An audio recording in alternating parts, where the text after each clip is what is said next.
Oh, okay.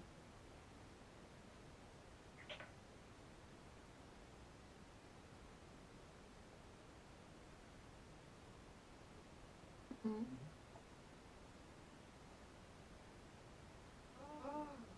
Oh, okay. Thanks. Okay.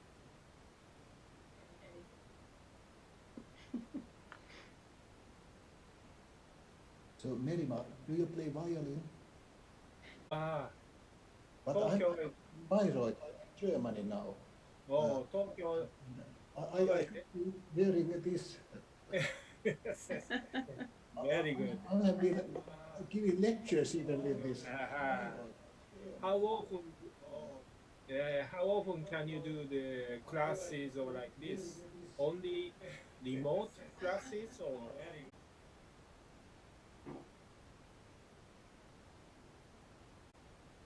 Fine. Good. Fine, thanks. So this mingling activity on Zoom is very weird. Yes. Yes. Yeah. Zoom wine tasting, so everybody knew what to buy, what drinks to have.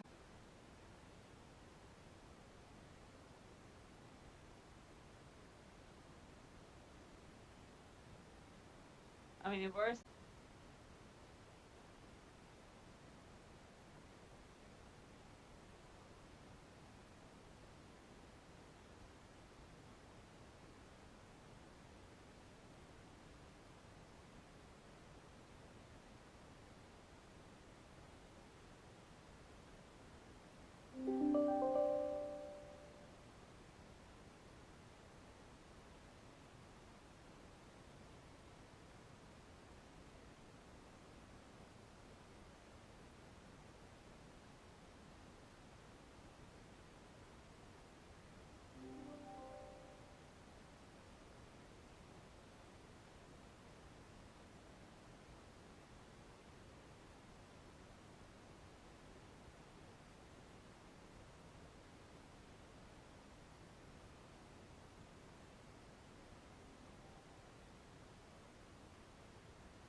Then we will just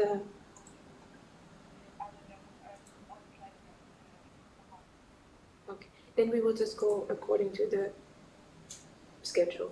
Merima needs to be first. Then we will just okay.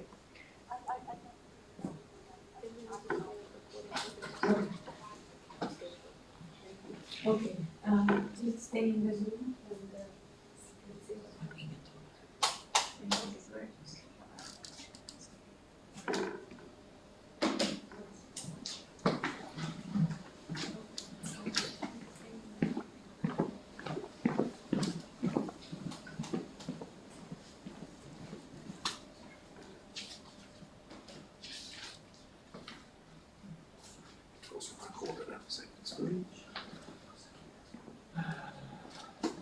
Nu kommer de här.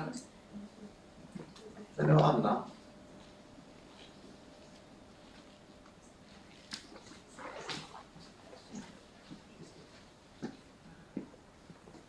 Nu kommer de här. Det är nu Anna.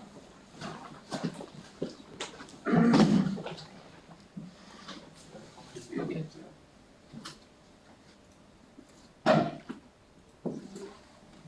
All right. So I think we are finally ready to start. We are very sorry for this delay. So I will not, take any more of your precious time saying anything else than that we are very excited to finally be able to start. The program for our materials for tomorrow, the Forest Conference. And we will have speakers from all over the world, actually, but our first speaker will be a local one. So without further ado, I welcome Mera Hassani from Chalmers University of Technology. The Forest Conference. And we will have speakers from all over the world, actually, but our first speaker will be a local one. So without further ado, I welcome Mera Hassani from Chalmers University of Technology.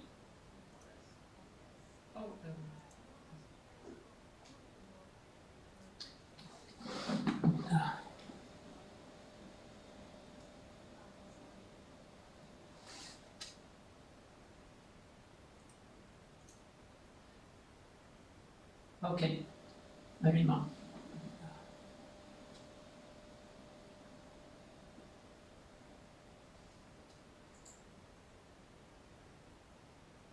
Yes, please go ahead, Merima. This meeting is being recorded.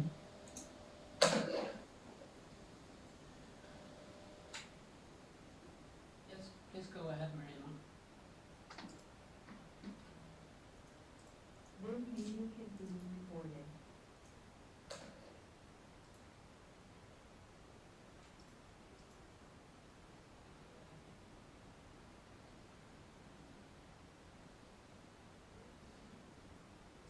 So, Merima, can you start your presentation, please?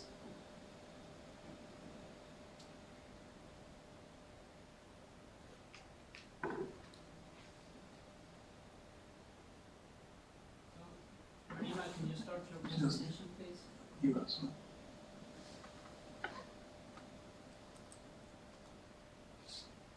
Hon hör inte mig.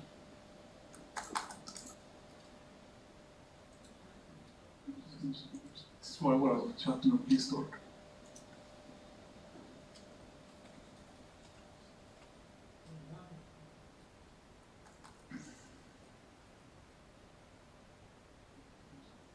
Svara bara på chatten och please start.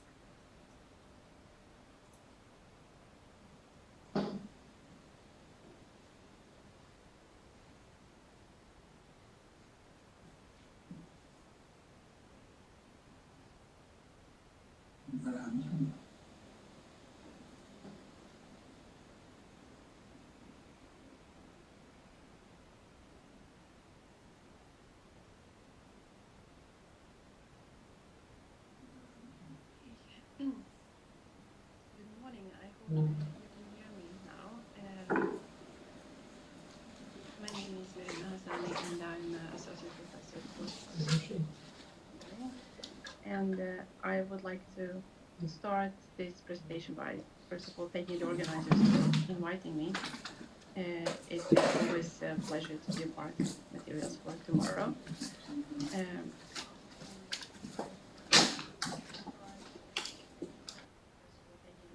and I hope you can hear me. Yes, okay. Good, thanks. The technique is not with us this morning, but okay, I hope I can proceed. But I'm also, as I said, I'm also a part of the forest products and chemical engineering at Chalmers, where we work very broadly with biorefinery concepts based on the forest biomass. And within that group, we are a cellulose group focused on valorization of cellulose through alkali and aqueous solutions, mainly because we see these systems as one of the few sustainable processing systems that are compatible with processes established in the forest industry. And I will talk today about functionalization assets of these solutions. Because as we know, cellulose solutions in aqueous alkali, they have been around for a long time, almost as long as cellulose chemistry itself. But in spite of that, our understanding of these very common systems is still surprisingly limited. One of the most intriguing aspects being, of course, very limited dissolution window, because this is basically what we have to play around with, and also their instability and the tendency of the soil cellulose chains to reassociate and gel. And of course, considering transition between two crystalline states when dissolving and coagulating cellulose, uh, transition from the native cellulose to the more thermodynamically stable coagulated form. These solutions could be, of course, seen just as the transition state, leading always inevitably to a more stable crystalline structure. But the lifetime, stability, and properties of this state, including properties, of course, as a derivatization media, can be very different depending on composition. And the main question is, which options and tools do we actually have in these highly alkaline, rather unstable systems to affect and tailor cellulose behavior for material purposes? Well, we can act on its behavior in solutions on the properties of the dissolved state in terms of stability, in terms of chain conformation and solution structure. And we can act on its chemical reactivity in these. But these two might, of course, be very much related. So I will talk about both of these wheels today, as I see them both as important and usually very much interconnected. And I will start with the behavior of the dissolved state, or solution composition, as I call it here. And here we are very limited to certain base concentration and certain temperature level, but we can still play around with cation composition. We can still play around with partly exchanging sodium cations with other cations, or with adding appropriate additives. And here we're actually very much intrigued by the role of the cation, because mechanistic role of the cations in stabilizing these solutions is far from well understood, especially as we know that cations can behave very differently. The small ones with high charge density, they will readily form strong hydrogen bonds with water, while the larger ones with the lower surface charge density, they will partly tend to exclude water to a certain extent. And they will, of course, differently affect hydration, they will differently affect this dissociation of ion pairs, and also then their interactions with cellulose. So some will contribute with good dissolution power, as this example here, and the others will completely block the dissolution. And our approach here was to study a number of good cations, compare behavior of their solutions with cellulose, and then learn from the comparison. And here are the cations, or actually hydroxide bases, that we selected. And we were first of all interested to find out about the stability of cellulose in these solutions, and assessing flow properties in that context is usually a good start. So what you will see here is now how viscosity of these cellulose solutions in each of these bases will change as a function of shear rate when temperature is varied.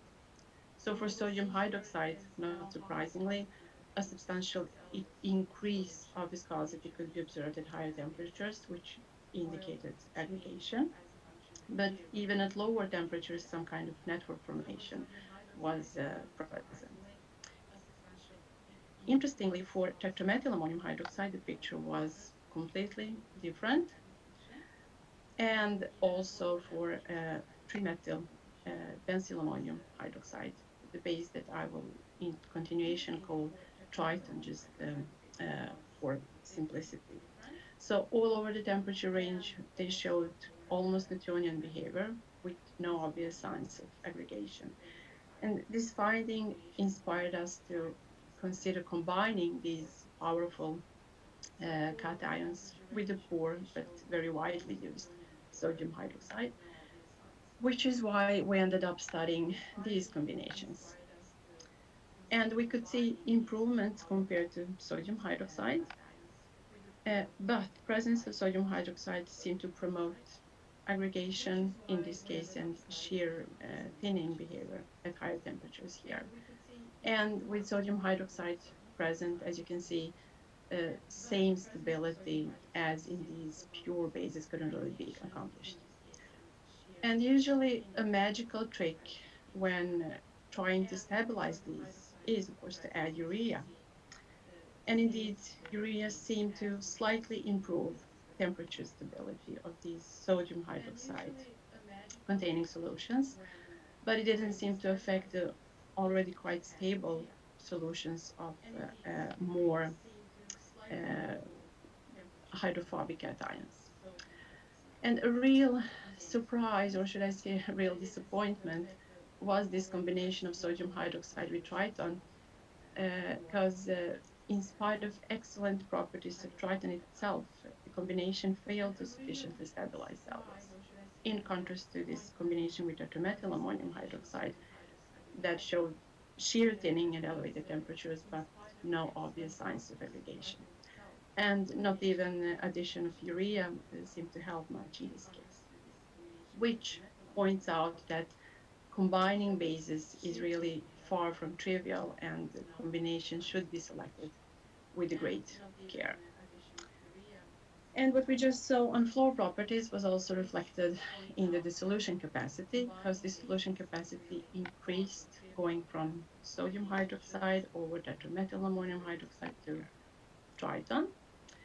And not surprisingly, having in mind what we just saw on rheology results, combining triton with the sodium hydroxide reduced the solution capacity of triton.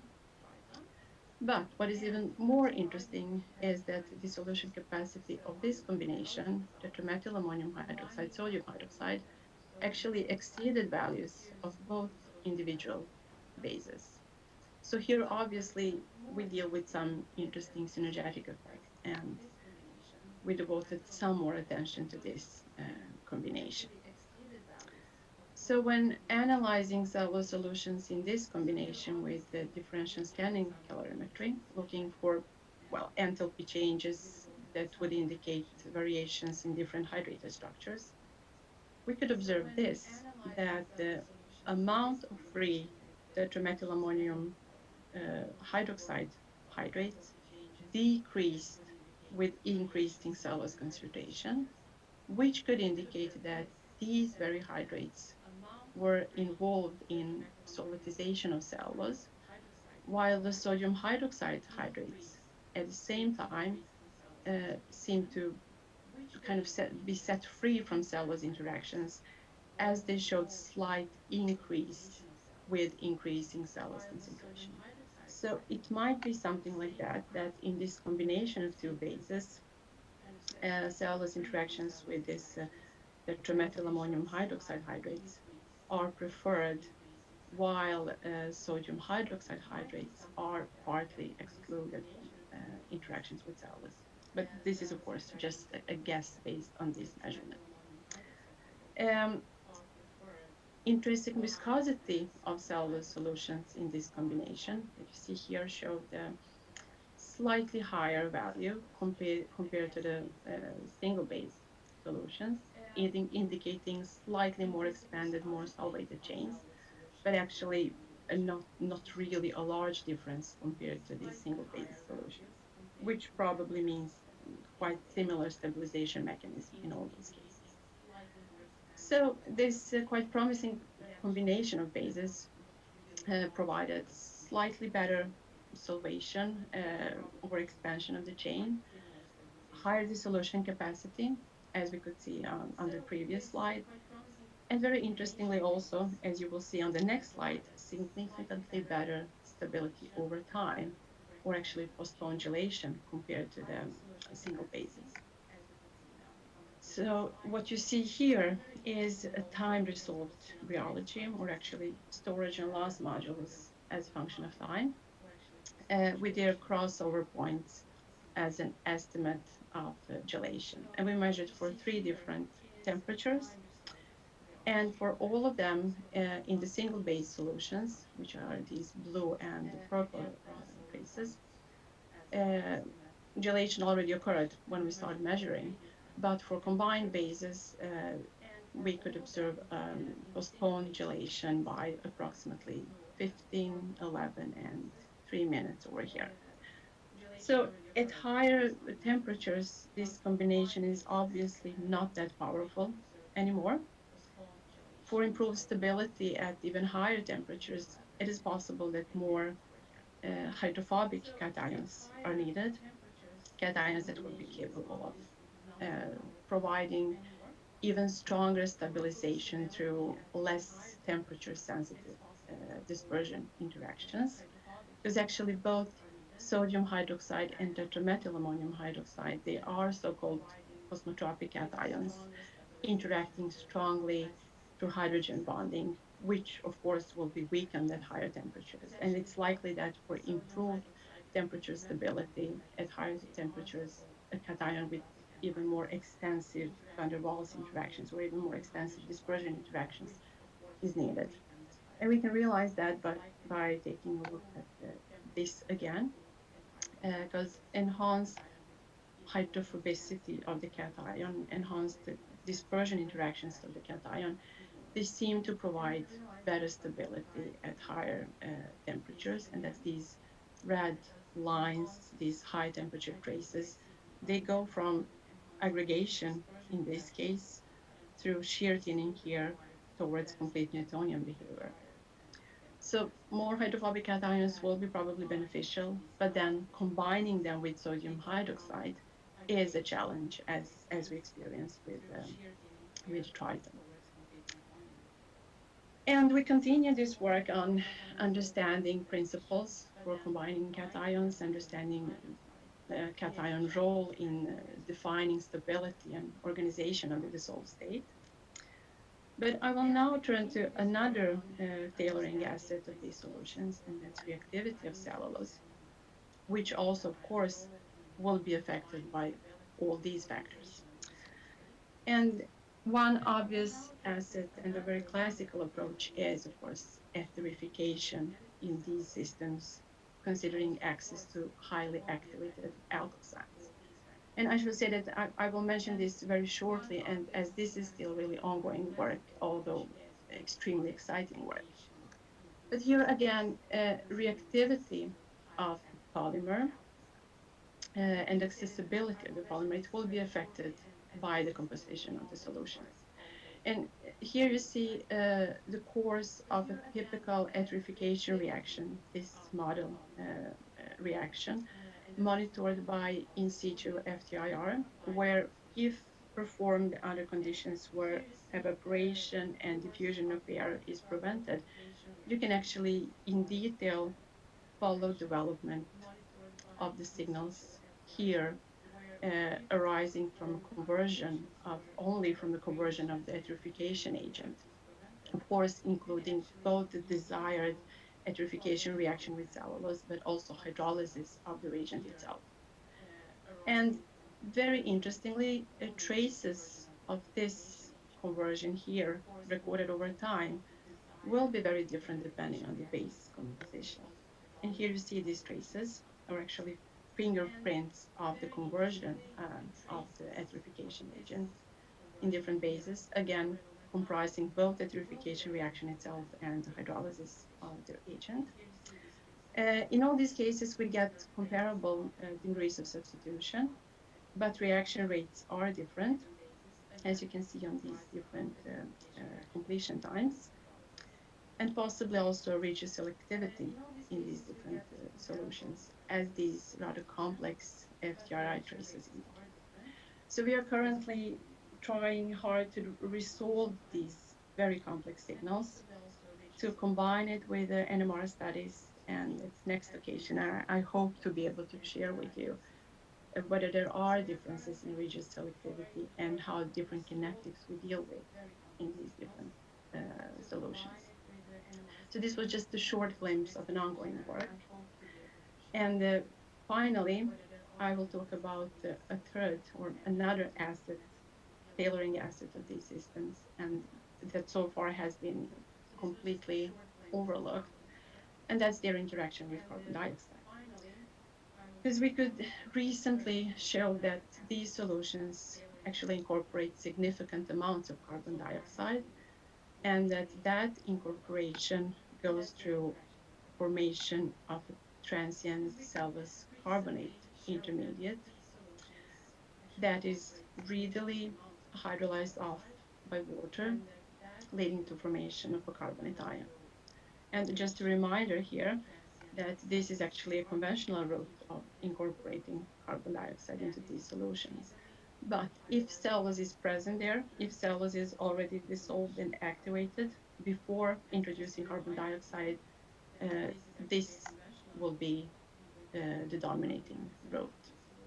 And this is also a way of storing a considerable amount of carbon dioxide without appreciably lowering the pH, as we here go through cellulose carbonate, not consuming additional hydroxide ions, which is then reflected in this green line you see here, compared again to this common route of introducing carbon dioxide, which you see on the blue line showing capturing potential in that case.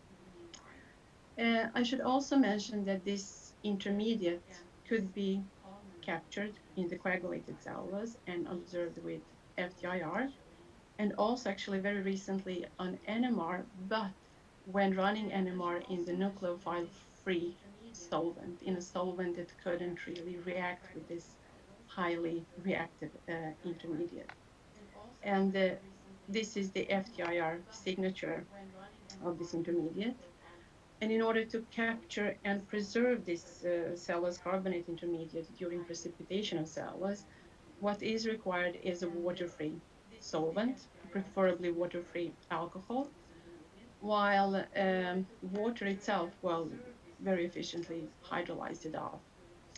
And that is in accordance with previously reported procedures for workup of these sensitive alkyl carbonate salts. But if we now go back to this scheme again, this carbonate ion formed through this route is very interesting, as it doesn't really behave as a common carbonate, as a carbonate introduced this way. But it seems to be actually very close to cellulose, because compared to this carbonate introduced through classical route, through reaction with base, this carbonate ion shows always a lower NMR shift, which is also associated with a changed NMR signature of cellulose, or more specifically, actually changes in coupling constants indicative of conformational changes here. So not only that this carbonate is a product of reaction with cellulose, it also seems to be affected by cellulose in reaction, possibly being in a proximity of it in solution. And indeed, when we in NMR experiment saturated the carbonate signal and then measured its influence or actually spin polarization transfer on cellulose signals, we could see that cellulose signals were affected, which might indicate that these two are quite close to each other in the solutions. And it might be that a certain stabilization of this carbonate by cellulose is another reason why we can actually incorporate so much carbon dioxide into these solutions. And oh, sorry, now I'm going behind here. Why is this important? Well, this route will probably have a considerable impact on solution structure and stability, especially formation of this carbonate ion. While of course this possibility of further conversions of this intermediate opens up for further functionalizations. And we work on both of these routes right now. So to summarize, functionalization assets of aqueous alkaline solutions, so cellulose, include the properties of the dissolved state, where we currently work on trying to understand chain conformation and organization of solutions as a function of cation composition. They include also access to alkoxides in electrification reactions, and also understanding and utilizing the carbon dioxide chemistry of these solutions. And we are very much looking forward to continued work on all of this. So finally, I would like to thank my great PhD students that did all this work, Beatrice, Maria, and Shireen. I would like to thank our financiers, our collaborants, and of course, all of you for listening. Thank you. Thank you, Marima. Very interesting talk. As you probably have seen, hopefully have seen on either the YouTube channel or our webpage, you can submit your questions through slido.com using the code S561. As you probably have seen, hopefully have seen on either the YouTube channel. So we haven't gotten any questions for Marima yet. Do you have any question, comment time? I cannot hear you talking, Pearl. Yes, so Can I start? you can start, Akira. I need to just... I'm sorry, I cannot hear. Okay. Okay. Should I start now? Should I start now? Yes, please. Yes. Probably Ori can suggest whether I start now or not. I don't think maybe we should. I think maybe it would have the questions to Marima. Yeah. Okay. Okay. So let's check with Per if we have any questions to Marima. There is one question for Marima. I cannot hear Per or anyone else from the room. That's the problem. I might have questions, but I don't hear them. You proceed then. And you weren't introduced either. It's so weird. No, I just know exactly, so I don't know. But I know we're on a very tight time schedule. So I just started like. But I don't think anyone can hear me. But Marima, I'm sure you will have questions somehow. Maybe we can place them out on chat, or but I don't know if chat is available to anyone. I mean, to people. I don't know how this is seen now anymore.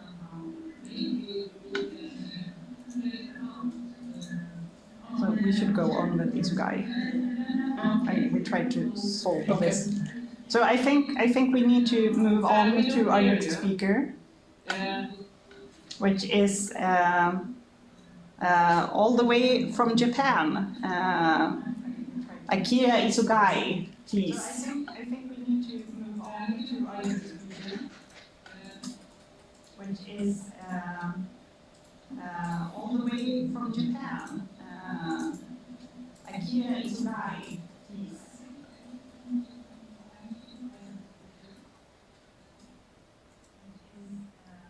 So, should I start now?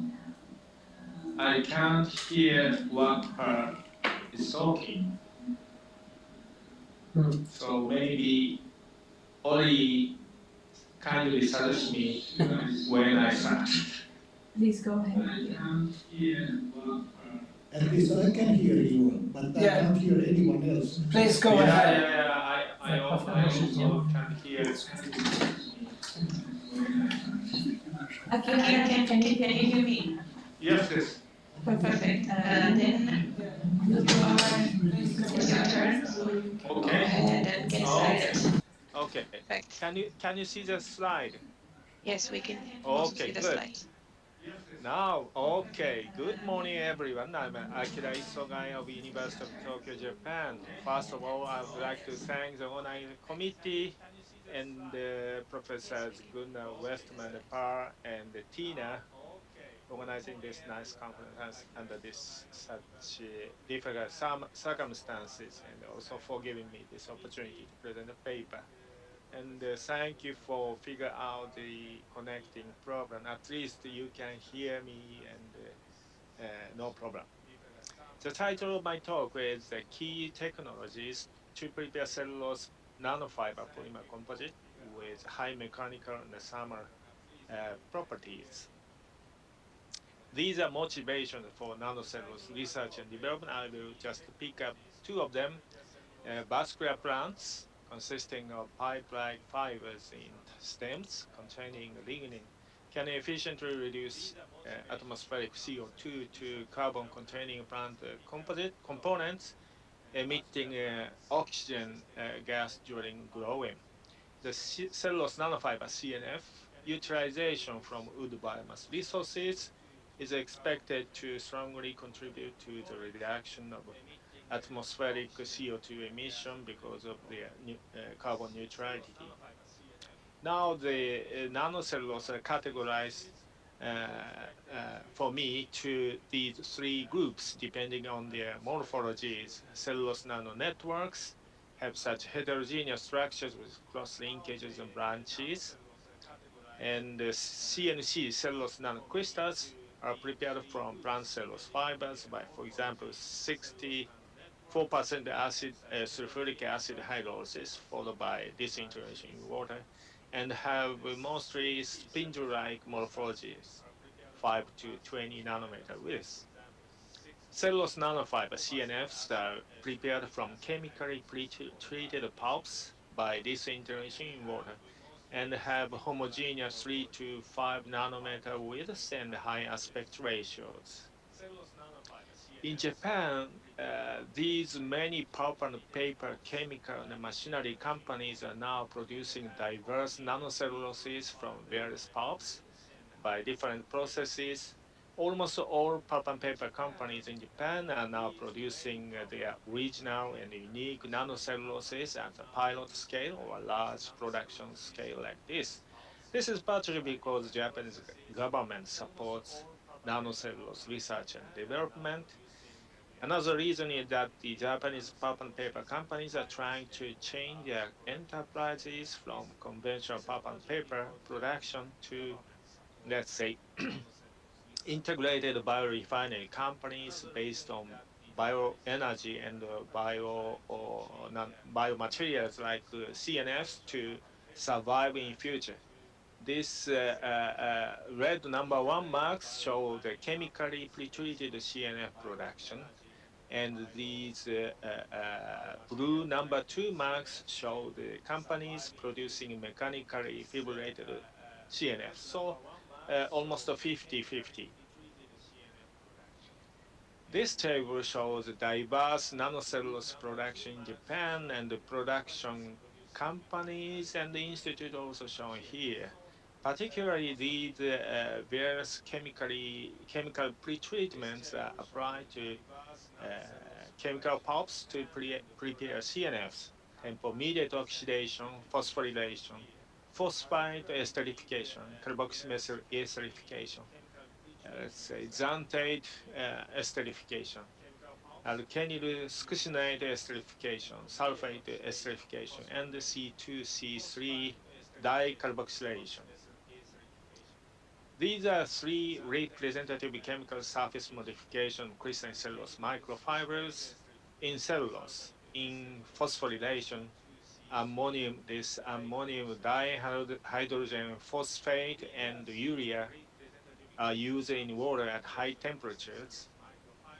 In the cases, in the case of sulfate esterification, this sodium sulfamate and urea are used in water, which is different from the conventional acid hydrolysis with 64% sulfuric acid to prepare CNCs. In this case, you can get the long cellulose nanofibers, not CNCs. An excess amount of sodium hypochlorite hydrate can form this C2C3 dicarboxylcellulose in one step on the crystalline cellulose microfiber surface, which is also different from the two-step oxidation with sodium periodate and sodium chloride. Interestingly, only C2C3 dicarboxylation occurs without any oxidation at the C6 primary hydroxy groups. All these new surface chemical reactions of cellulose to prepare CNF have been developed in Japan. These are chemical structures formed on crystalline cellulose microfiber surface in pretreatment. All these structures have anionic surface charges in water by dissociation, which enhances complete individualization from fibers to CNF by the following mechanical disintegration of water. Namely, in the chemical pretreatment, abundant charged groups are positioned selectively and densely formed just on the crystalline cellulose microfiber surfaces. The gentle mechanical disintegration integration of these fibers in water ends up with the completely individualized CNF production because osmotic effects and electrostatic refulsions efficiently work between anionically charged cellulose microfibers in water. Of course, most of these new chemically modified CNF have very high hurdle to overcome the safety issues, except for these enzymatically treated and carboxymethylated CNF. These two can be accepted for example, food additives or like this. From this year, the Japanese government project for development of cellulose nanofiber-related researches for companies, not university or academic institute like this, companies has started as NEDO project, which were very competitive. The project will continue to 2024, and the total budget in this year is 5.333 million euro. Let's have a look at these research themes selected. Composite by Kao, composite Nippon paper, composite Dio paper, and let's say composite Daikin. This is a housing companies, and composite by Panasonic, composite Sumitomo Rubber, and Nippon paper. Therefore, almost all these selected projects are related to CNF polymer composite, indicating that these researches are difficult to be established but promising for creation of a sustainable society based on biomass resources, partly in place of petroleum-based materials, because the large volume of CNF production consumption can be expected. Although you may know this slide very well, I would like to show you again the preparation of tempo CNF from soft cellulose fiber through tempo oxide cellulose fiber by gentle mechanical disintegration in water as a typically surface modified CNFs.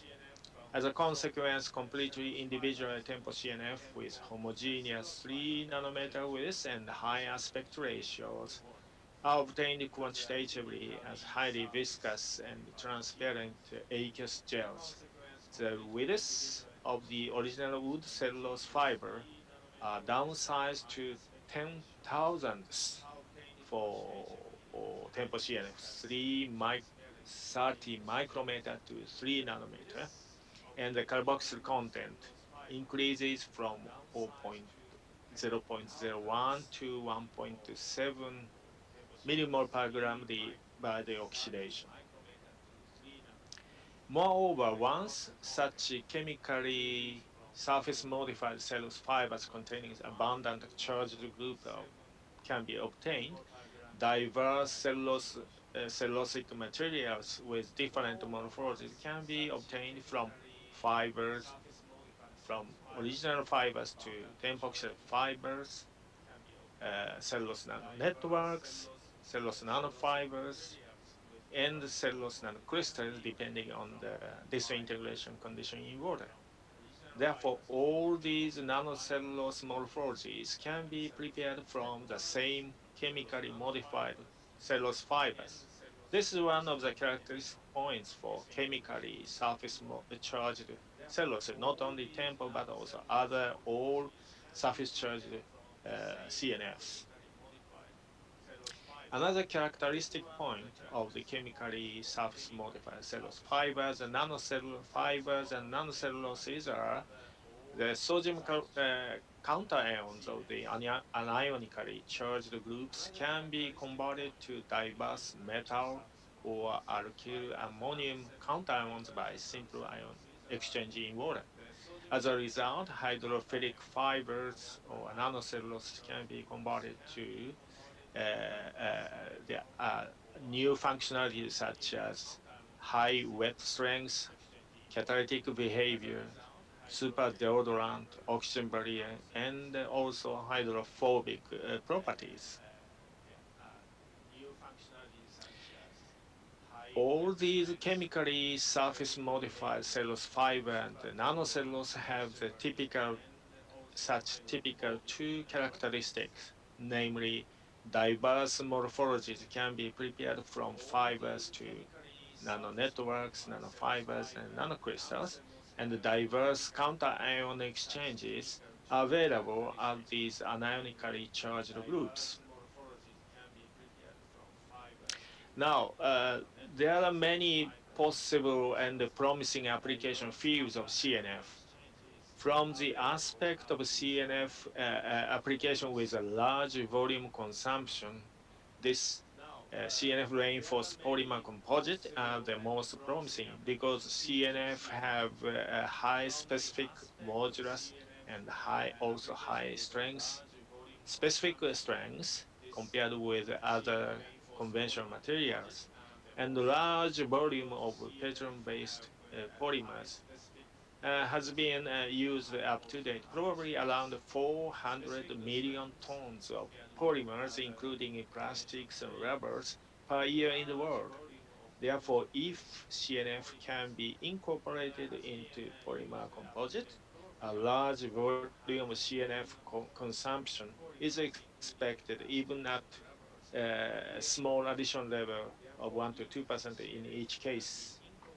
However, it is not easy or rather difficult when CNF water dispersion is thermally molded directly with plastics at high temperatures using a conventional needle.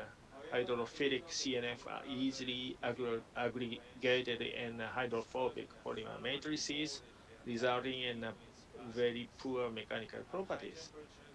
Therefore, the CNF elements should be homogeneously distributed in polymer matrices as much as possible maintain their high aspect ratios without forming detectable aggregates or agglomerates.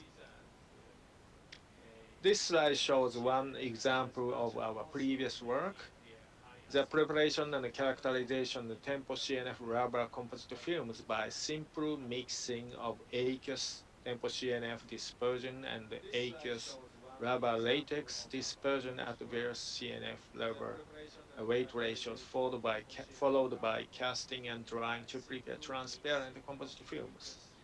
The, as you can see, the yield stress increased with the increase in tempo CNF content, while the tensile strength was slightly decreased and the elongation of break a little bit increase.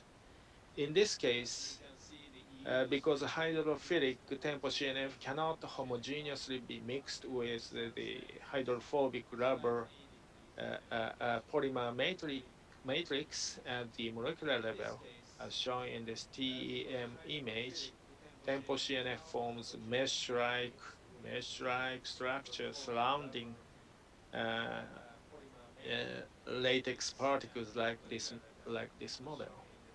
Nevertheless, the yield stress of rubber sheets was clearly improved by simple mixing with tempo CNF, but the level is just from here to here. In the next study, kneading. Kneading of the mixture of aqueous tempo CNF dispersion and aqueous rubber latex was applied with high shear forces using a 3-roll mill with a narrow gap before removal of water in the mixture. Then the mixture was dried under vacuum condition followed by kneading and hot pressing to prepare tempo CNF rubber composite sheet B. This sample B is a reference composite sheet prepared without here applying high shear forces. As shown in this reference data for sheet A, the modulus of the composite sheet increase with tempo CN, but the elongation and break decrease. So the composite became more brittle. In contrast, when tempo CNF, the kneading with high shear forces was applied to the mixture of tempo CNF rubber latex, both tensile strength and the modulus were remarkably improved while maintaining the similar elongation and break.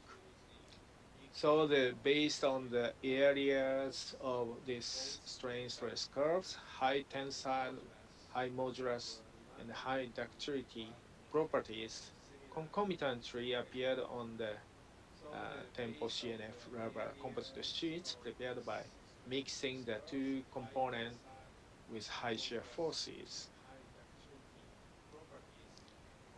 The STM and the proton NMR relaxation studies show that the most of the tempo CNF elements were present at the original fiber width without clear aggregation, which result in these excellent mechanical and thermal properties. This slide shows our recent results of preparation and characterization of tempo CNF linear low density polyethylene composite sheets. There are two key points to prepare the tempo CNF PE composite sheets with high mechanical properties. The first one is the efficient oven drying. Without, polyol and surfactant, the very dense transparent films are obtained. But if you add this polyols and the surfactant and followed by oven drying in the mixture, then you can get this soft and bulky oven dried material. 99% of water can be removed during the oven drying. Then making the composite with PE by kneading with high shear forces to show this one. because in this case, the polyol and the surfactant addition is necessary, and the inside to surface hydrophobization or hydrophilic tempo CNF surfaces can be achieved during open dry. The composite sheets have such brown color because slight thermal degradation of tempo CNF, probably at around 180 Celsius, even though it's a short time. Both the yield stress, and the modulus increased with increasing volume ratio of tempo CNF in the composite from 0 to, let's say, 8 volume percent. And when both polyol and surfactant were present in the oven dried product, very homogeneous fracture surface were observed by SEM similarly to the reference sheets. Let's say these are examples of CNF application in Japan. I will skip this one, but the tires, the super deodorant, diapers, ballpoint pen, and food caps. In this case, only carboxymethylated CNF can be used in terms of safety issue. So it is expected to create a sustainable society based on CO2 accumulated wood biomass resources to be used as bioenergies and functional bio-based material, partly in place of petroleum-based materials. However, of course, there are some issues to be figured out. Chemically surface-modified CNFs are now expensive because of low production volume. Therefore, only high performance and high value application with low volume are available. However, such high value application fields are somehow risky and cannot contribute to the low carbon society because of low volume CNF production and consumption.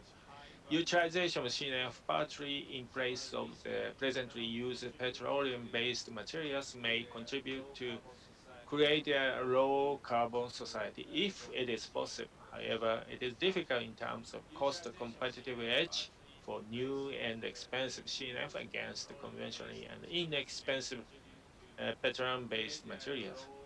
The proverbial question of which should come first, the low price of CNF or high production volume of CNF. Nevertheless, CNF polymer composite with high mechanical, thermal, and other functional properties should be pursued for coming close to creation of biomass-based sustainable society. The key technologies for this goal are first, cost-effective drying of aqueous CNF dispersion, and second, simultaneous in situ surface hydrophobization of CNF, followed by third, efficient thermal kneading with polymers to achieve homogeneous distribution CNF with less aggregation in polymer matrices using fourth, conventional kneading process apparatus. Thank you for your kind attention. Thank you. Thank you. So now let's see if we have any questions.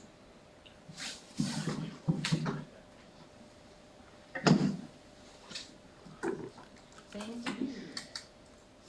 If you would like to have the copy of this slide, please send me your email. I see. No, you can submit your questions through slido.com, code S561. We haven't got any there as of yet. Which one? Which page? You know, you can submit your questions through slido.com, code Could you please repeat which slide? We haven't got any there as of yet. Oh yeah.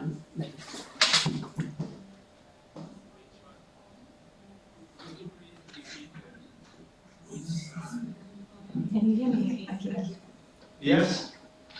So it seems that we have an issue with connecting You do the moderator, so I will be here helping out with the questions.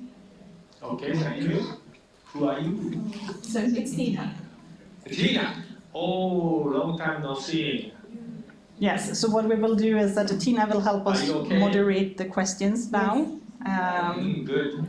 And let's see if we have any. We have none on YouTube yet, and let's see.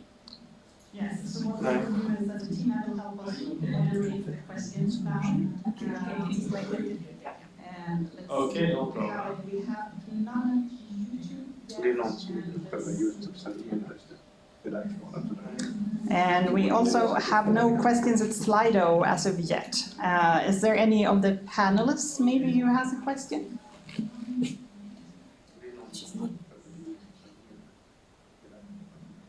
And I have also no questions at Slido as of yet. Is there any of the panelists? Yes. I could have one question. In the classical composite field, there's a need for alignment of these fibers and making also, for example, people use carbon fiber mats in the reinforcement of the Okay. here in the nanocellulose field. Yes, in this case, we just use the 2-roll or 3-roll knitter.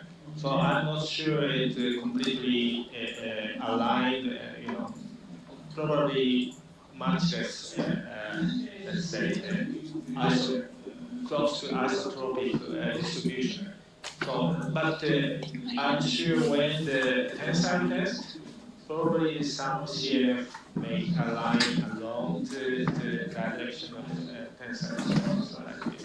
But I'm sorry because only let's say the addition level is quite small, like 5-8 volume%. We cannot detect any degree of let's say degree of orientation of the cellulose nanofibers in the sample or after the tensile test like this.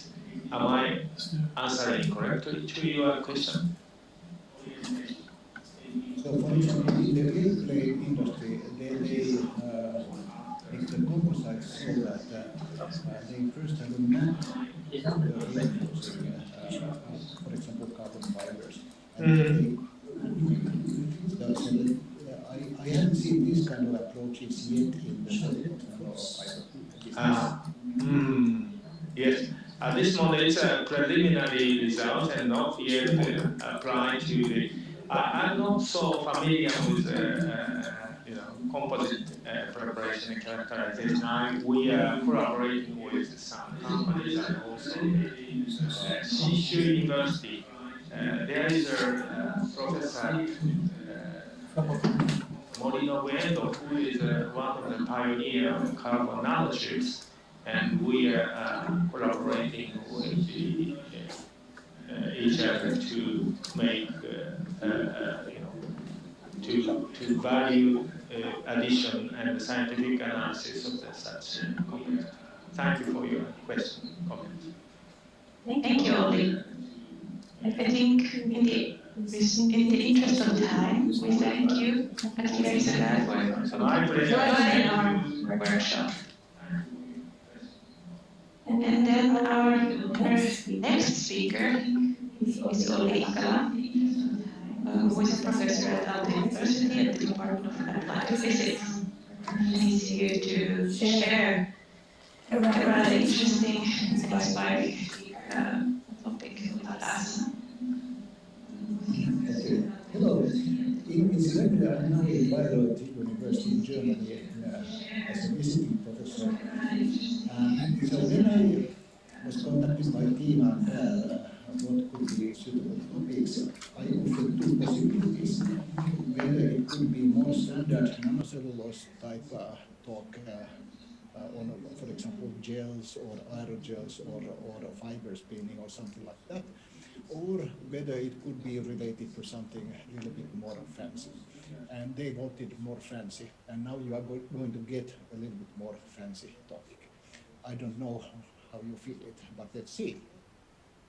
So first, to introduce our effort, we have a quite multidisciplinary surroundings in Aalto University. We try to combine physics, the genetic engineering for of proteins for material science, combining also silk, then synthetic biology, then wetting, then active material, which is, for example, cells, and then he has been mostly transitioning now to Vancouver. He has still part of his one foot in Helsinki, but perhaps within a year he is completely going to transition to Vancouver. And then biohybrid materials. Mostly viruses, but also medical applications. Now, my interests are basically classical hierarchical self-assembly for functional materials, biomimetic materials, how to make necromimetic materials, how to make bone mimetic materials, how to make extracellular matrices for breast cancer explants, which we have had very interesting and promising results, and we are trying to commercialize them in the nearest future. And then nanocellulose is various types of nanocellulose fibers, electrical and wetting properties. And this is something which is certainly coming in the future. It's a dynamic dissipative self-assemblies, which is a field very much inspired by living organisms, because all the functions of living organisms depend on energy feed. And this is, I think this is a future in material science. But this is something which I'm now a little bit touching. We have now 3 papers out here, and I think within the next year we will have much more. So let's start from stimulus responsive materials. So I think everyone knows what they are, but let's say I would like to just remind the basic aspects. So there's a stimulus, and there can be various stimuli. It can be temperature, electric field, magnetic field, pH, light, redox, or anything. And then there's a response. And a very characteristic general feature is that if you don't have a stimulus, you don't have a response. Then you apply the stimulus, and then you get this response. Then you remove the stimulus, and then you remove the response, and it goes over again. There's no evolution or development in the response. It always behaves similarly. There's no learning whatsoever. Another field is shape memory materials. They are also related to stimulus responses, but a little bit more complicated, because there's first one stimulus, and there's another stimulus, and then there's a response. So a classic shape memory material is related to properties where one first has the first stimulus is, for example, changing the shape of the material by heating, then cooling, so that the material remains in some kinetically trapped state. And then there's another stimulus which is heating. So if one first programs the material by changing the shape of the material, it remains in a kinetically trapped state, and then one uses a second stimulus, and then it comes back to the original state. Again, there's no evolution in the response. It always behaves similarly. Then comes a question, and incidentally I had one error in the order of the slide order. So responsive materials and shape memory materials, they are sometimes claimed to be intelligent or smart materials. And I have strong doubts whether these can really be called anything like smart. By contrast, we were asking the questions, what could be the simplest forms of learning? Could materials show some characteristics of learning, even if they don't have consciousness and will, of course? So we have a very good postdocs, Hang Chang and Hao Cheng, and my collaborator from Tampere University, Ari Primäki, and we started to try to answer these questions. Then it was very inspiring to read the book by Erik Kandel. The book name is In Search of Memory. Erik Kandel got a Nobel Prize year 2000. And he was studying this animal, this beautiful animal, this snail whose name is Aplysia. And of course, Erik Kandel thought that let's say because Aplysia had helped him to get the Nobel Prize, it would be more proper have the Nobel Prize to give him to this Aplysia.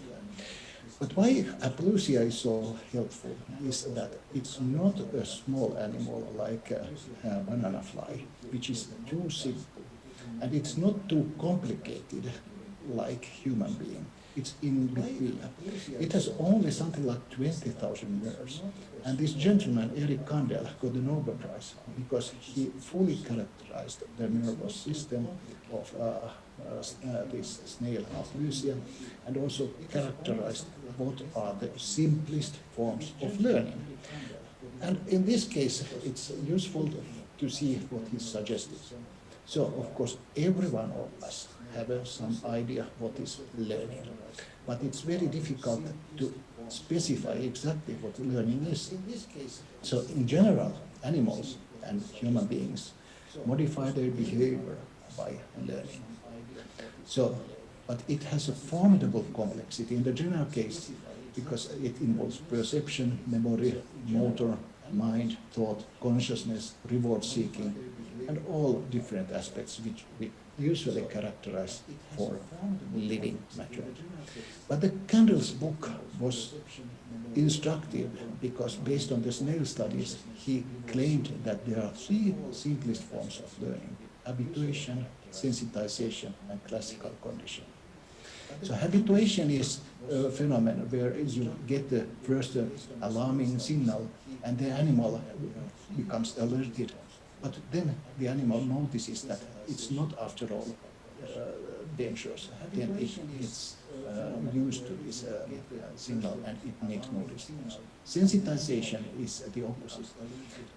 If there's an alarm, then the animal becomes alerted, and if it turns really to be dangerous, then it starts to react.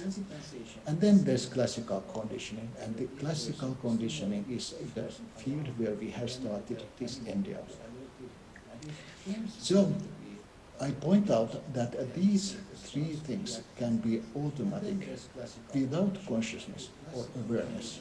And this inspires also to see if we could make them automatic, algorithmic in materials.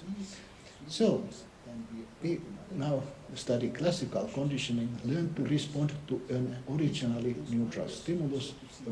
It's a form of supervised associative learning. And let's take a background. So I should take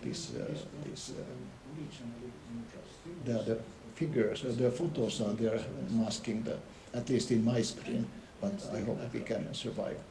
So this is the experiment which was done by Ivan Pavlov. Can I remove these figures? The photos are there masking at least in my screen. No, I can't remove. So Ivan Pavlov made this experiment 100 years ago. So there was a dog, and he showed the food. This is a stimulus, and salivation is a response. Then it's really crazy. I can't remove this. Do this our photos disturb the screen? No, they are perfect there. I can at least see them.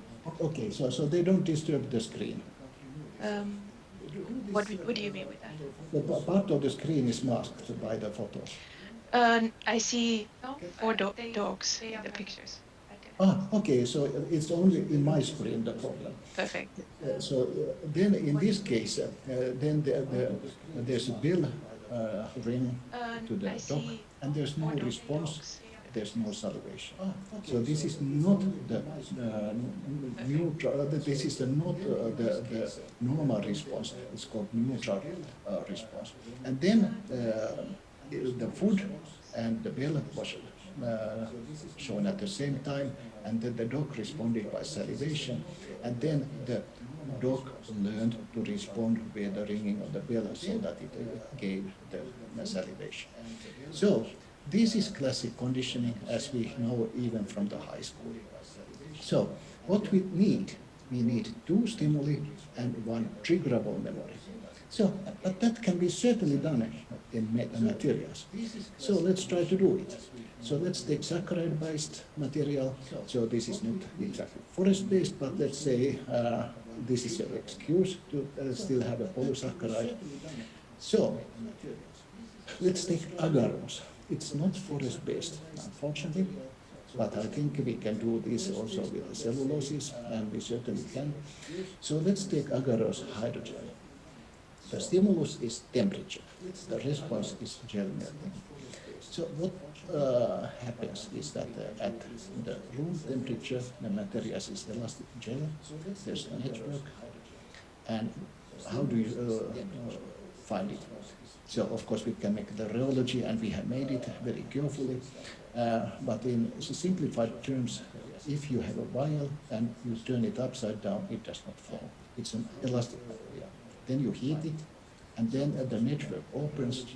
You should not heat very much, just 34 degrees or something like that. It becomes viscous fluid. And then you turn the vial upside down, it flows. And when cool, it goes again here. It's stimulus-responsive material. In fact, it's also called thermoresponsive gel. No learning. It always happens the same way. Let's take another stimulus, and this is light. And now we have to construct also the memory, and we try to construct light triggerable memory. Olli, Now, sorry, could you lean a bit forward and maybe speak a bit louder? okay, perfect. so we wanted to use another stimulus, which is a light irradiation, and we wanted to construct a light triggerable memory. So we take merocyanine photoacid, and we take gold nanoparticles. So we take gold nanoparticles, which are plasmonic. They have a certain optical response as a functional wavelength. There's a typical absorbance at a certain wavelength when they are fully dispersed. And then they want to make controlled aggregation of these nanoparticles so that they have different response when they are aggregated. And how to do it with light? We take merocyanine photoacid. It is this kind of zwitteramic molecule, and when we shine light, it releases a proton, so it makes the aqueous system more acidic, and the idea to make this aggregation happen requires that the ligands in the gold nanoparticles have been very specific. And we found that lipoic acid is a very proper material. So it means that by shining light, the hypothesis that the nanoparticles start aggregating and their plasmonic response changes. Let's put everything together. So here is the first stimulus. This is heating. This is agarose, which by heating it melts. And in the same material, there's also the gold nanoparticle and photoacid. And then by shining light, the pH goes down, and it would have a tendency to form chains of gold nanoparticles. And the chains of nanoparticles would respond to a triggerable memory. But how? And this is now the whole concept. The slide is a little bit crowded, but I try to walk very slowly through. So the initial case is dog, and one shows food, and it has a response to salinate. In our case, the initial case is an agarose gel. It has nanoparticles, and it has a photoacid in, and then we heat, and when we heat, the gel melts, and this is a response. This is a normal standard response, both in this hydrogel case and in dot case. Then neutral stimulus and no response in the dot case corresponds to the ringing the bell. There's no influence of the salivation on the dot. Then we shine light to this system where there's agarose gel, nanoparticles, and photoacid, and we select the light at the wavelength which corresponds to the aggregated state of these nanoparticles. And it's true that the acidity is increased, and there would be a tendency for the nanoparticles to aggregate, but they can't aggregate because they are embedded in the gel network. So the gel does not melt, so there's no response. So again, similar behavior in this case and in this case. Then let's make the associative learning. For the dogs, it's showing food and ringing the bell, and it has a salivation. In our case, it is the gel with nanoparticles and photoacid. We heat, the gel opens, and as we also make the irradiation, the pH goes down, the stability of the gold nanoparticles is lost, they aggregate, and finally, and they can aggregate because now there's no stabilizing network because this is just viscous fluid. And finally, we have the situation that in the dot case, the ringing the bell gives the response, and now in our case, in the gel, now the gel is formed, and then the nanoparticles form chains which have a different optical absorption, and by showing the light at the absorption of this wavelength goes with the photothermal heating, it leads to melting of this gel. So then you ask, what is the critical question whether they are similar? And because in experimental psychology, this behavior has been described in a logic diagram. And then let's construct a logic diagram for this. And this is a little bit busy. I don't have time to go it through, but I can guarantee that the logic diagram of the whole process exactly obeys the same as in experimental psychology for the Pavlovian associative learning. So it means that we can construct materials which algorithmically mimic Pavlovian conditioning. And I think this is the first step to have a real something which could be denoted like more smart or more intelligent materials. Of course, not completely intelligent. So I really pinpoint that responsive materials simply, or shape memory materials, don't have this kind of logic diagrams, and they don't have this kind of smartness at all. So then you ask the final question, can the system forget? And then we need to have out of equilibrium systems, and we make chemical reaction networks, and this figure shows how to do it. You remember that the learning or the associative learning is dependent that the pH can go down via the photoacid, and of course then in this case forgetting would be absolutely the opposite. So the pH should go up, in which case the nanoparticles would be stable again, and there would be no memories. And of course we can do it. It's classically known that urea and urease enzymatic reaction increase the basicity of the system. And in this case, if the pH increases, the tendency for the nanoparticles to aggregate is reduced, and they try to be more dispersed. But now there's a little bit delicacy on the system, because of course you remember that the cellulose or on agarose network tends to sterically stabilize the system, then they can't come to exactly the same to the original state or fully dispersed, but still their distance is increased beyond the quantum tunneling distance, and we can have via the spectroscopic evidence, we can really show that by light irradiation does not anymore melt. So I'm coming to the end. So if I would have 1 hour time for this talk, I would describe another system, which is a liquid crystalline actuator, which probably has more direct applications at the moment. And I can just describe that this system, which we published in the journal Matter last year. We have a walker which originally was able only to walk by temperature, but by associative learning, we were able to teach it to learn by optical signal, which is kind of interesting system for soft robotic systems in the future. Yeah, I'm coming to the end. So what is the outlook? I think this can open a whole wealth of other stimuli combinations and memory concepts.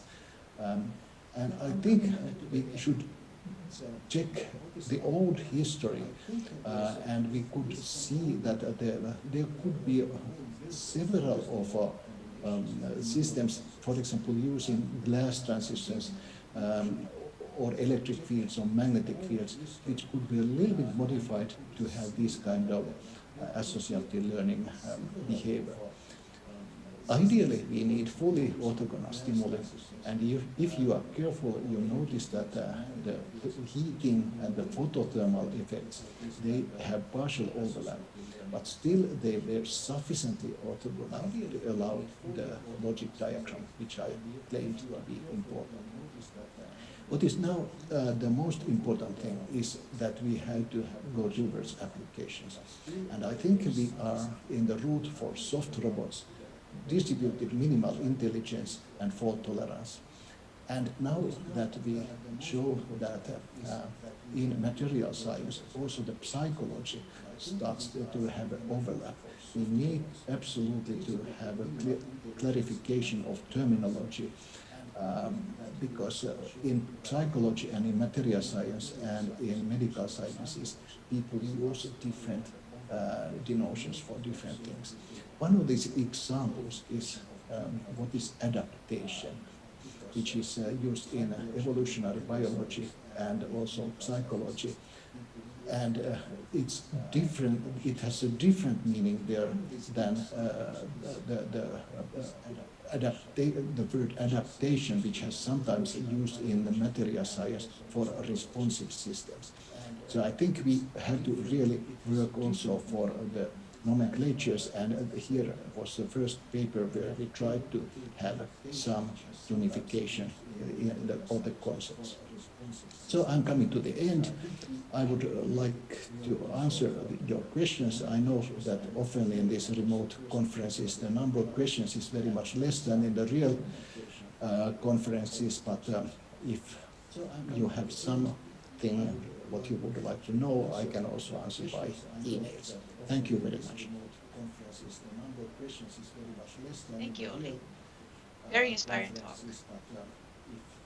We have we have an opportunity to ask questions via posting them on the Slido. This information, how to do that, is on the YouTube stream. Very inspiring. So please do that. Please post the questions via the Slido and not on the YouTube chat function. You can also post questions here if you are in the Zoom. The panelists. So please do that here. The Zoom can also ask. Please post the questions directly here. Only we have one question. Okay. So we have a question in the Slido about how to switch then from the agarose to using forest-based polymers. Only we have one question. Let's say how to take these I interpret the question so how to take the learnings from agarose, and then if we think about the context of forest, how Okay. can we take the learnings towards Yeah. So let's say more traditional forest-based polymers? okay. So let's say most direct uh, kind of comparison is to use polymers or gels which have LCST, lower critical solution temperature, or upper critical solution temperature, and we can directly convert these systems with any gels which have this kind of temperature behavior. But what we are now doing is that we try to use electric fields, we try to use magnetic fields, we try to have something which is even more clever. And we try to make materials which have more complicated functions. I don't think the melting is the ultimate response. I think actuation and signal cascading is the more fancy thing. So I could have also thought on using cellulose nanocrystals and optically responsive materials, how we could use a little bit of related things, but I think it is for the next time. Thank you, Olli. There's I can also see another question in the YouTube chat. It is the question is it time dependent, and how sensitive is the memory to thermal conditions? Yes, of course. This is yes, of course it is. Now, if we go towards more biological systems, everything is very. So there's one very much philosophical question. So the material science so far mostly is based on equilibrium properties or kinetically trapped states. And but let's say if we try to see and if we try to construct materials which have more lifelike properties, we have to push the systems totally out of equilibrium. We are not in equilibrium. This is the reason we are so much kind of, let's say, adaptive, and we can do the responses what are characteristic for life, because everything is time dependent, condition dependent, and what is there needed is that we have to have feedback loops, so-called homeostasis, to keep our systems not escaping from the situation. And yes, of course, this is the main thing, I think, in the future, to really have the systems out of equilibrium and having homeostatic and self-regulating systems. Thank you, Olli. So it's time for us to move on. Thank you for your presentation. We will take a very short break before we continue with our next session. We will take a 5-minute break, and during that break, we will be providing also a Zoom link for those of you who are having problems with following via the YouTube stream. So stay tuned. We will continue along the program with the delay in time, and you will get the Zoom link via the YouTube chat or via the Slido. Stay tuned. We will continue along the program with the delay in time, and you will get the Zoom link via the YouTube chat or via the Slido. Stay tuned. We will continue along the program with the delay in time, and you will get.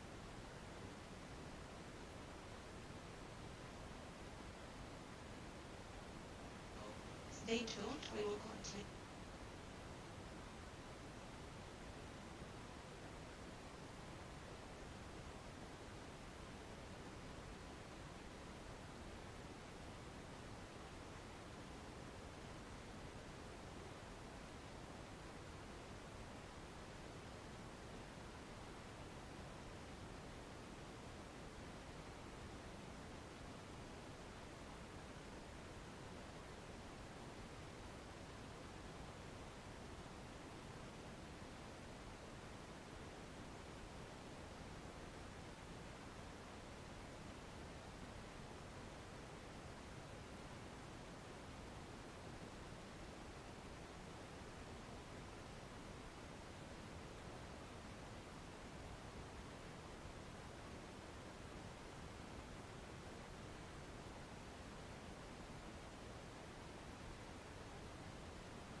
So,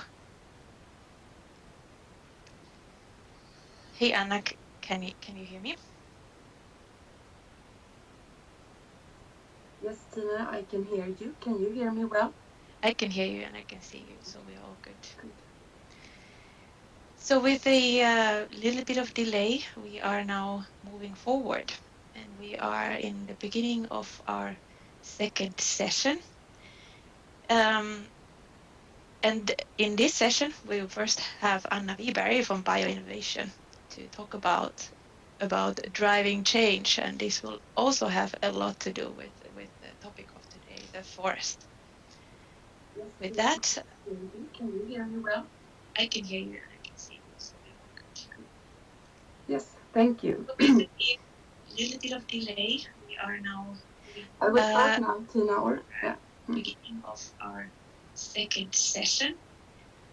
And in this session, we will first have Anna Wiberg from Bioinnovation to talk about driving change, and this will also have a lot to do with the topic of today, the forest. With that, Can you hear me well? I can hear you. I can see. Anna, do you have your Yes. YouTube? Thank you. Do you have on your computer your YouTube link open? I will start now, Tina, or yeah. Shall I close it? Second session. Yes, please. So if you can close the browser if you have a YouTube session. We will first have Anna Wiberg from Bioinnovation to talk about driving change, and this will also have a lot to do with the forest. With that,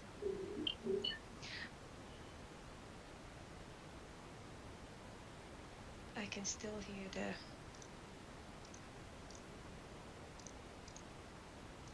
Anna, could you now say something? Let's see if Yes, we I are. will.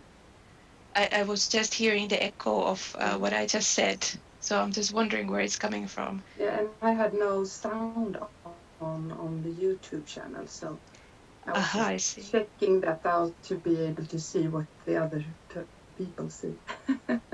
Yes. Hmm. Let's And just now wait it's let's just wait a little bit with the delay so we can see that the YouTube is also fine. Are we also here fine? We cannot hear us speaking on top of each other's. Okay, it looks like we're good to go. Go ahead, Anna. okay. Thank you very much, and I hope you can see my slideshow as well, Tina. Yes, I can see it. Okay, thank you.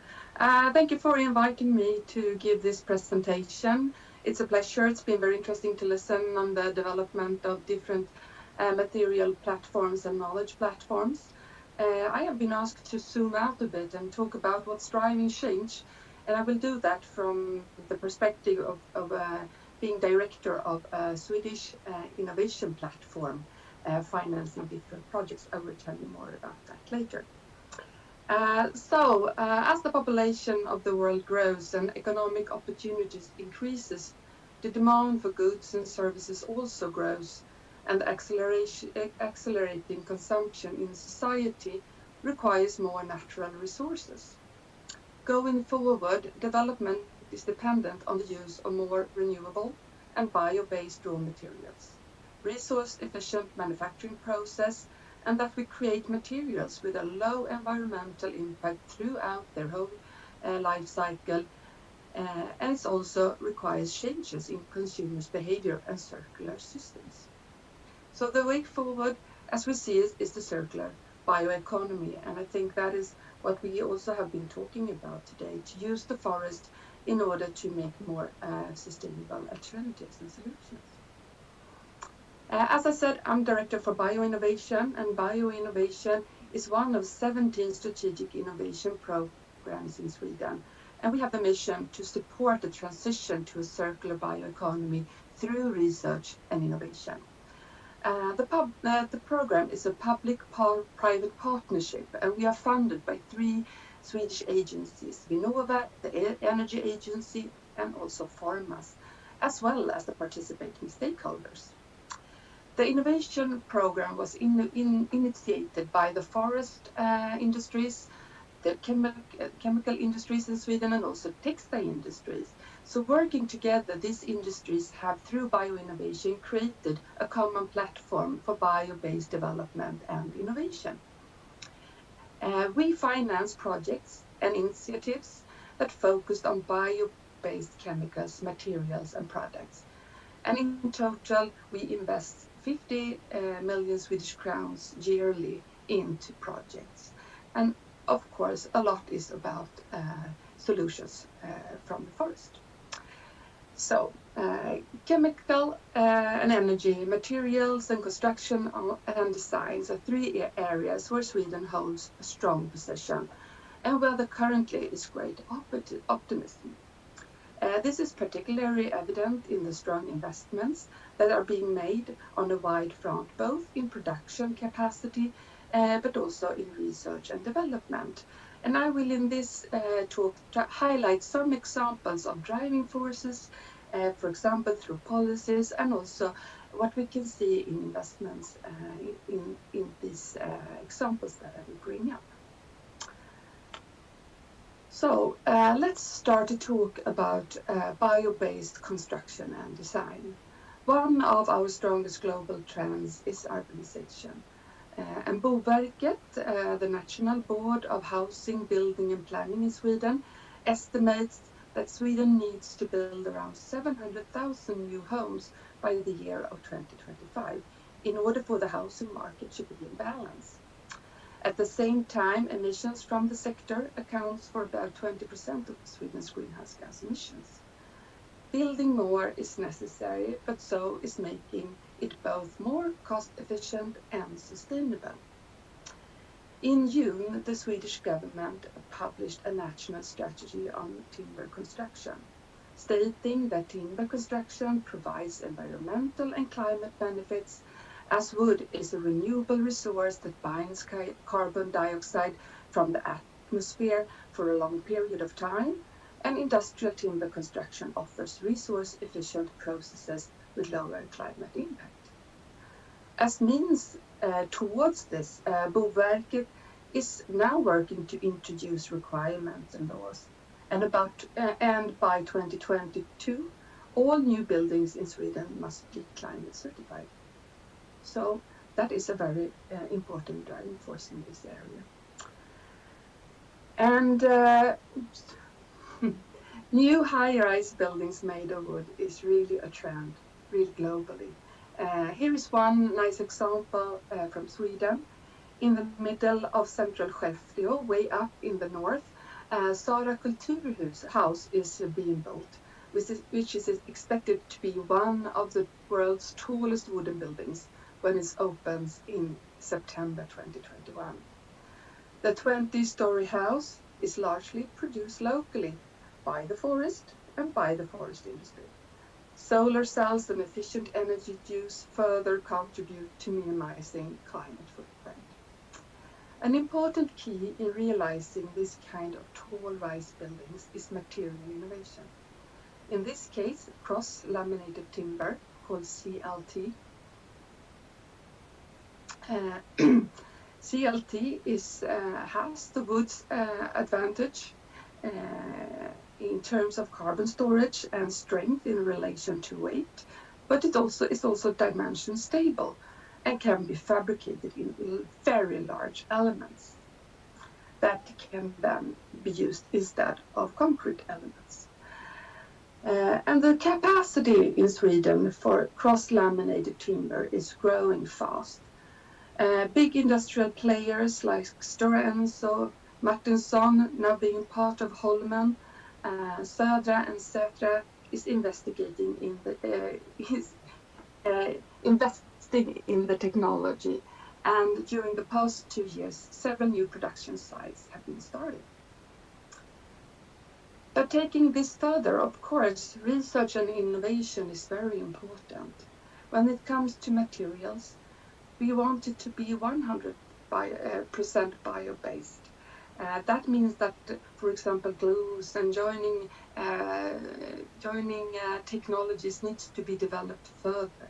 We also want to design for circularity, for the possibility to to redesign and reassembly construction, but also to recycle materials when we have reached end of life. So we want high-performing elements with system with low carbon footprints. And we also need to develop the tracing possibility throughout the whole life cycle. That is important both when it comes to the efficiency, but also when it comes to reporting on climate impact. As I told you, it's being implemented now, regulations around that. Well, bio-based materials create great benefits to customers as well as climate benefits, like we have now talked about when it comes to construction and design. However, there is great development potential through increased substitution in many sectors and new solutions.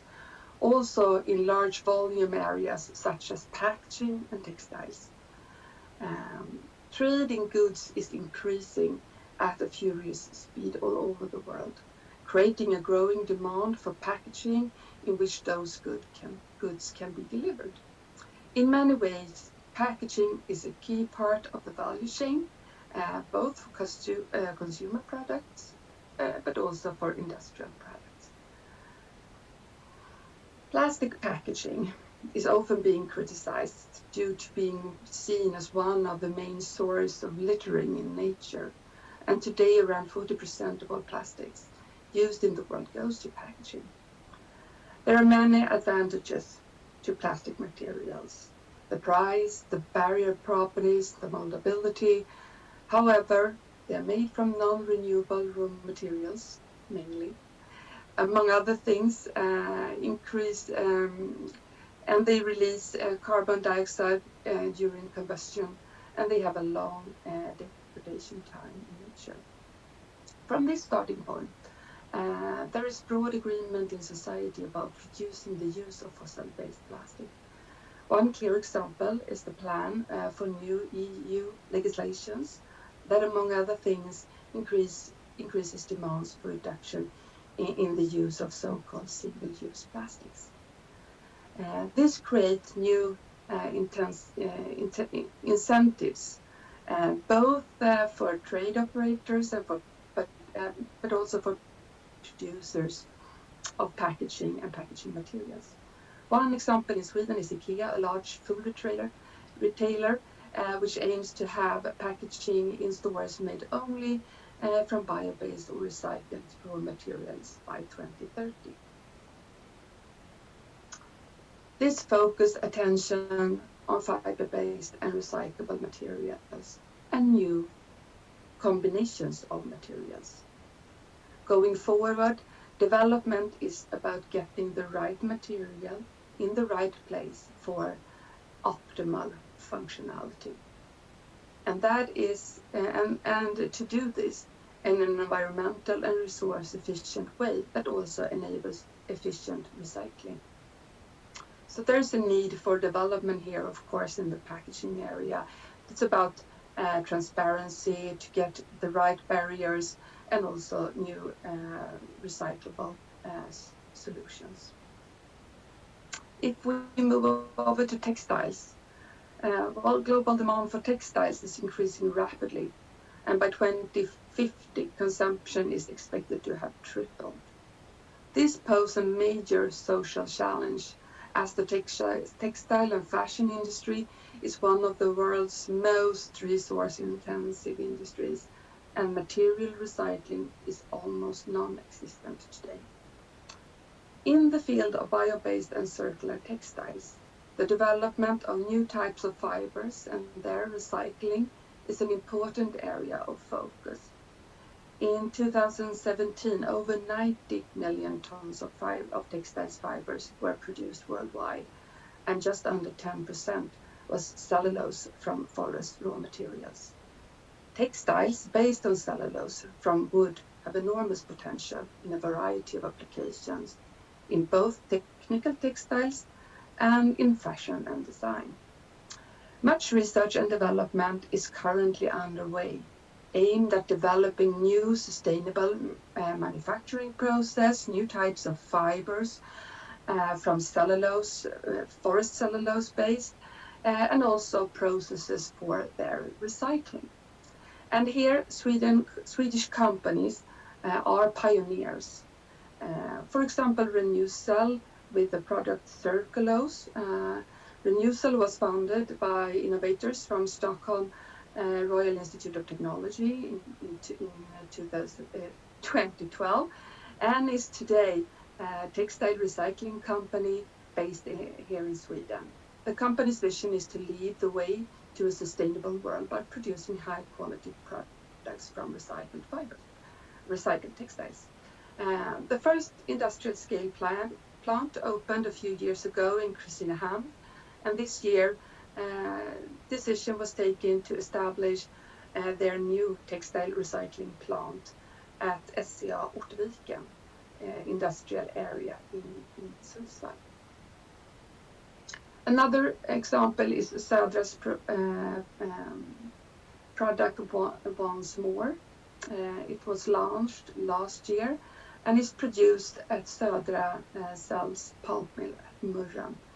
So with Södra's new technology, a mixture of cotton and polyester can be separated, and the pure cotton fiber is then mixed into their production of market pulp, which then can be used to produce new textiles. When it comes to textiles, as I said, it's important to develop both new fibers and new processes for recycling, and I'm sure we will hear more about that today. But as my last slide, I'd like to show this that we use very much, we talk very much about within bioinnovation when we discuss how to direct our financing and our offers. So very general for all these areas is that we need to continue to develop key technologies that enables a more sustainable solutions for the market. And we need to really take the opportunity by design in order to think about the whole life cycle and develop systems, materials, and products that are more easy to handle at end of life, for example. We also need to make use of residual stream. This is a good way to increase value in the bio-based sector. And on top of all that, of course, digitalization will play an important role, not least help us in traceability, but also in developing key technologies and different sensors and so on. And knowledge, not least, about the bio-based solutions that will also increase in better acceptance on the market of the bio-based solutions and also creates a more market pull. By that, I'd like to thank for the opportunity to talk about the drivers for circular bio-based economy, and I'd also like you to welcome you to our webpage if you want to know more about bioinnovation, and also read about our call for application that has recently opened, where we aim at creating a research school around processes for bio-based industry. So thank you very much for your attention.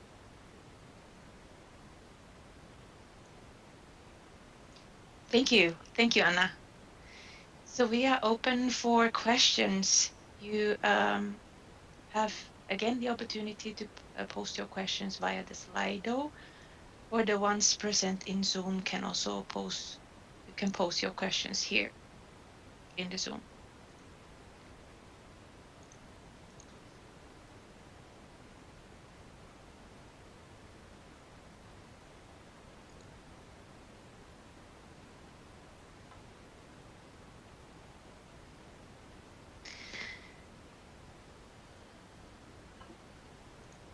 Let's just wait a little bit. And I have a question for you. So I do academic research. So yes. I do research in the university, and this is what I have been doing within my career. So from your viewpoint, from the bioinnovations, what in the academic research, could we do more, or what do you see in this area that are the key points that academic research could tackle or should tackle? Oh, I think it's so much interesting work being done at academia today.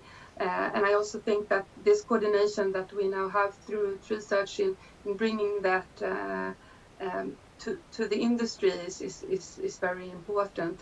And I know that the academic early research, if we say so, needs to be both exploratory, but also needs to be, I mean, you want to couple that to something, to developing new solutions that will bring value to the society. And I think that is a very strong driving force for many researchers today. At least what I see, people contacting me and talk how to contribute to a better world. So I think that is important, and also for us to be able to communicate to the researcher, to the young researchers, how they can couple their research to the both the opportunity, but also the challenges that we are so aware of today. So that I can say, but going into specific topics, that's hard. I mean, in this broad perspective that I brought to this meeting. Yes. But I have already seen today interesting things that probably will contribute to barriers and transparent materials and all these, but important functionalities that we need for in different areas. Definitely. Yeah. We have a question also. Do you have projects directed to other biomasses than from wood-based ones? Yeah, we are open to all biomass. So the program supports the value chain. So we start from gate, so to say, to product. So we don't have projects on biomass sourcing, but it can be anything. It can be biomass from residuals from the agriculture, or biomass from the oceans. So if you go in and look in our portfolio, we have about 100 projects that we have started during our first program period now, and there will be examples from algae and also from residual streams from, for example, oat or wheat.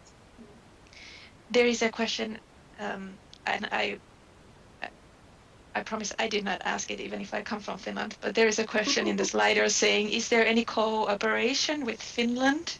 Oh, is that's there so some, lovely. yeah. Thank you for that question. Yeah, we have had actually two calls together with Finland. There is a program in Finland called Click Innovation that we cooperate with, and we have had two common calls on key enabling technologies together with Finland, because there we really see that we have complementary both resources in both when it comes to pilot equipments or research infrastructures, but also when it comes to knowledge and competences. So yes, we have so we have 7 projects ongoing right now with Finnish-Swedish cooperation. So that's been really nice. Thank you, Anna. That's all the questions that we had. Thank you for participating. Thank you for taking your time. Yes, thank you very much. Goodbye.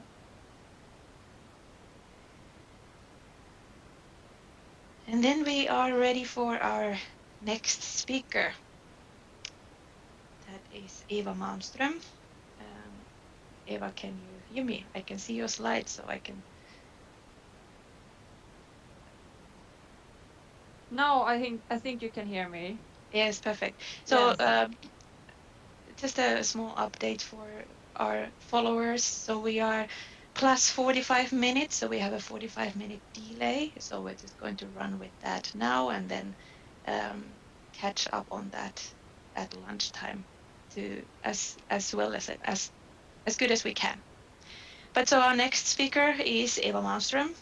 Eva is a professor at KTH.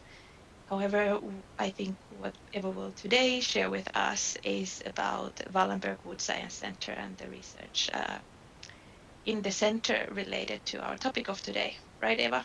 Yes, thank you very much, Tina. Perfect. And thank you, Tina, and all your co-organizers of this conference. I don't envy you at all. I hate these technological mysterious challenges that we face in these circumstances. But again, thank you for inviting me and asking me to describe Wallenberg Wood Science Center a little bit briefly. I will try to give an overview, giving the history, a very short background to the history, a little bit a glimpse of today's activities, and then I would like to share with you some of my colleagues' research findings developed at KTH within the frame of Wallenberg Wood Science Center. So let's hope that everything works as it should. Okay, Wallenberg Wood Science Center was founded in 2009. That is already almost 12 years ago. And at that time, it was installed as a joint research center between KTH and Chalmers. And the foundation for Wallenberg Wood Science Center is a very generous donation from Knut and Alice Wallenberg's foundation. And the donation was made as a response to the increasing challenges that the pulp and paper industry were indeed facing already 12 years ago. So a very obvious result from the Wallenberg Wood Science Center is that there is now a large number of alumni that has graduated from the center. If we look for the first 10-year period of VVSC, 59 PhDs graduated, and that is of course a unique competence resource for the relevant industry. And out of these 59 PhDs, 40% of them conducted postdocs, 15% are now in academic careers, 10% work in research institutes, and 50% work in industry. And then they divide by large companies and also for small and startup companies. There was a worry that since many of the PhD students were international students, maybe they don't stay in Sweden, but in fact 65% of them are active in Sweden and 60% of them work in forest-related industry. So it is easy to see that the first 10 year of VVSC has had a dramatic, at least has had a chance to have a dramatic effect on the Swedish competitiveness in this area. And throughout the development of the first 10 years of VVSC, there was an urge and a realization that all the findings from VVSC being disseminated in a quite exclusive research-oriented environment would actually be good to disseminate to a broader audience. So about 5 years into the first phase of VVSC, there was an idea to form a national platform, like a collaborative platform that would help to disseminate the research findings from VVSC, but also to build a strong network and to make Sweden an even more competitive partner in this area. And in 2017, Research was founded, and that's a national initiative bridging academic and industrial partners with support from as well private foundation as well as governmental bodies such as Vinnova and Bioinnovation. Thank you, Anna. And the research is now really developing to become a national player in this area. So research is providing pathways for cooperation between academia and industry. It provides research infrastructure, so in that works in the way that academic partners make available their more advanced infrastructure for each other, so that can help to even further increase the quality in the research. The educational component of research is important, where research is organizing courses and also organizing PhD courses, also in collaboration with VSC. And also Research is now also funding some research. So Research has grown to become a national platform that really helps to disseminate research findings from VVSC, but also research findings from all the participating and engaged partners. And when I looked most recently, 385 researchers in Sweden are registered within the Research platform, so it's a unique network. And the director for Research is Daniel Söderberg, who hardly needs any introduction in this for this audience, but I also want to congratulate him because he was very recently appointed professor at KTH, Fiber and Polymer Technology. So I have now a new colleague at my department from November 1st. And also I'd like to highlight Josephine because she is the platform coordinator for Research and she is helping us in VVSE a lot. So thank you very much for that. But I want to come back to VVSE, of course. So looking for the output from VVSE in terms of more scientific results, we can see the graph to the bottom left here. We can see that the number of publications grew constantly throughout the first 10 years. And when we summarize the first 10 years, there was 760 scientific articles and reviews published. There were more than 16,000 citations in total, and the average citation per item was almost 25. So the research in VVSD seemed to be quite healthy. And one indicator on that is to look for the field-weighted citation impact. And this we did for the last 4 years of the VVSD first phase, 2014 to 2018, and compared this impact indicator with the performance of various universities in the world. And then you can see that VVSC is indeed performing very, very well.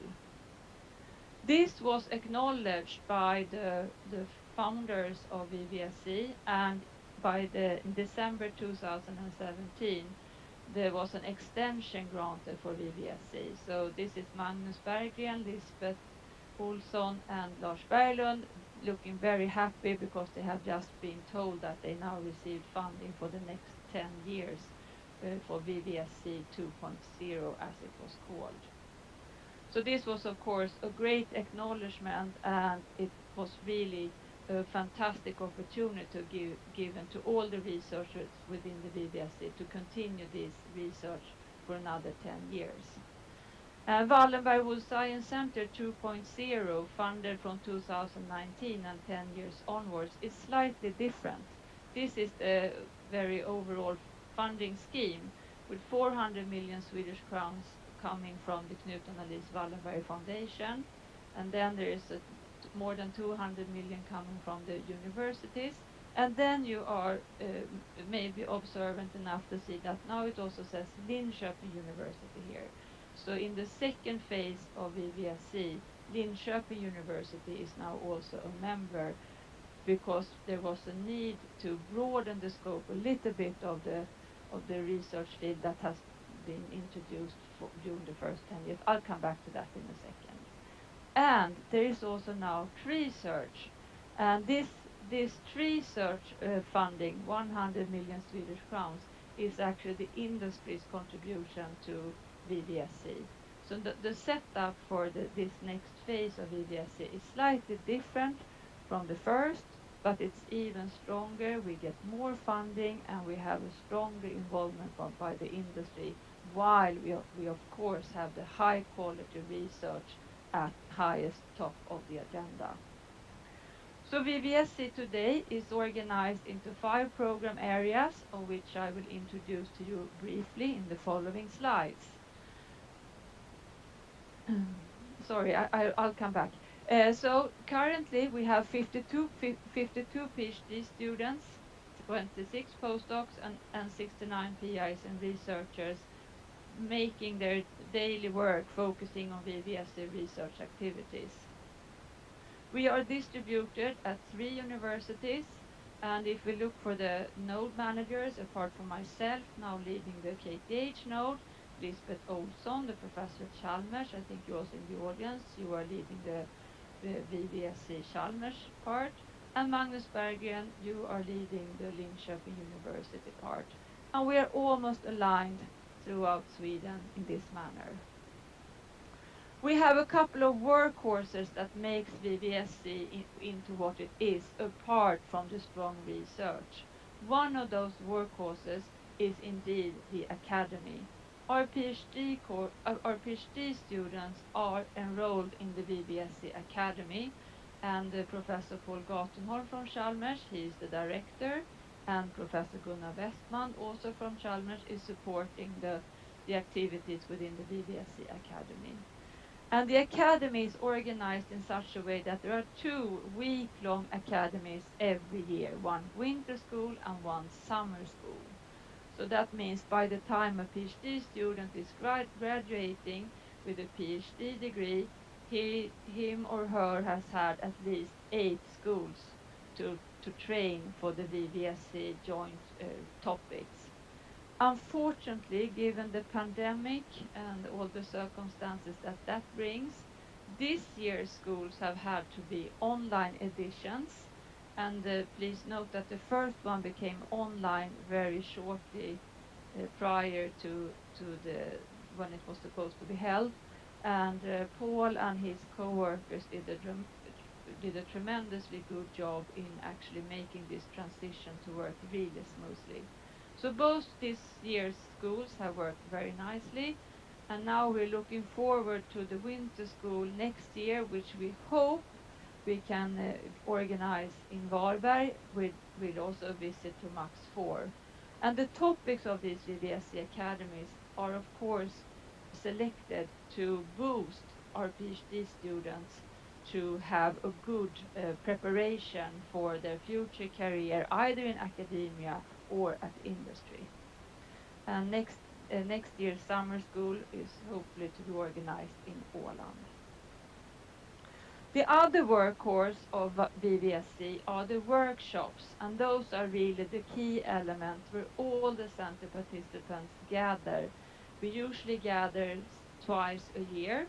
Again, the pandemic is changing everything, so the June workshop that was planned for Marstrand, and Lisbeth was supposed to host that, had to become an online edition, and also this fall's workshop is now an online edition that we will organize next year. We will devote this fall meeting to the research that we conduct in VVSC and how it is connected particularly to the Agenda 2030 with the Sustainable Development Goals. And then it is natural for us to focus on Goal 7, which deals with energy, as much of the research is within VVSC is somehow related to energy matters or energy issues, as well as Goal 12, which deals with the responsible consumption and production, which is very much of focus for VVSC. And again, I do hope that we will be able to meet in June 2021 on Marstrand. Okay, so we have 5 program areas, and the first program areas is program 1 called Wood Components and Materials Biorefinery. It is led by Lisbeth Olsson at Chalmers. And this is a traditional part of VVSC. It has been there from the start of VVSC, and its overarching uh, research quest is really to understand the complexity of the cell wall and how you can develop new methods to disintegrate the different components of the cell wall to make specific use of the individual parts. And Lisbeth, she will be talking later this afternoon, and maybe she will shed more light about the VVSC activities during her presentation. The second program I am leading, and it's a new addition to, it's partly a new addition to VVSC. It is about bio-based polymers, and there is also some modeling within this program area. In essence, we can say that program 2 is focusing on everything but cellulose. So we work with lignins, we work with hemicelluloses, and we work with polymers that can be used to modify cellulose, preferentially by using bio-based starting materials for this modification. The modeling component is very much focused on understanding the reactivity of wood biopolymers and more specifically to understand the water interaction with, wood biopolymers. So we make use of polymer chemistry and chemical principles in program 2. Program 3 is one of the older parts of VVSC. It is led by Lars Rågberg, who is a professor at KTH, and the topic is functional fibers and fiber systems. This is, of course, indeed a cornerstone of VVSC, and Lars has focused his attention to understanding the fundamentals on fiber-fiber interactions and fiber-fiber joints, and how these can be tampered to really gain the best strength. Um, so they are focusing on fiber and fiber nanotechnology, and they also work with functional filaments and colloidally structured materials. On this slide, you see some examples on their work.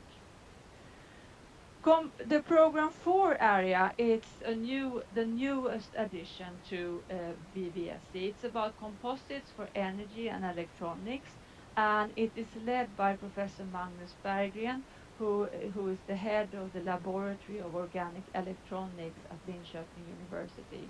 So here they have a lot of experience in working with organic electronics, and with program 4, we want to investigate if it's possible to make functional materials from cellulose and wood and apply these in the organic electronics.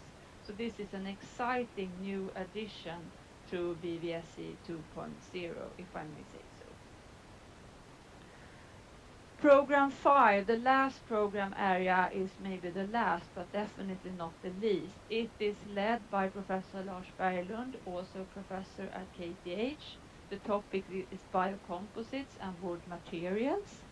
Lars was the director for the first 11 and a half years, and they work a lot. His research is very much focusing on engineering materials from wood and cellulose, and also how these can be nanostructured so to get the best material properties. How can you make strong biocomposite?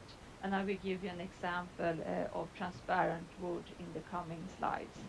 They work a lot on to control the interface between a wood component or a cellulose component and a surrounding matrix to make the materials of the highest possible strengths. And how can these materials be designed for eco-friendly recycling? There is a good opportunity to catch up with the research that is conducted in the VVSC. In a collaboration with Research, we have now a number of webinars available on the Research YouTube channel. So if you feel that this is of interest to you, check the YouTube channel out and be inspired by the excellent research presented by the people in this audience. Now I'd like to switch gears slightly and instead focus on VVSC at KTH. And here you see the happy faces of some of my colleagues, and I'm sure that you recognize some of them. I will try to highlight research conducted by a few of them. But I definitely would like to start by an example by Professor Lars Berglund. He has devoted a lot of effort toward making transparent wood. And the idea of transparent wood is that once you have delignified the wood, you actually have the porous material remaining. And if you then can soak and fill the pores with a polymer that has a refractive index that matches the refractive index of the cellulose, you can now make a transparent wood. So if this is the appearance of the original wood cell, you will get this appearance after the lignification. And once you have fulfilled the pores and matched the refractive index, you will now have a transparent wood material. And this is of course extremely interesting, not the least in building applications, where you can have light passing through, and if you also can control the passing of the light through the material, you can have material that is shutting the heat out but keeping the light in. So this is an extremely interesting research area, and Lars' group is continuously working on this, and also some of his collaborators, of course. Throughout the years, I've also had the pleasure of working closely with Lars Wågberg, and I asked him to give me some examples for this presentation, and then he passed a lot of material to me, but I choose to highlight that the material that uh, uh, he has done together with his PhD students, Malin Nordenström and Tobias Dansefeld. Tobias defended his PhD last year, and Malin will defend her thesis on Friday this week, which will be about colloidal interactions and arrested dynamics of cellulose nanofibrils. The thesis defense is broadcasted through Research, so please check the website out if you want to follow the thesis defense. So I'm going to highlight a few of Lars' most recent results with regard to colloidal properties of CNF. So Lars Group has spent a lot of emphasis and efforts in understanding the CNF dispersions.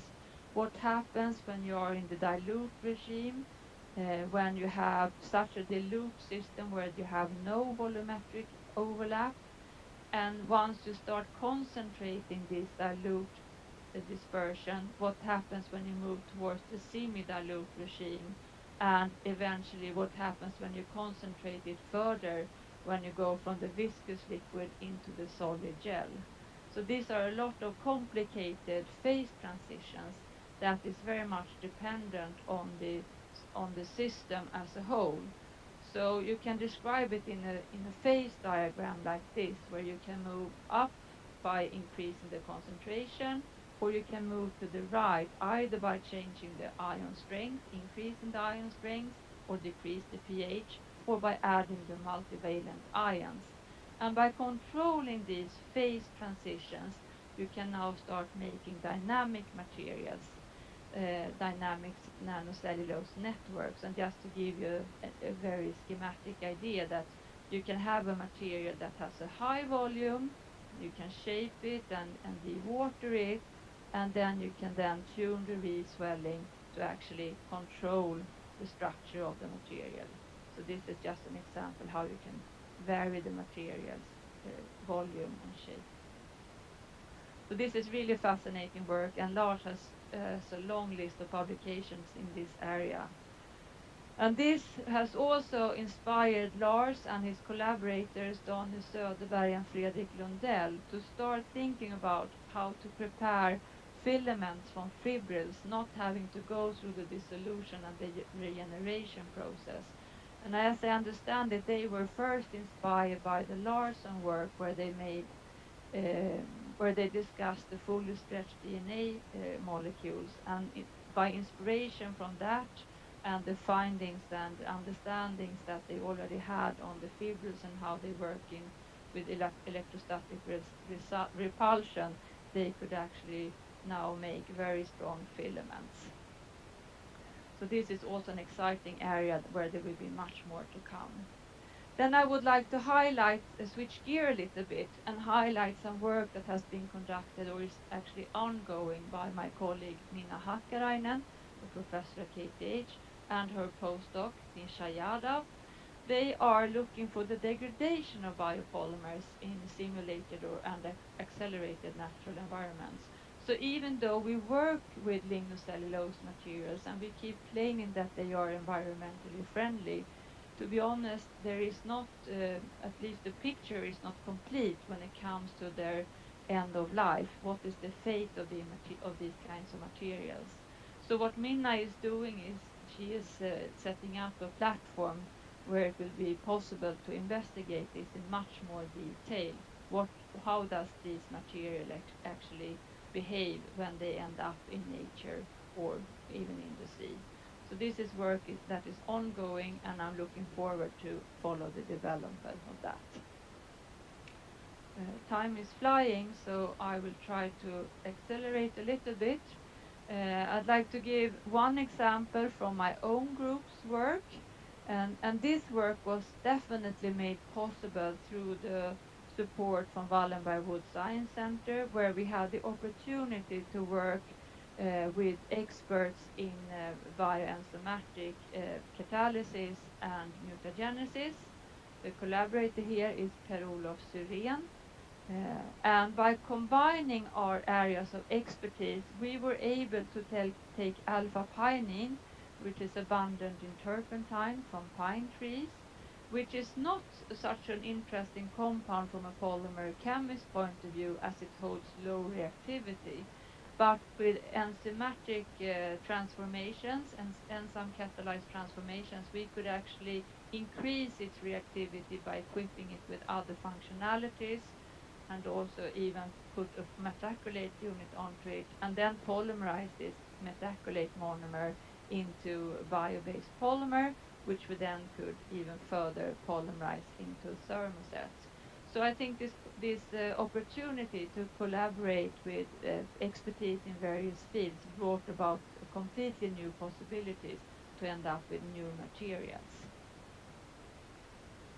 I'd like to skip a few slides. Sorry, and then focus a little bit here, which is another example where we can combine polymer chemistry and biofibers to come up with new material solutions. So this is an approach that we work with a lot in my laboratory. It is called polymer-induced self-assembly. It's a way to make controlled nanoparticles so that you can control the interior by tailoring the polymer inside. You can have a soft or a stiff particle, and you can tailor the corona, or sorry, the shell of the particle to make it such that it has good compatibility with cellulose. And now you can use these nanoparticles as a compatibilizer in composite materials. And this we did in a collaboration with Dr. Giada Louré, who is also assistant professor at Chalmers, and Lars Berglund again. And by combining Dr. Giada's wet processing, we could now make composites in a quite simple manner by taking a water dispersant of the CNFs and the PMMA latest nanoparticles mix that with the polycaprolactone powder, do wet feeding of the mixture, and then compound it in an extruder, and then end up with injection molded sample. So now we can investigate how the interface of the CNF is actually affecting the final composite. And this is a little bit messy slide, but I just try to guide you through it. The black line is the native polycaprolactone without any added cellulose nanofibrils. And the green line, sorry, the black line is the pure PCl, and the red line is when we add the naked CNF without any material on the surface. And you see that we completely deteriorate the properties. We have essentially no strain before the material break. But when we add the latex nanoparticles, we get the green response in the mechanical properties, so that we actually increase the stiffness a little bit, and we definitely maintain the strain. So by tuning the surface properties of the CNFs, we can now start getting better material properties. So this brings me to my final slide, and yes, indeed, VVSC is a unique research environment, and we are extremely grateful for the generous financial support from Knut Knut Foundation, from the industry and the participating universities. And I think one of the most important parts is that VVSC has a critical mass, so we do form a dynamic research environment that hosts a dynamic PhD school. We can conduct the fundamental research of high quality also by the ability to combine our research areas. And I think the intersections between the complementary areas, they pave the way for novel findings and new research lines. And we are very grateful for the research initiative as it offers pathways for disseminations. And also VVSC is a good breeding ground for new research projects. For instance, the project that you will hear about in the next presentation, Fiber, a Vinnova Competence Center led by Professor Annette Larsson. And with that, I'd like to thank all of you for your very kind attention. Thank you so much. Thank you, Eva. So we are open for questions. I recommend that all of you will post them on the Slido or ask them via the Zoom preferential.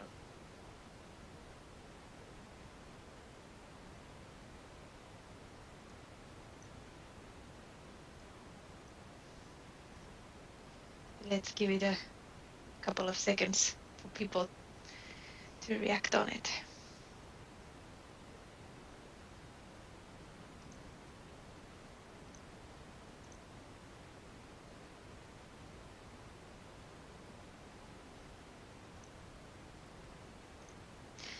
So there's a question regarding how can a person who is not in the research of Wallenberg Wood Science Center the best follow the research? Okay, that's a really good question. So the tree search question is most easy because if you're a researcher in any industry or academic organization in Sweden, you can just register on the tree search platform and apply to become a member of tree search. Mm-hmm. If you want to become involved in the VVSC research, I would encourage you to seek collaboration with some of the PIs in Mm-hmm. VVSC so that you become familiar with the PIs. That Yeah. is the most easy way, I would say. And you also highlighted those YouTube videos, for example, that represent Yes. some of the PIs in the tree search, right? Yeah. Yeah, That would and be one yes, way. yes. So Tree Search, they have this YouTube channel where they post seminars, both from VVSC but also Mm-hmm. some of the Tree Search. So stay tuned with the Tree Search YouTube channel. Mm-hmm. Mm. So that is actively in use. Yes, it's actively in Perfect. use. Yes. Thank you, Eva. Thank you very much, Tina. Thank you. So then we are ready for our next speaker, and Eva was kind enough to give us a bridge to that. And we are ready to welcome Annette Larsson. Thank you.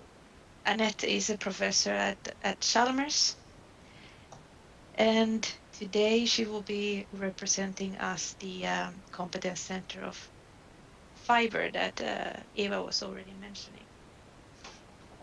Okay, can you hear me and see the slides, Tina?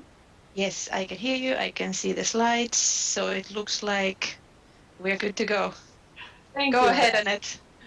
Thank you, Tina.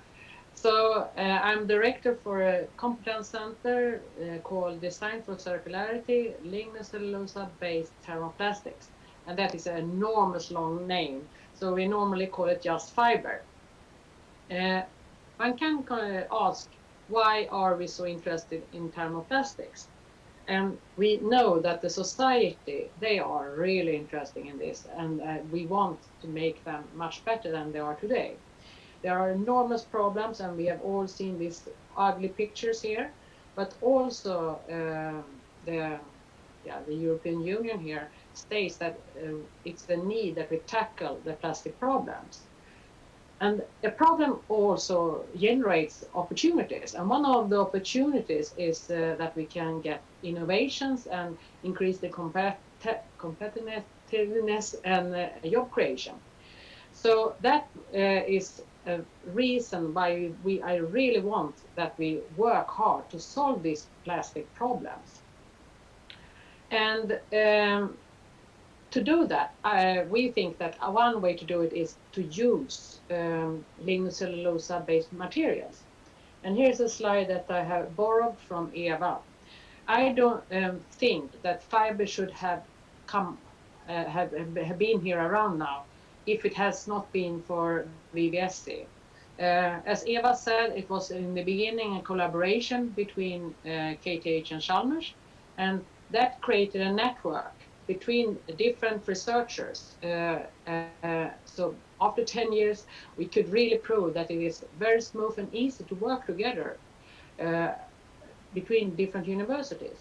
And we had also different company contacts, and by using this, we could state and formulate the fiber. So what is fiber? Yeah, it is a Vinnova competence center. And here's competence, very important.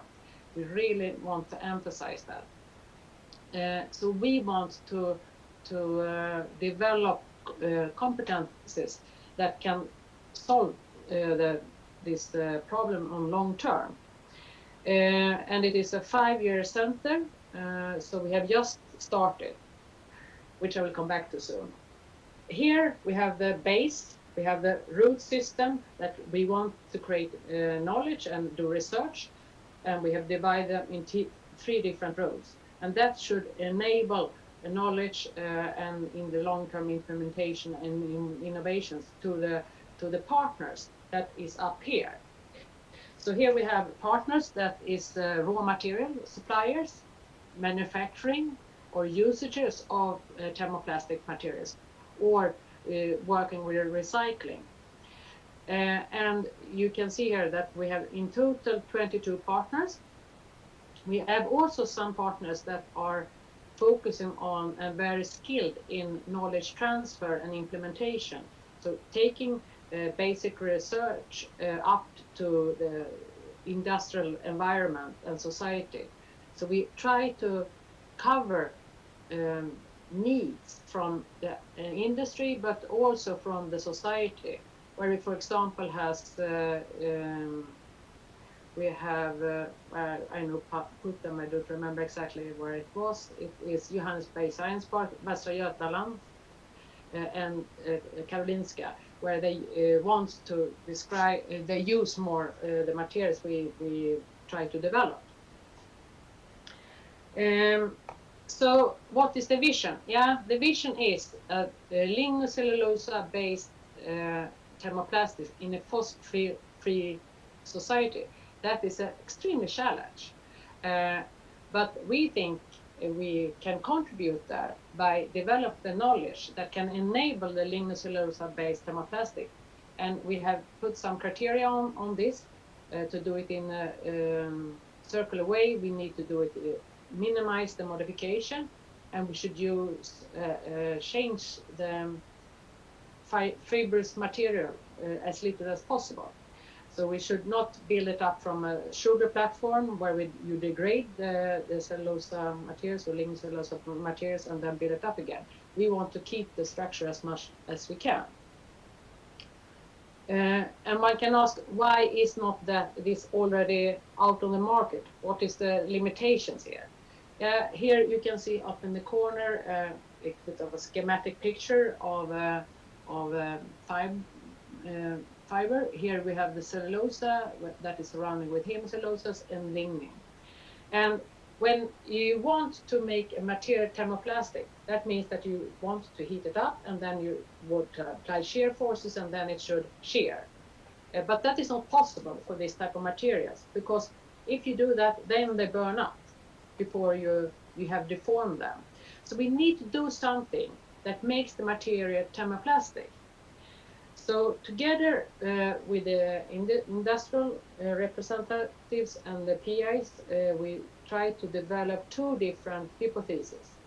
The first hypothesis is here, where this is an extremely very simplified schematic picture, where we have this whitish part here should represent a part where we have mainly cellulose-based materials with some hemis. And here we have mainly lignin with some hemis. Okay, so the first approach is how we can get the materials thermoplastic is that we should modify this part here in some different ways. And if we succeed with that, if that works. Then if we apply a force, then it should be deformable. So, and then the deformation, the shear plane should appear here in these modified areas. So that is the first hypothesis, way to make the material thermoplastic. The second one is that in this case, we remove the lignin containing parts and instead we modify just the surface of the main, where we have mainly cellulose. And in that case, if we then apply a force to it, then the shear plane should come in the green areas. So they slide there. And so that is the second hypothesis, how to create thermoplastic material. And knowing this, we realize that we need to develop 3 different research competence areas, which is modification, processing, and characterization. So this spans up the fiber area where we want to develop the knowledge to test these 2 hypotheses, as I just explained. So now I would like to go through the different research competence areas. And now it should have been super fun to have a lot of results to say, oh, we are fantastic. I still think that we are fantastic, but we started the center and approved the first project a half year ago. So I will not do that. We don't have so much results yet, but that will come. And the reason why I think it will come, I will try to explain for you. So we start with the molecular modifications. And here's the hypothesis here, up here in the corner. And you could see in the previous presentation that one can make latex particles. And there are different approaches how to make this modification. And one approach is that you modify the surfaces here, the green ones, and then you can do it by creating latex particles or grafting the fiber surface.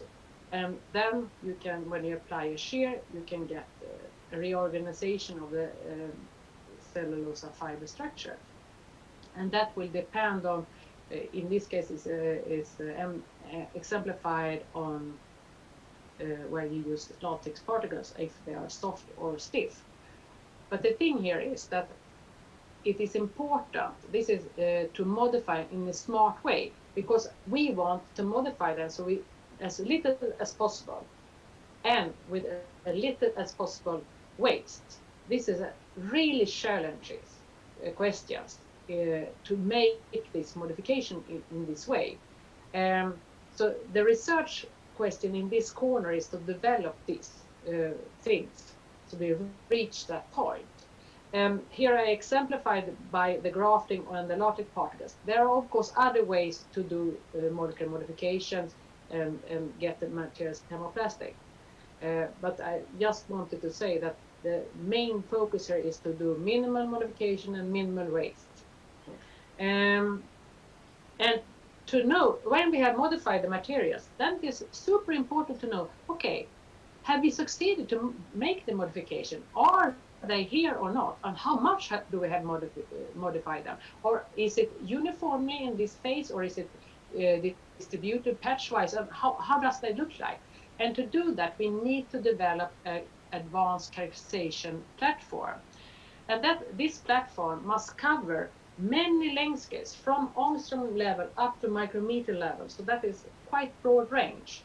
And to do this, we have in the beginning selected 2 different main technologies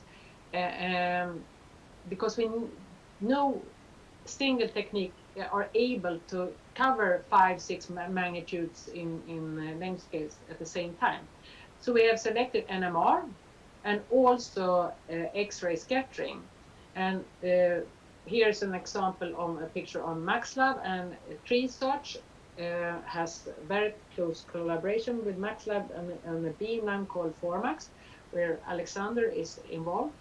But this also opens up collaboration possibilities with other X-ray sources in the world. And Marianne Levy has developed a technique where she can determine the orientation of fibrils. And here it is exemplified on collagen in bone.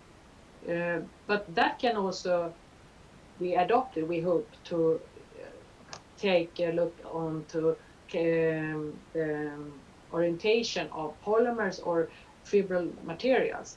And here's another example where Marianne's group has used polymer samples that has been injected molded, and then they can see how the orientation depends on where in the sample you are. Here's on the surface and here's the middle of the sample that is molded.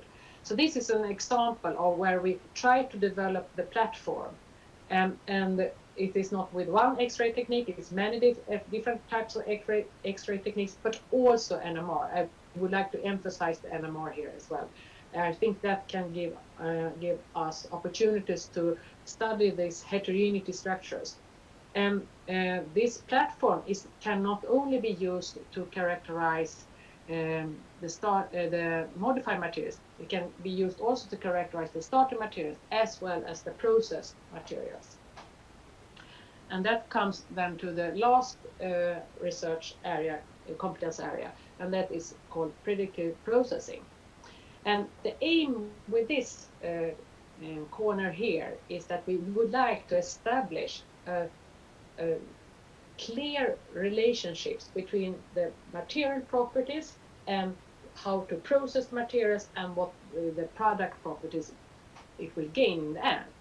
And these relationships are, they are quite familiar, and you know how to do it if we talk about classical fossil-based materials. When it comes to bio-based materials and the type of materials we want to develop, we don't have so much there. So we will have two different approaches. One will be that we use simulation technologies. And here is Mikael Hedenqvist doing that by using different simulation techniques. Here it is an example on MD simulations where he can look into if I change the plasticizer or if I change the modification, how does that affect the glass transition temperature or the formability, for example. And it also can study the interactions with water, because always when we talk about bio-based materials and that we should replace fossil-based ones, we must remember we have a challenge when it comes to interactions with moisture and water. So that is one part of it to achieve these relationships that we want in the end. And here is another example. I hope you can't hear it so much, but that is where we have an extrusion of a cellulose-based material. And here's an example where Per Larsson has the research project that is running by the postdoc Emil. And this I would like just to show that we need to understand how to process the materials we develop in practical point of view as well, to test that in different ways.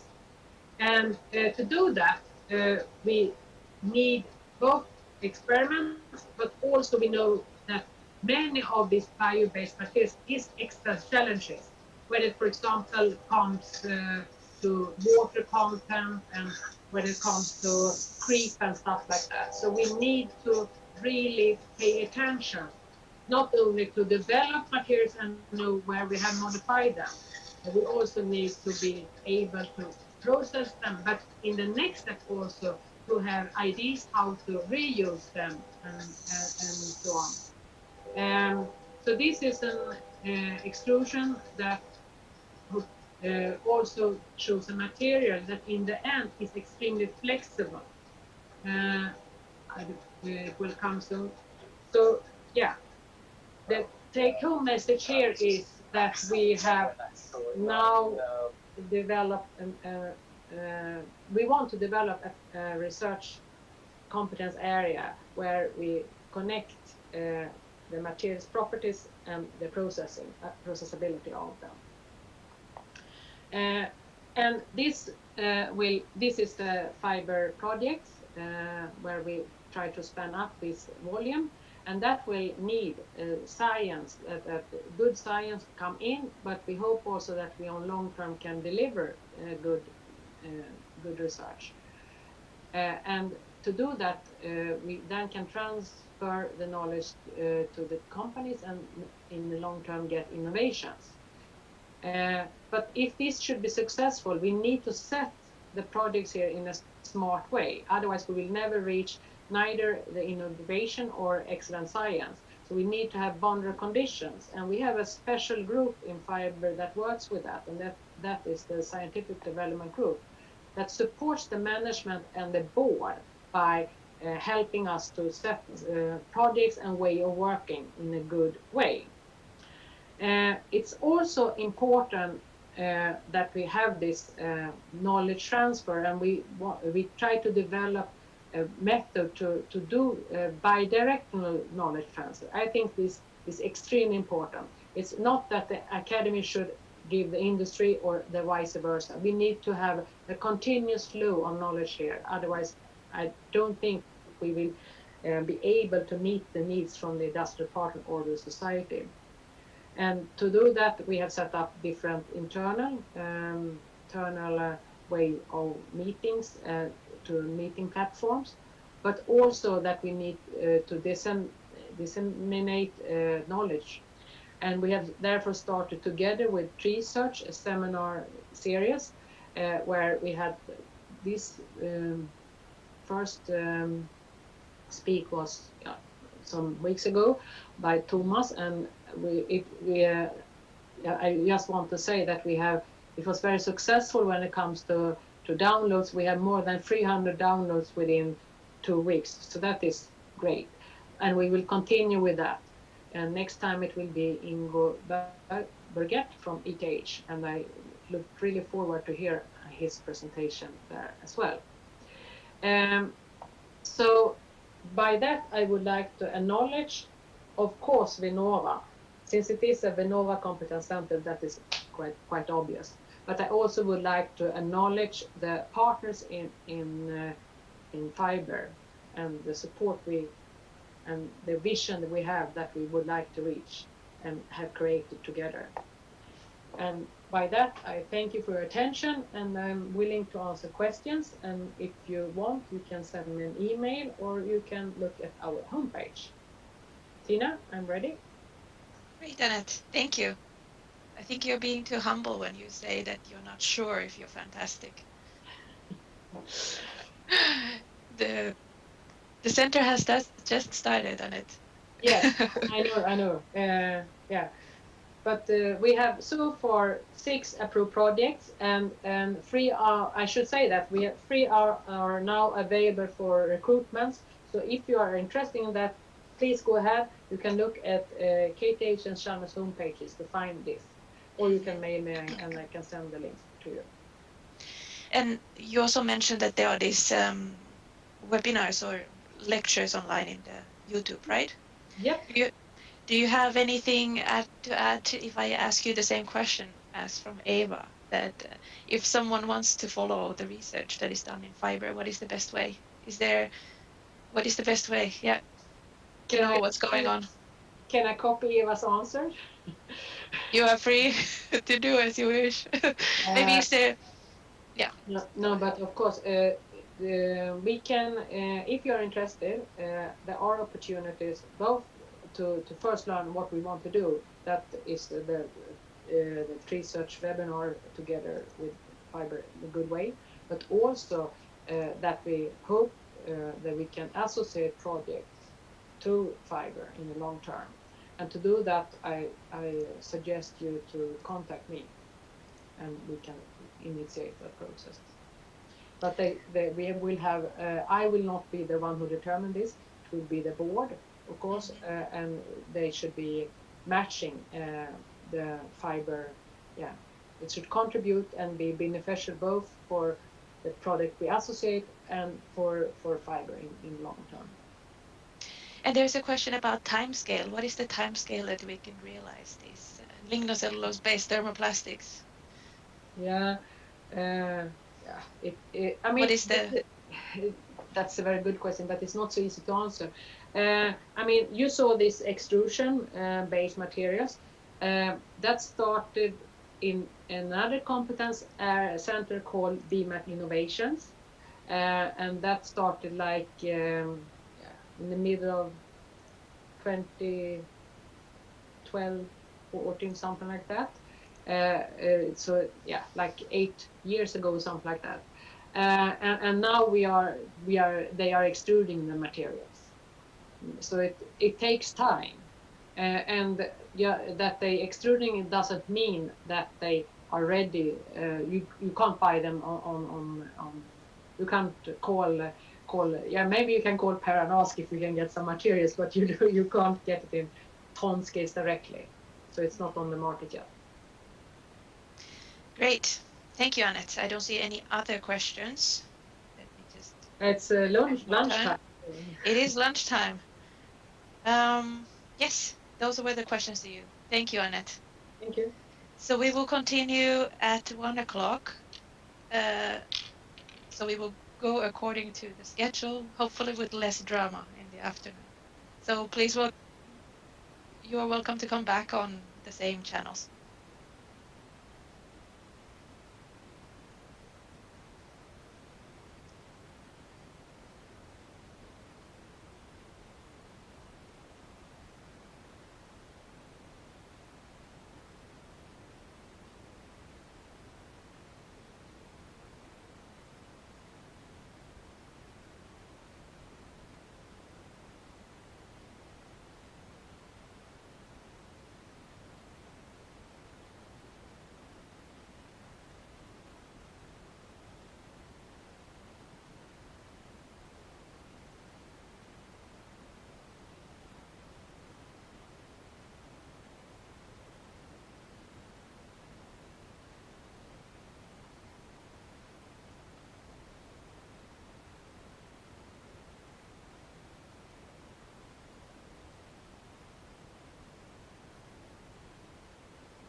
Det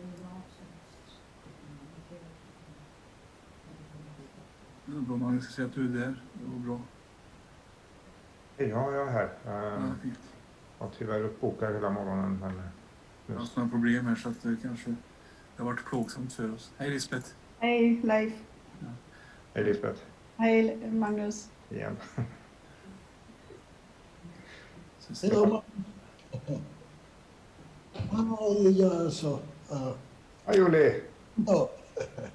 Good to see you. I'm in Germany. Are you in Germany?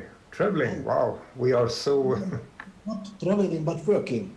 Working, yeah. Yeah, so until Christmas. Okay. So long time, Uli. Good to see you. I'm sorry I couldn't listen to your talk, but we are recorded, so I will look at it later today, actually. Okay. Good. Yeah. Where in Germany are you? At the guest professorship or? Bayreuth. Bayreuth, oh sure.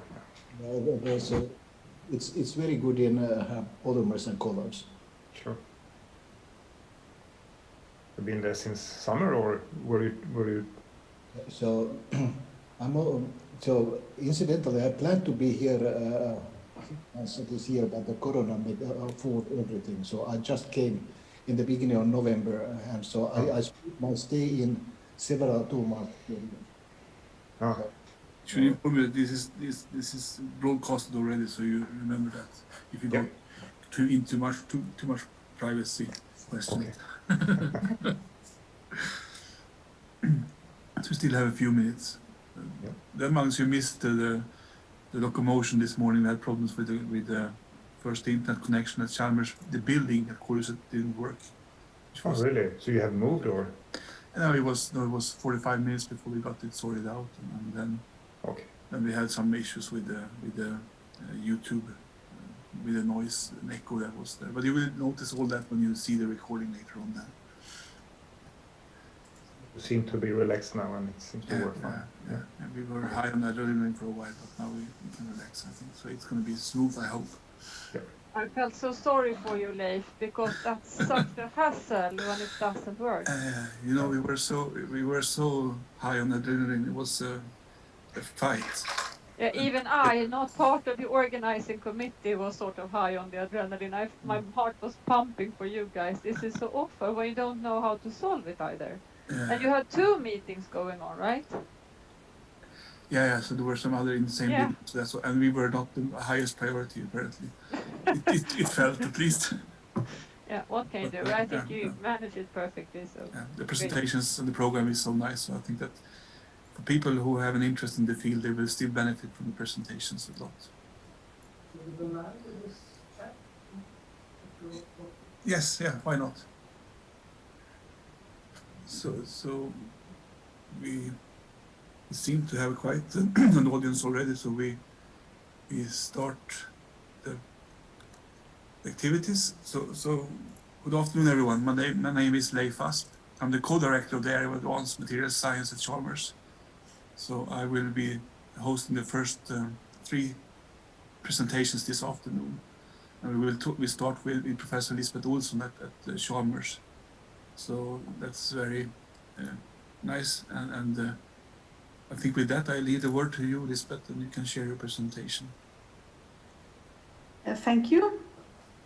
So I will start. We invite, of course, everyone to post questions via Slido or the chat on YouTube. So, do you have the right view of my presentation now? Yes, thank you. Okay, thank you very much, Leif, for the introduction. So I'm professor at Chalmers, and I work in the area of industrial biotechnology. I'm also co-director in the Wallenberg Wood Science Center, as Eva mentioned earlier. So in the presentation today, I will focus on my own area, what enzymes can contribute with.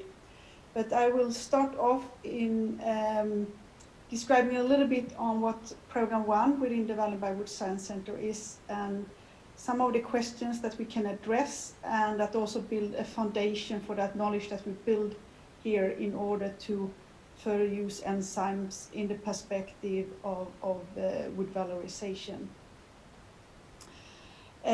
Just very shortly, I have a great interest in bioeconomy, and I want to touch on what Anna was talking about earlier.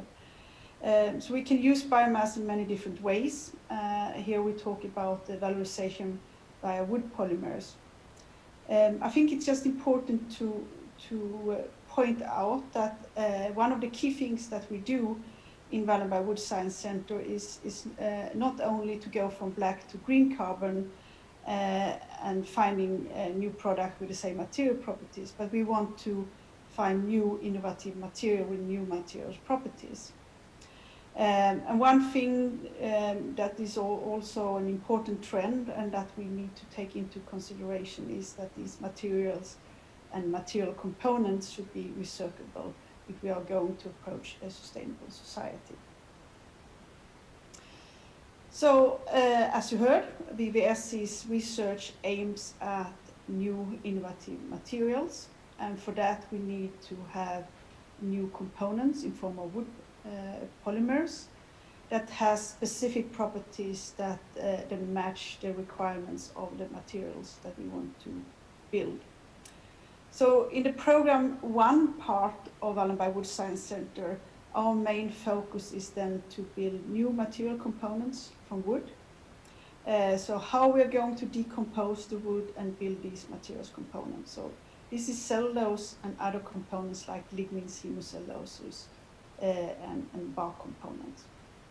And one of the basic research questions that we have here is how can biomass be treated chemically, physically, and enzymatically to decompose wood into new components?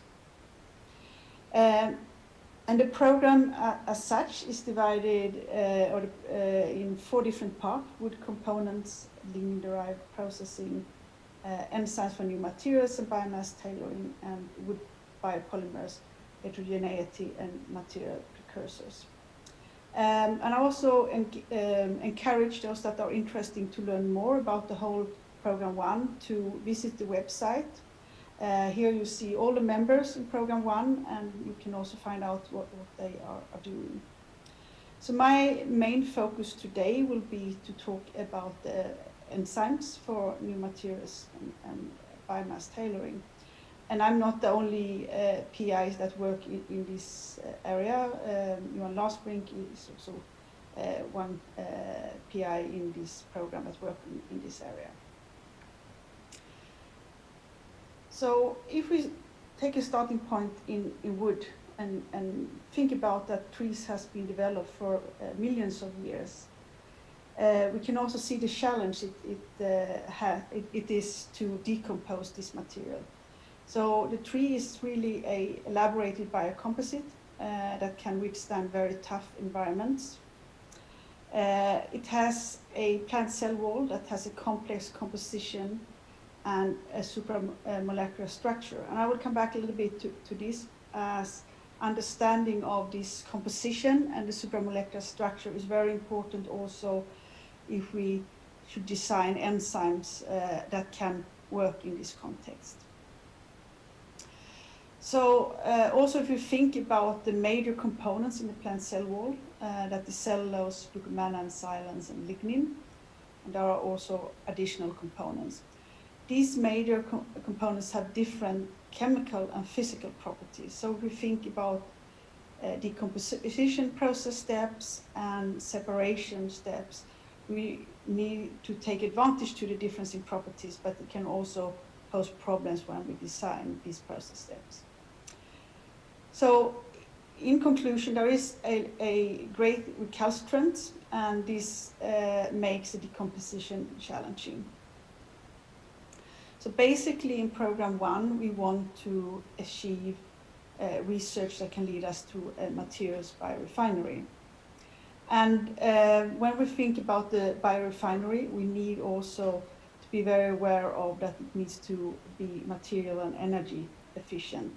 So we should not only be able to make small quantities of interesting materials or material components, but we need to have large quantities and volumes and ensure these that these are materials and energy efficient. So this is something that we need to pay significant attention to when we design the processes.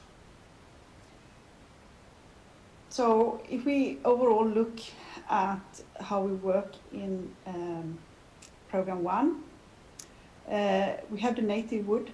We need to go from the native wood to the wood components. There's been a lot of focus on steam explosion.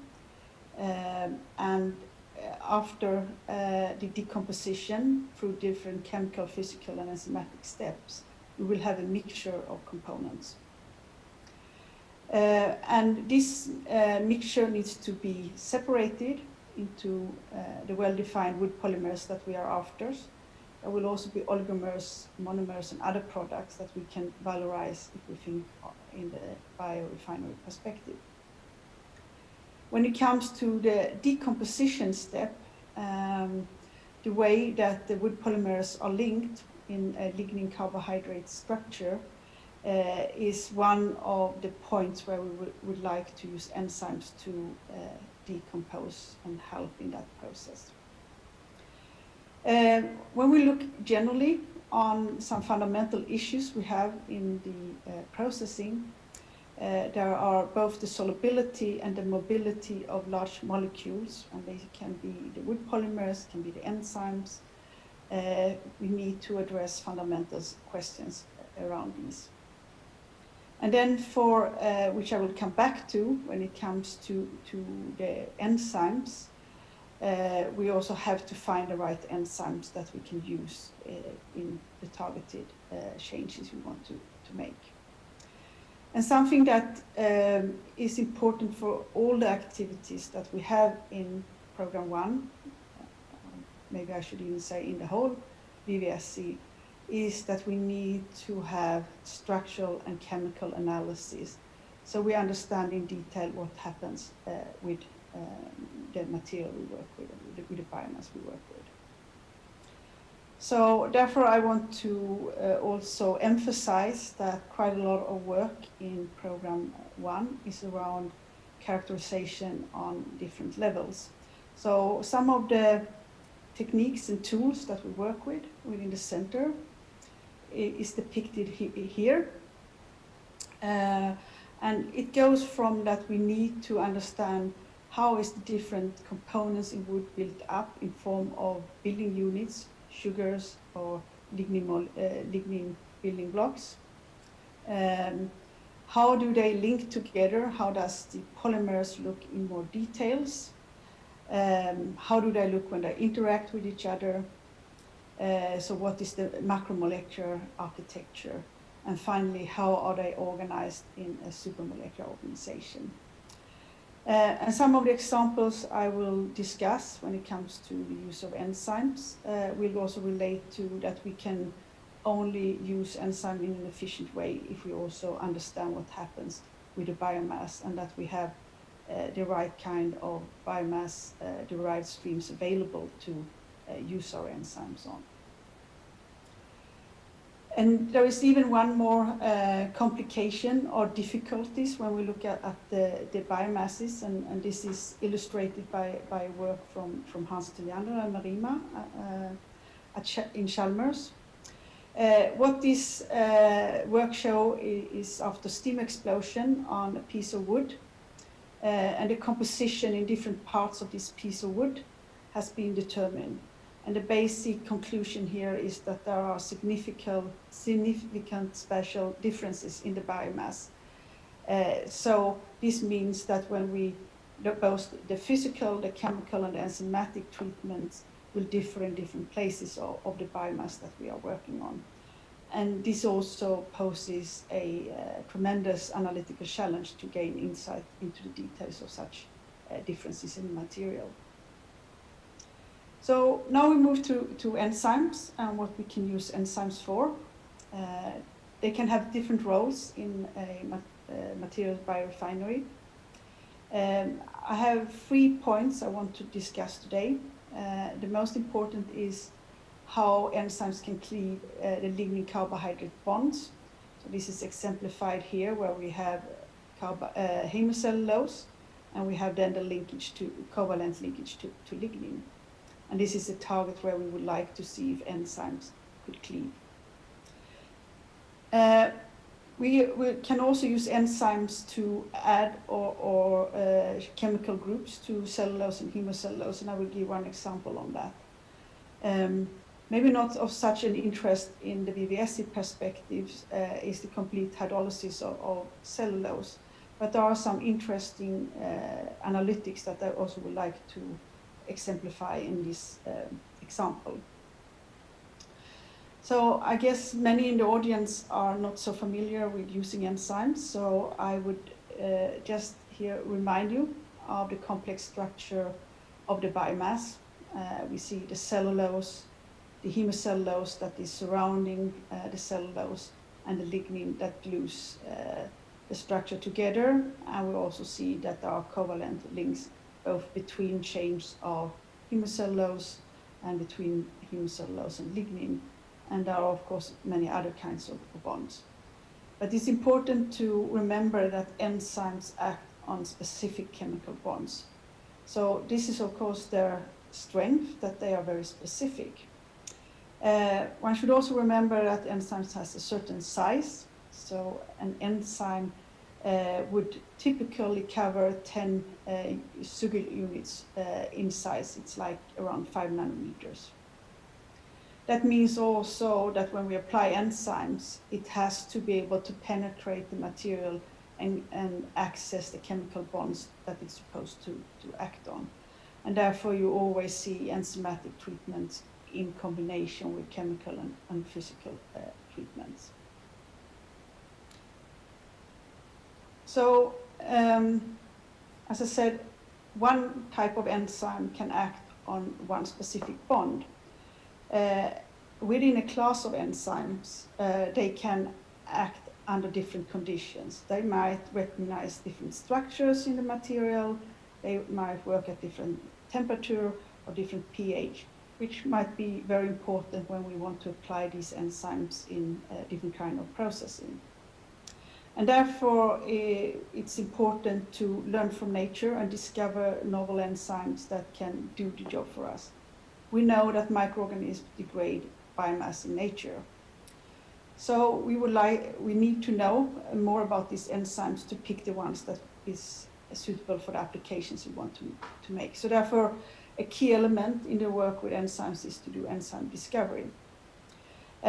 We want to identify enzymes suitable for a specific application under specific reaction conditions.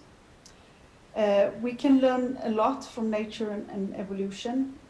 By understanding how biomass is degraded in nature, we can also find completely new functionalities of enzymes.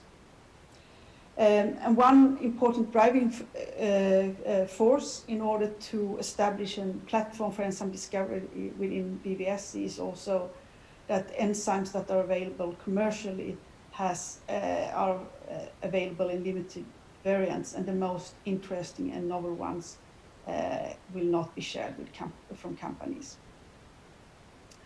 And there are two ways that we normally use in order to find new enzymes. We go out in nature, find efficient microorganisms, and my interest is in filamentous fungi. And we can also use genomic information that is available. And I will give a little bit example of both of these approaches.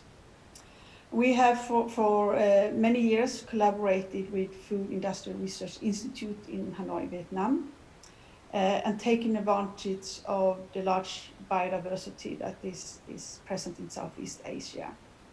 So this is just to exemplify that we have identified many interesting filamentous fungi together with them. We have digged into details of some of them. Here's one, Malbranchea. When we dig into details, the main aim is to understand what variety of enzymes do they have. And you can see here carbohydrate active enzymes. It's a kind of database. And here you see different kinds of enzymes. So typical filamentous fungi produce between 100 and 500 different kinds of of enzymes, and we need them to narrow down to what could be of interest for our specific application. So I will come to the first example, and that is about the enzymatic decomposition of the lignin carbohydrate bonds. You can see here, this is the lignin, this is the xylem backbone, and here is an ester bond that we would like to degrade with enzymes. And the enzymes that we have identified, you typically use simple model components, so we use these simplified molecules to, in the first screening, see that these kind of enzymes we are interested in can act on the component. So some of the challenges when we want to identify and prove that an enzyme works on a specific bond is to have this kind of material available. And there is some substantial work within the VVSC program 1 where different model compounds of this complex have been taken forward, and that has been part in our collaboration. So here in short, we have identified a microorganism that was discovered by Peter Billy's group, that is glucanol esterases. We have looked into the diversity of work driven by Johan Lasbrink, and the different enzymes that you see in this phylogenetic tree. What you can see, they are spread out, and that's the whole point, because then the point is that they have differences that we can take advantage of. And we have then identified what are the differences in what substrate they prefer. Then, in order to prove that they actually can work on the complex substrate that I just showed you, Martin Lavoca at KTH and colleagues took forward a method to purify, fractionate lignin carbohydrate complexes from spruce and birch. So then with our enzymes and this material available, then we looked into the action of the enzyme on this material. And for doing that, we need also advanced analytics. So if this bond here is cleaved, then we will get two pieces, one related to the lignin part and one to the hemicellulose part. By cleaving this bond, there will be an increase in the free carboxylic groups. So firstly, we applied size exclusion chromatography and could show that the size of the fractions in the samples after enzymatic treatment had decreased. And then secondly, by applying phosphorus NMR, we could see that after applying the enzymes, the number of free carboxylic groups did increase. So this is then points to that our enzymes can cleave the covalent linkage between carbohydrates and lignin. And then with having this knowledge in mind, one can then further explore how we can use this in different processing situations. And related to this, there are other molecules of interest in biomass to explore, and that is suberin. And suberin also have this kind of linkages between the lignin and fatty acids. And suberin is part of bark, so more material in the wood could be valorized. So we are presently exploring a group of enzyme proteinases that should be able to act on this bond. So it will both be of interest in processing, but we could also release a number of different fatty acids that might be of interest in making further biopolymers. And here again, in order to understand what happens, we are building different analytical methods in collaboration with others. So very shortly also about the enzymatic hydrolysis of cellulose. And here I want to point to the complex supramolecular structure and the size of enzymes. And here we could work together with Thomas Larsson at Inventia with solid state NMR to understand the differences in the supramolecular structure and how well that influence the conversion ability of the cellulosic substrate with enzymes. And the conclusion of this work was that there was an importance in the aggregation during enzymatic hydrolysis and the accessible surface area for how well the enzymes could work.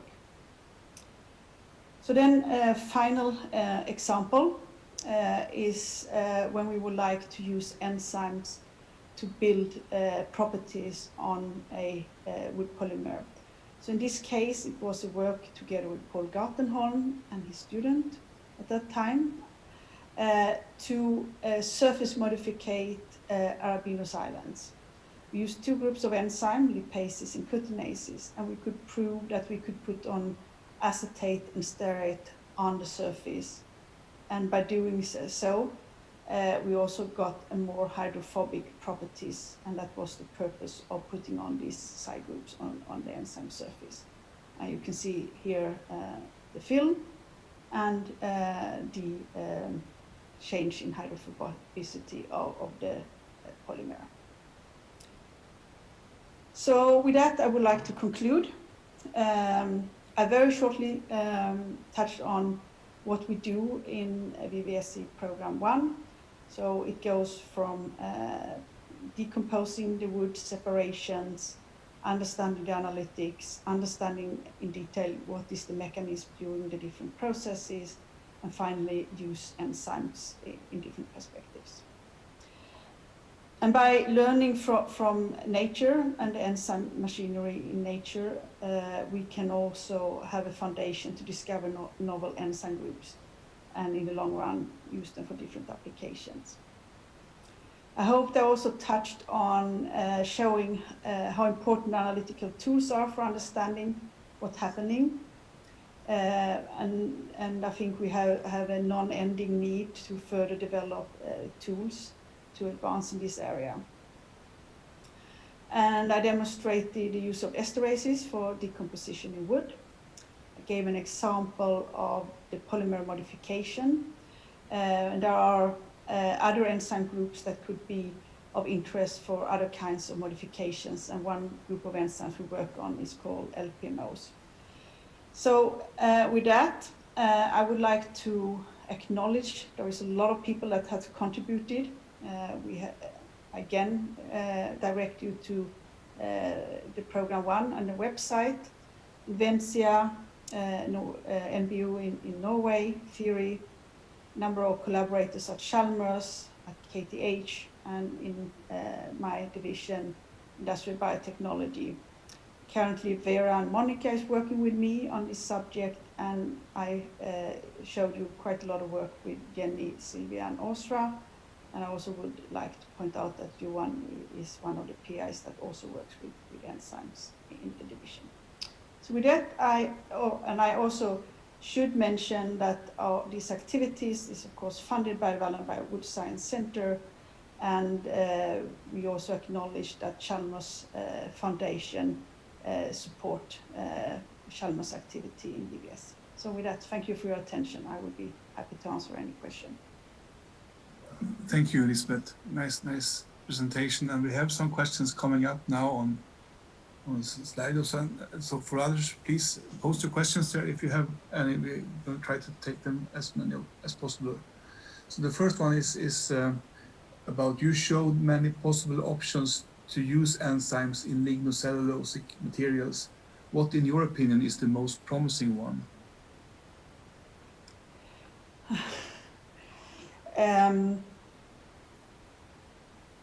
That was a very different question, and I don't have straight answer to that. I would say that I would put it in general terms. If there is the most promising one is if we have identified a specific bond that we want to cleave or add, and that is accessible in the material stream. Then it's most promising. And most developed is the complete hydrolysis or biomass streams, because there has been a lot of driving force of that in connection with bioethanol production. So when we work with the sugar platform.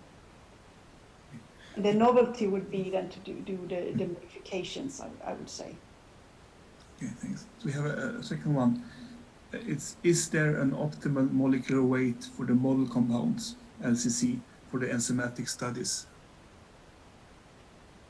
We would like them to be soluble before and after enzymatic treatment.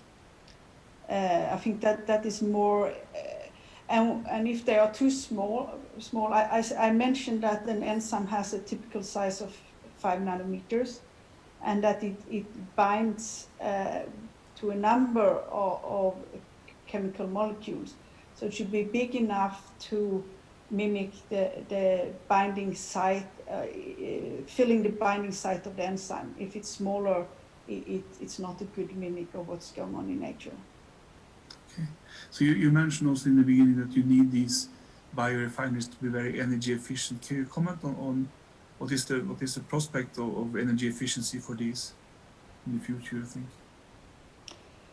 Oh, I think this would have been a question for Hans Telliander.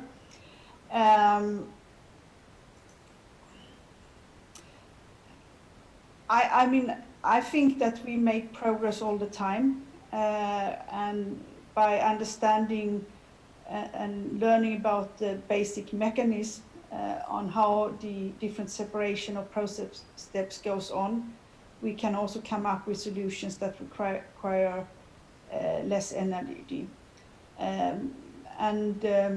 Lower temperatures, less aggressive conditions normally leads also to more energy and material efficient processing in general. Thank you very much, Lisbeth.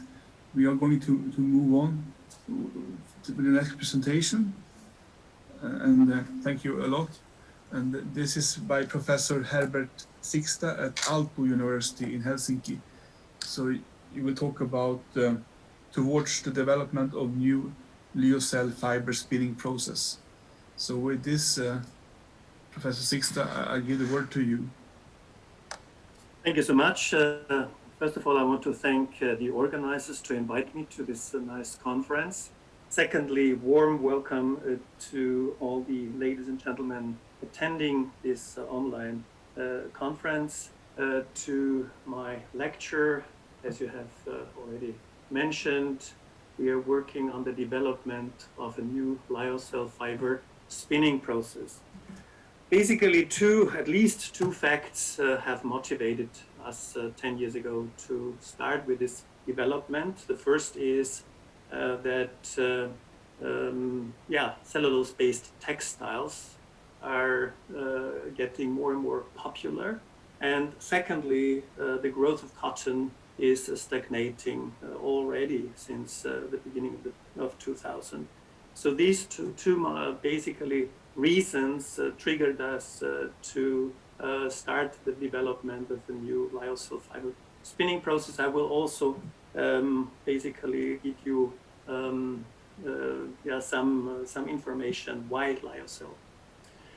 So the aim is really to not just to investigate all kinds of cellulose fiber process, no, but the target is really to develop a completely closed loop operation, so-called man-made cellulose fibers, with just one input, namely the cellulosic raw material, either from wood or recycled cellulosic textiles, and absolute closed loop operation and one product, which of course also has to be recyclable within this process. So this is the prerequisite of such a development. That's also the reason why we have started already 10 years ago with a breakthrough in 2014-15 and with a total number of people of more than 30 people.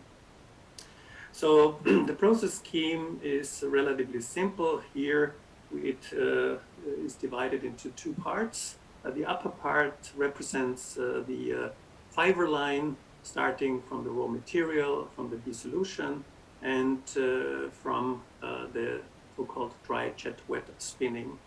And then finally also after the regeneration, the after treatment, especially by washing and potentially also some modifications like cross-linking, for example. And then, of course, the recycling of the ionic liquid here by thermal or non-thermal methods, and of course also the purification of the ionic liquid. So why lyocell? Unfortunately, cellulose is no melt polymer. That would be perfect. But unfortunately, the cellulose is not easy to dissolve. Therefore, we need to find proper solvents. I will come to that. And lyocell has the highest potential.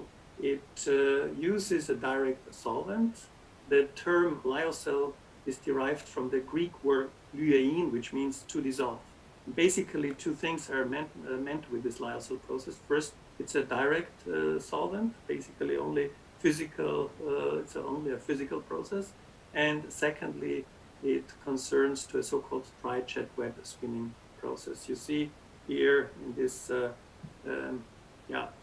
polarized micrograph how quick and efficient cellulose can be dissolved here, and the resulting product is a highly viscose cellulose solution. Yeah, I mentioned already the recalcitrance of cellulose by nature is the biggest challenge to find direct and green solvents. Currently, there is only one commercial direct solvent. This is N-methylmorpholine N oxide. It's a green solvent. Everything is fine with that. It also has a lot of beneficial properties. It is also non-toxic, but it also has some adverse effects. And already 15 years ago, I started to elucidate alternative direct solvents, especially when the inspiring presentation and publications from Rogers and al. Were published. We turned to ionic liquids. The first generation of ionic liquids, basically imidazolium-based halides, was not really suitable. Also, the second generation was not really suitable. And finally, we found a new class of ionic liquids based on so-called superbases. You see here two selections. Together with Helsinki University, we developed those. And here you see a representative of the guanidinium-based superbase, and here from the amidinium-based superbase. They are all ionic liquids, but no room temperature ionic liquids. You see the melting points here. The lyocell process is quite simple. I showed it already. It consists basically of 4 unit operations. The first is the preparation of the cellulose solution. The second is the spinning and coagulation regeneration. And the third part is the after treatment. And the fourth is the recycling of the solvent. So no additional chemicals are needed for the process, just the solvent. So, of course, the most important demand on the cellulose solvents is to basically trigger a rheological behavior which is suitable for spinning. It's by no means possible to estimate when you have a cellulose solvent that it also is suitable for spinning. So actually, most of the cellulose solvents are actually not suitable for these dry jet wet spinning processes. The rheological determination of the cellulose solutions is key, and I show you a few examples here. You see here a master curve of the complex viscosity for these 3 cellulose solution. The difference is only the solvent. Everything else is the same. Temperature is the same, and also the solute, the cellulose source is the same. It's a birch pre-hydrolysis kraft pulp with 13 weight%, and you see a relatively similar behavior. It's a non-Newtonian fluid. A closer look clearly shows that especially the cellulose solution and DBNH acetate has a much, much lower zero shear viscosity, while NMMO has, at these conditions, by far the highest zero shear viscosity. This figure showing the complex moduli as a function of angular frequency as well as the zero shear viscosity as a function of the angular frequency show the differences between the three different solutions even more pronounced. You see, an MMO shows the highest complex modulus at the crossover point at a relatively low angular frequency, and that goes in this direction in both cases. In simple terms, that means the cellulose solution in MMO has the highest elasticity. And also it simulates, when you look at that, due to the shift of the crossover to the lower angular frequency, it simulates a higher molar mass and also a lower polydispersity, even though the solid is the same.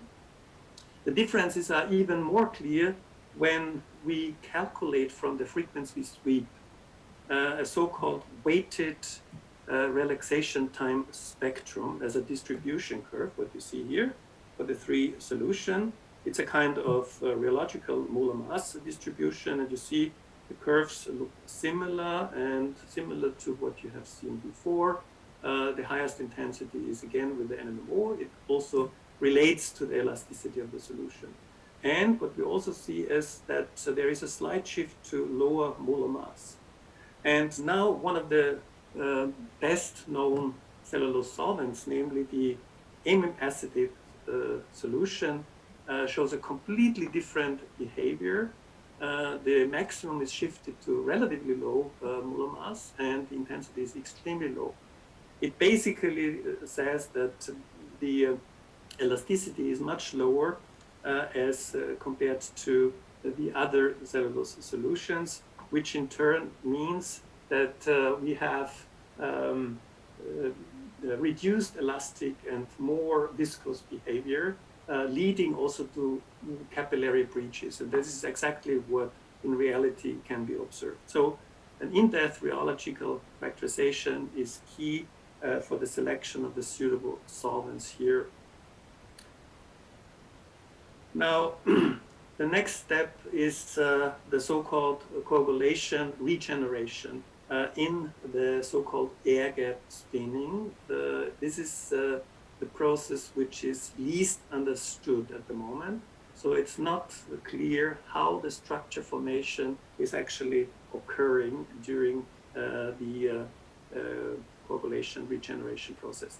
You see here our lab spinning plant here, and what we did is similar to other previous studies, we did an in situ monitoring of the coagulation by synchrotron irradiation using both Bax and Sachs measurements, and I just give you a small summary of the results with increasing water content. So we have here this tube below the dope, and here above we add the water, and it's basically scanned vertically here.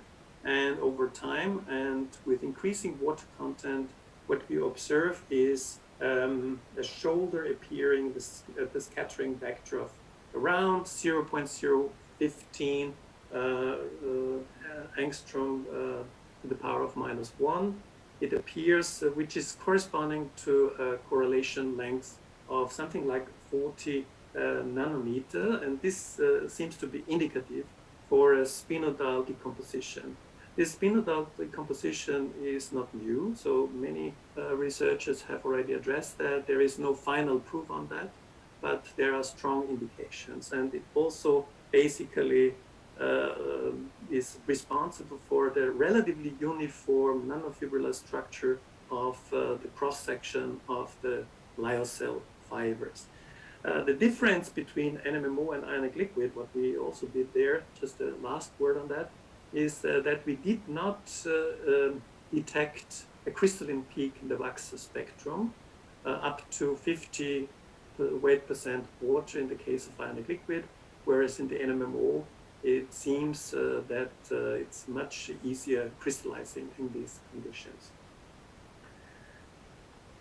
Yeah. Now, the fiber properties. Again, we use the same three solvents, two ionic liquids and NMMO as a reference, NMMO monohydrate as a reference solvent. And the fiber properties of lyocell fibers are known that they are strong, they are soft, and they have a good handle. So industry likes it. So they are really excellent fibers. And when we look at the stress strain curve of these three fiber spun from these three different solvents, we see some differences. The first glance, the differences seem not to be too much, but these are representative figures. And it's always like that we see the highest tensile strength combined with the highest toughness is from the fiber spun from PBNH acetate, followed by NMMO with the lowest tensile strength, but a medium kind of toughness, while in the MTBD acetate we see a lower toughness, but also quite a stiff, it has the highest E modulus of all these fibers. The examination of both crystalline and amorphous orientation tells us that this behavior can be explained, or at least there are some arguments to explain these different properties. You see here, DBNH acetate shows the highest crystalline orientation. In all the cases, basically, the orientation levels off after a draw ratio of around 5. Then followed by MTBDH acetate spun fibers and NMMO spun fibers. Interestingly, is those fibers where the crystalline orientation and the amorphous orientation differ most. This is basically the ones spun from PBNH acetate, also have the highest toughness. And on the other side, the highest stiffness is shown here with a draw ratio of roughly 12, spun fibers from MTBDH acetate, which has the highest stiffness.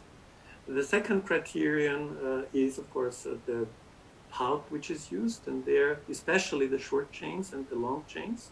Here, as dP smaller than 100 and dP higher than 2000 characterized. And in a previous assessment, we have already seen that there is a nice relationship between short chain fraction and tenacity, achievable tenacity under one existing system. So this motivated us really to use different types of pulp. The birch Buharos craft pulp had a relatively high hemicellulose content, up to 7%, so it's not very pure. And now we turn to a highly purified dissolving pulp, and to our enormous surprise, we found a fiber which at the same time has a higher tensile strength, which was somehow expected, but at the same time also a higher toughness. And these two properties are in general mutually exclusive, especially when you use this linear polymer cellulose. It was really very interesting. And we were then very curious and wanted to find out more systematically what is the reason. Can we really repeat that, or is that just was it just by chance that we reached that? And so we investigated in more systematic ways. We found an additional parameter, namely also the geometry of the spinneret.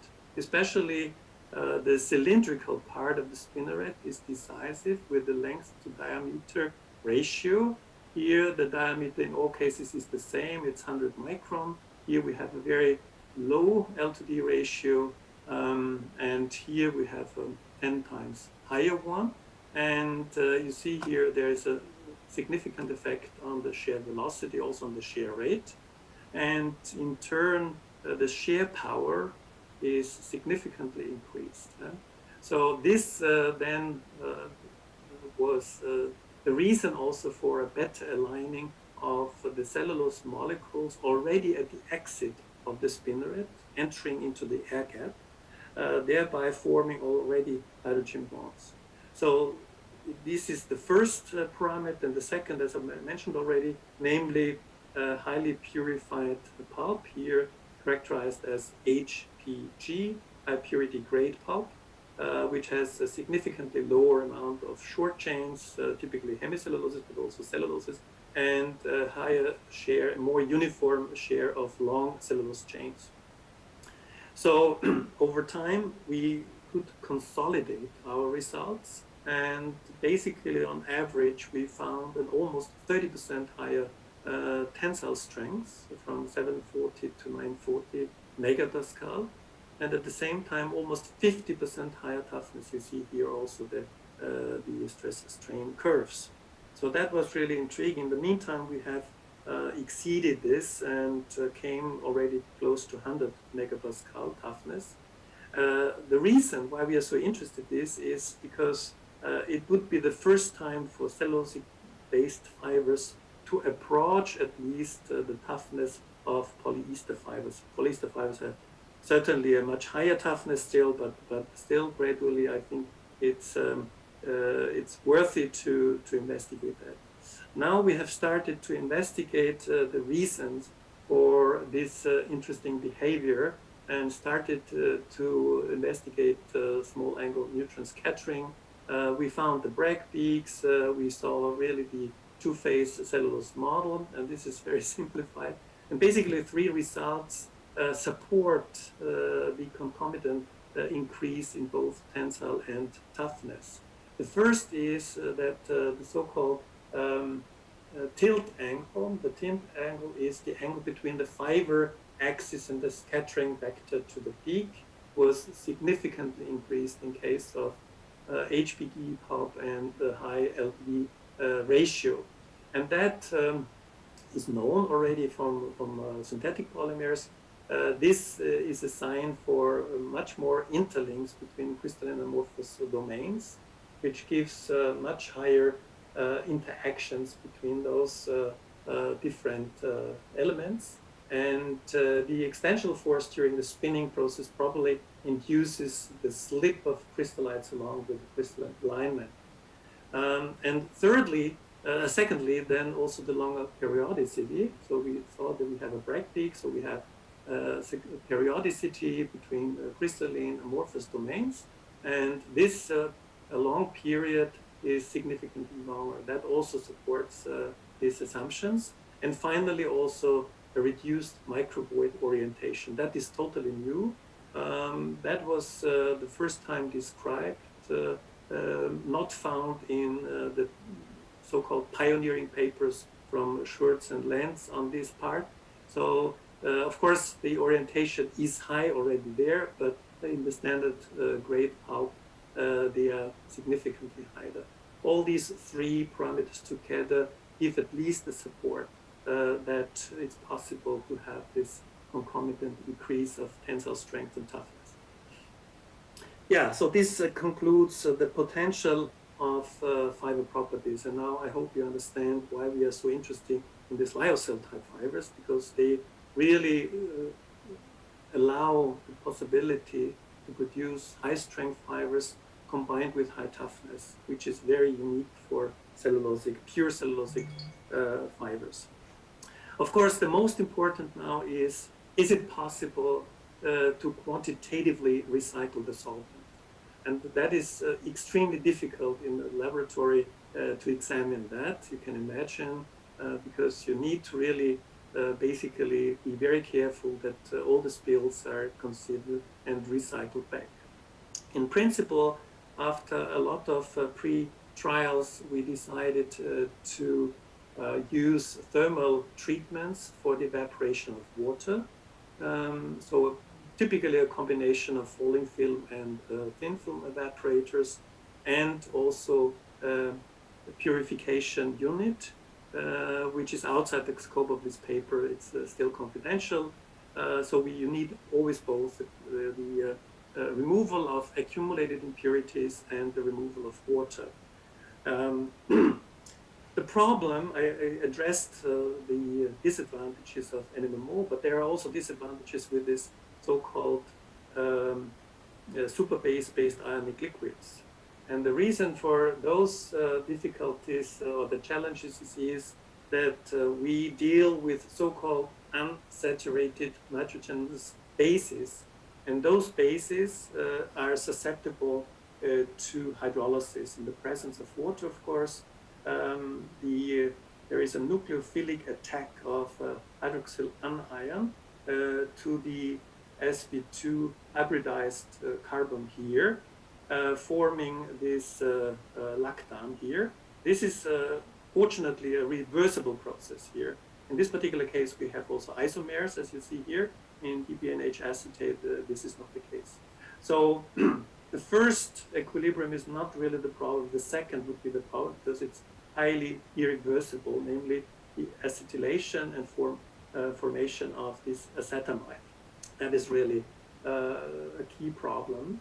And we did some intensive kinetic studies, and we found out there is a massive difference between the so-called guanidinium-based ionic liquid and the amidinium-based ionic liquid. So you see a massive hydrolysis rate already at the very beginning. That is also reflected in the primary amines which are formed. So very steep increase, or relatively moderate increase. And thirdly, and this is the big drawback with PBNH acetate, is that the acetamide is formed right from the beginning, while under these conditions there is no acetamide formation for this guanidinium-based ionic liquid. Interesting is also that the hydrolysis is highly dependent on the water content, and we found that the highest hydrolysis rate is around 15 to 25% water content, and that is quite interesting. At first, we did not really understand why this is. So this would be, in the coagulation bath, we are in this area, so this is not really a problem. So we can have highly diluted conditions, but also in the relatively low water content, we have very little degradation. But especially in the pre-concentration, when we reduce the water content, there is the threat of basically forming this degraded species. And it has been... 1 minute, please. Sorry? 1 more minute, please. Yeah. Sorry, I need a little bit more. Sorry. Yeah. Sorry, what we found out is that the activity of water and MTBD is responsible for the high degradation. So the activity increases here.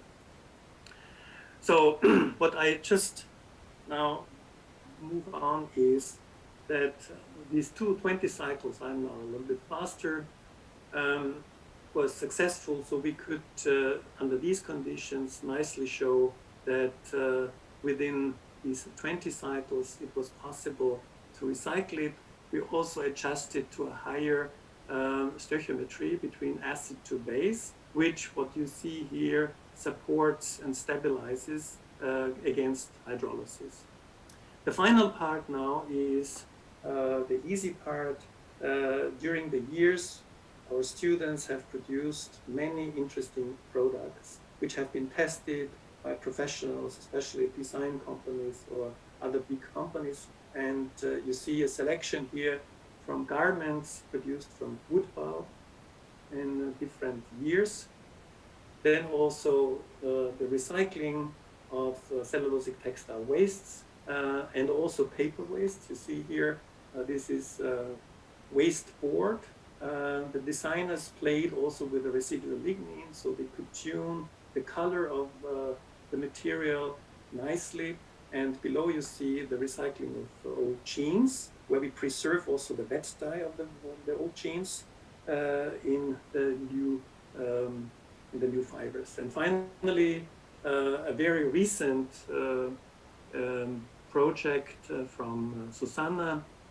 She's a student, a design student. We are very happy to invite students for a certain project. And she brought with her recycled hemp from 100% hemp jersey, which she treated according to the norm conditions, 50 times washing, shredded it, and converted it to ion cell fibers and converted them to fabrics. And the interesting thing is that when you look at the fiber and yarn properties, you see that the fiber tensile strength of hemp is of course extremely high. Toughness is low, that's also not new. While it's the other situation with ion cell fibers, it's relatively good strength, but relatively good toughness. And what is interesting is with the ion cell fibers, since they are much more uniform, we can preserve the strength properties much better than in the case of hemp. So this is just a very quick overview. The next step is that beginning of next year we start a pilot plant, a small pilot plant in our premises where all the equipment basically have been designed and produced from our researchers, and I'm very happy to start with this project soon. Finally, this ion cell process is not just a basis or a platform for the production of textile fibers, yes, of course, but much more, also beads, films, nonwovens, composites, hydrogels, carbon fibers, aerogels, sponges, and powder. So it constitutes really an interesting novel platform for high value added cellulose-based products. Thank you so much for your kind attention. I'm sorry for the long time, but I hope. Don't worry about it. It was very, very interesting. Thank you so much, Herbert. It was a very nice presentation. I will stick to one question here. Could you explain again how you measure the relaxation time and its correlation with the molecular weight? Please? No, this is we use the data from frequency sweep. There are different models how you can calculate that. So it's basically nothing else than a distribution curve. So you use a normal rheological data originated from a frequency sweep, and you convert it by either of these two models, and then you get this distribution curve. It's typically part of the normal software you have in your rheometer. Thank you very much. So for the sake of time, we need to move on. I'd like to thank you again, Herbert, for a very nice presentation, and I would like to introduce the next presenter. That is Professor Magnus Berggren from Linköping University, and he's going to talk about electrical energy storage in materials from the forest. So we should ask Magnus to open his presentation. And, thank you very much, Professor Asp. I cannot share the screen. Okay. Maybe now. Yep, works. Oh, here we go. Great. So, before I start, I would like to take the opportunity to thank Professor Asp, Thorén, and Westman also and the team in Gothenburg for organizing this fantastic conference. Really enjoyed the talks so far. The title of my presentation is Electrical Energy Storage in Materials from the Forest. The work has to a great extent been performed within the framework of Wallenberg Wood Science Center, in which we are a member since 2 years ago, and I'm the co-director together with Lisbeth and Eva. The outline of my presentation is we'll report a little bit about batteries and supercapacitors, including more and more components from the forest, and then I will finalize my talk with redox flow batteries based on conducting polymers and how we have utilized ion selectivity in those. The motivation for a great part of my lab is to use organic materials. More and more we are interested in using materials coming from nature and primarily from the forest. One of the reasons why we have chosen organic materials is that they are naturally built up from atoms that are of great abundance in our nature. And here are two examples, cellulose and lignin. Lisbeth made a fantastic description of many of the components from the forest, and we have become in love with at least two of them, and we are gradually using more and more of these materials. I'm the director of the Laboratory of Organic Electronics, composed of 12 different research groups, and all these groups are members of the Wallenberg Wood Science Center. And we are together around 130 people in the lab, and we also work very closely with RISE, and in particular the department for printed and organic electronics. So what we have done traditionally is to use organic materials and then primarily synthetic polymers, conjugate polymers, and try to develop inks that we can print, for instance, in ordinary printers to derive electronic components, like in this case, an integrated sensor label. But recently, and over the last at least 10 years, we have been more and more focused on energy technology, particularly batteries, supercapacitors, and also energy conversion techniques using catalytic or electrocatalytic processes.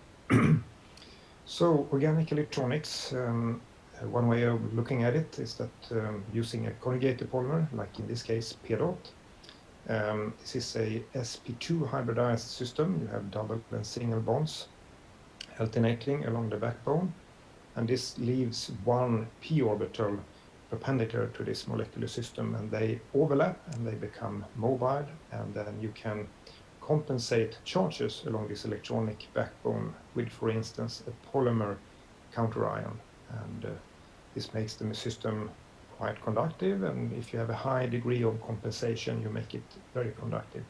By placing an electrolyte in contact and a counter electrode, you can actually control the doping level, or actually the number of charges in this pi system. You can deplete it via reduction, as in this case, and this basically defines the mode of operation of electrodes used in capacitors and also to some extent in batteries.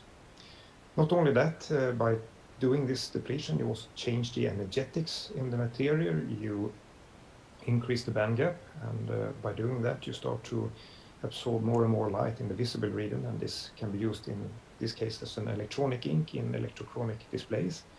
By adding source, drain, and gate electrodes around such a cell, we can also control the current between the source and drain contacts by applying the gate, and then that defines the mode of operation in an electrochemical transistor. Not only that, this polarizing electrode can also introduce potential gradients in the electrolyte, and by doing that, the polarization in PSS can therefore drive delivery of, let's say, via electrophoresis of neurotransmitters and other charged molecules. So this shows how we have used one and the same material system in many, many different directions. It's still a debate on how this polarization of charges is occurring, and a year ago we published a statement that this compensation with ions and controlling the accumulation and depletion of charges is a completely non-faradic process, displaying purely rectangular behavior in cyclic photometry and not typically redox peaks. So more recently, we have started to combine our polymers with carbon and cellulose materials, lignin and other materials from the forest, and the attempt is to make eco-friendly and green technology for future large-scale electrical energy technology. Not only that, we also need to consider how to make technology around it. If you have this beautiful ink of, let's say, a polarizable electromaterial like PEDOT and cellulose, we also need to think through how do we define collectors, how do we define other materials like the electrode material, the encapsulation carriers, what kind of production technique should we utilize in order to define the entire device. In this case, it's a symmetric supercapacitor. And we have looked into this over the years, and some time ago we made this kind of planar sheet-based charge storage devices, in this case a supercapacitor of carbon and PEDOT composed with also including cellulose. And during the last couple of years we have moved on to cylindrical manufacturing, making roughly A-sized batteries. Our target is not primarily, as shown in the next illustration here, mobile application, even though that is interesting. The charge storage density is a little bit too low for that. However, going to container-sized charge storage technology, we foresee that this kind of giant-sized electrical storage technology can balance the need and availability of green electrical energy generated from windmills and so on. So PSS, let's start from the bottom. If we take an AFM image, we can see that we have domains in PSS on the order of 20 nanometer in size. From GVAX, we also find that chains stacks in head-to-head or pi stacking, forming nanocrystallites on the order of 3 to 10 chains together. And not only that, in many of our devices, we also include water, and that means that we have an open structure with these domains together with the nanocrystallites and also water.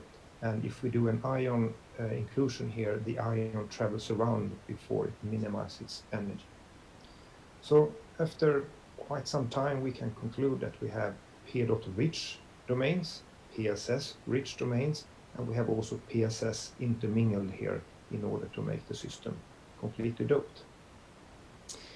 Then we complex this PSS system with nanocellulose, and we start to see interesting things. If we take pure nanocellulose, we find that we can easily identify the fibers. And when we complex it with PSS, we start to see that the PSS, the 20 nanometer size domains, start to line up along these nanofibers. As a benchmark system, we take carboxymethylated cellulose and just blend it, and we see more an evenly distributed, no fiber structures, and no alignment or a linear fashion of the PSS domains. So this means that, if we take a close-up here, that all these nanodimensions of PSS that are highly electronically conducting seems to line up due to the nanocellulose fibers. What does that mean in the end? If you take a transmission electron microscope image of this, you take a cross-section, you can see we have nanocellulose fibers here. And if we take a close-up, we can actually see individual nanocrystallites with individual chains stacking up. The interesting thing is, regardless where we look, we always see that the chains are facing with its pi system towards the nanocellulose. It seems like they are integrating and adhering very well to the nanocellulose surface. Then we started to think about what is actually promoting this high conductivity that we observe here.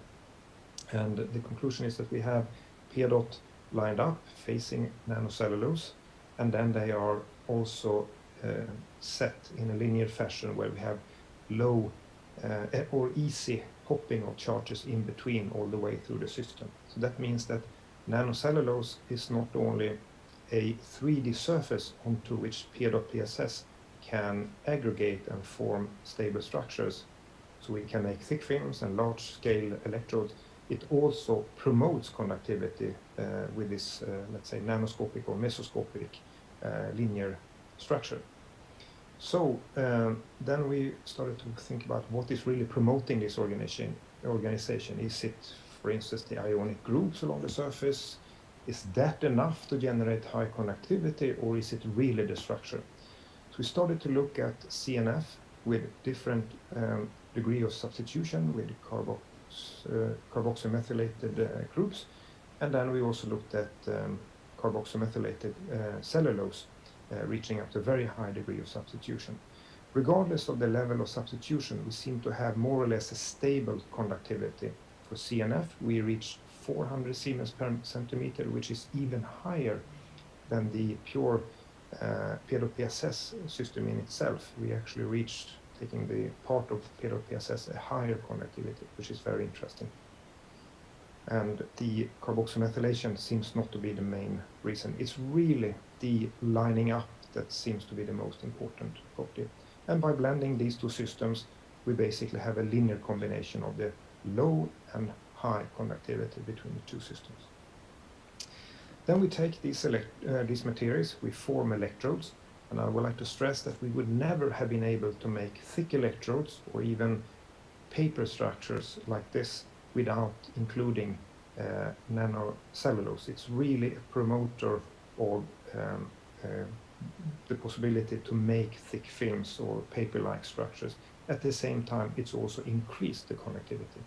We can make very nice supercapacitors where the capacitance scales beautifully with the thickness. We can even go up to millimeter, even centimeter in thickness, and perfectly balanced charging and discharging curves with a very good charge retention. You have the specification here for these electrodes. We have even went up to 2 farad in capacitance in these paper sheet capacitors. All right, if we would like to increase the charge storage capacity, we need to go to faradic reactions. We have now a system where we have a fundamental capacitance reaching close to 100 farad per gram, but if we like to go to hundreds of farad per gram, we need to include redox chemistry. Once again, we look at materials coming from the forest, and we identified lignin, which can be made soluble in water by sulfonation.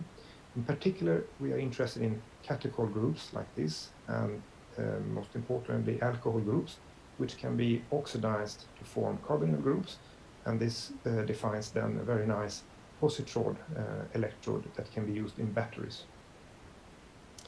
By adding more and more lignosulfonate into the system, we see that we deviate from this perfect capacity behavior, and we start to have more and more of oxidation and reduction peaks. And in the galvanostatic discharge, we also see that the capacity behavior is now extended with more and more redox chemistry or faradic behavior, and we then therefore increase the capacitance. We go from about 100 farad per gram up to around 200 or even slightly about 200 farad per gram, and with a fairly high area capacitance. PSS, unfortunately, is a rather expensive material.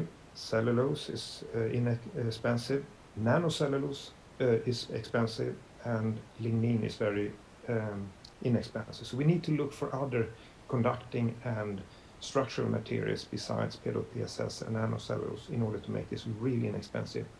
We started to look at ordinary kraft pulp, basically ordinary cellulose fibers made into a pulp system, and we also looked at nanographite provided by 2D fab.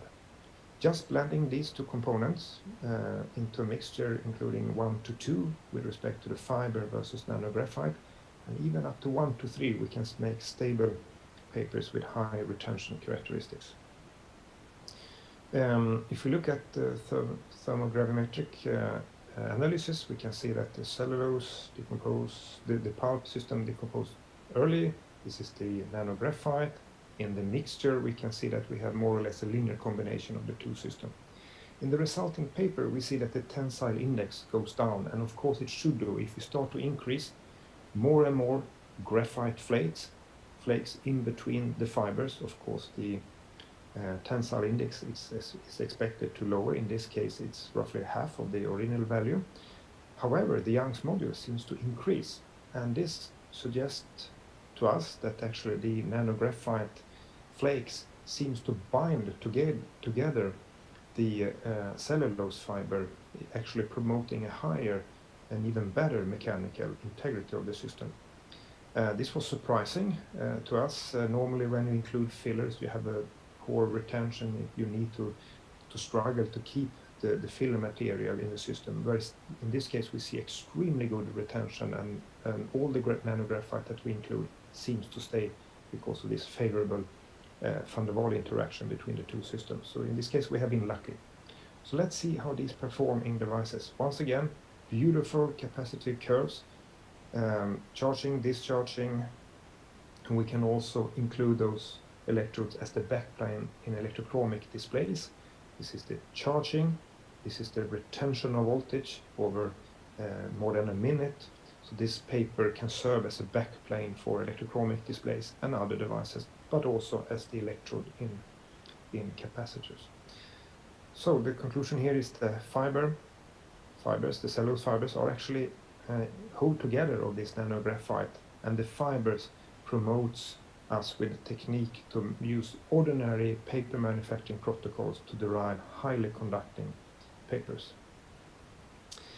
Pilot PSS, jumping back to that material, it's a material system where you have the pi conjugated system composited with a polyanion. Polyanions are also ion selective versus cations, but it can also repulse and keep other anions away from the bulk. And this is important if you consider redox flow batteries, where you only want, let's say, the posylite and the negalite system to only include one type of redox carrier into the bulk. So to explore this and how PSS can actually be utilized in a manner as a combined ion exclusive material and a mixed ion electron conductor. So we looked at two archetypical redox flow molecules, the Tyron, which has two negatively charged sulfonated sites, and then catechol, which is basically uncharged in its pristine state and should be able to go into both polyanions and polycations. So the idea here is to use the negative charge of the Tyron to be repelled within PSS and see if that could actually be used.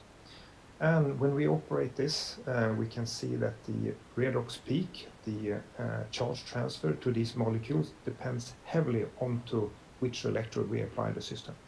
So catechol seems to work beautifully on both p-dot tosylate and on p-dot PSS, whereas Tyron only works in this electrocatalytic fashion only on p-dot tosylate, and it's completely blocked out from the bulk of p-dot PSS. We only see a faint surface chemistry in this case.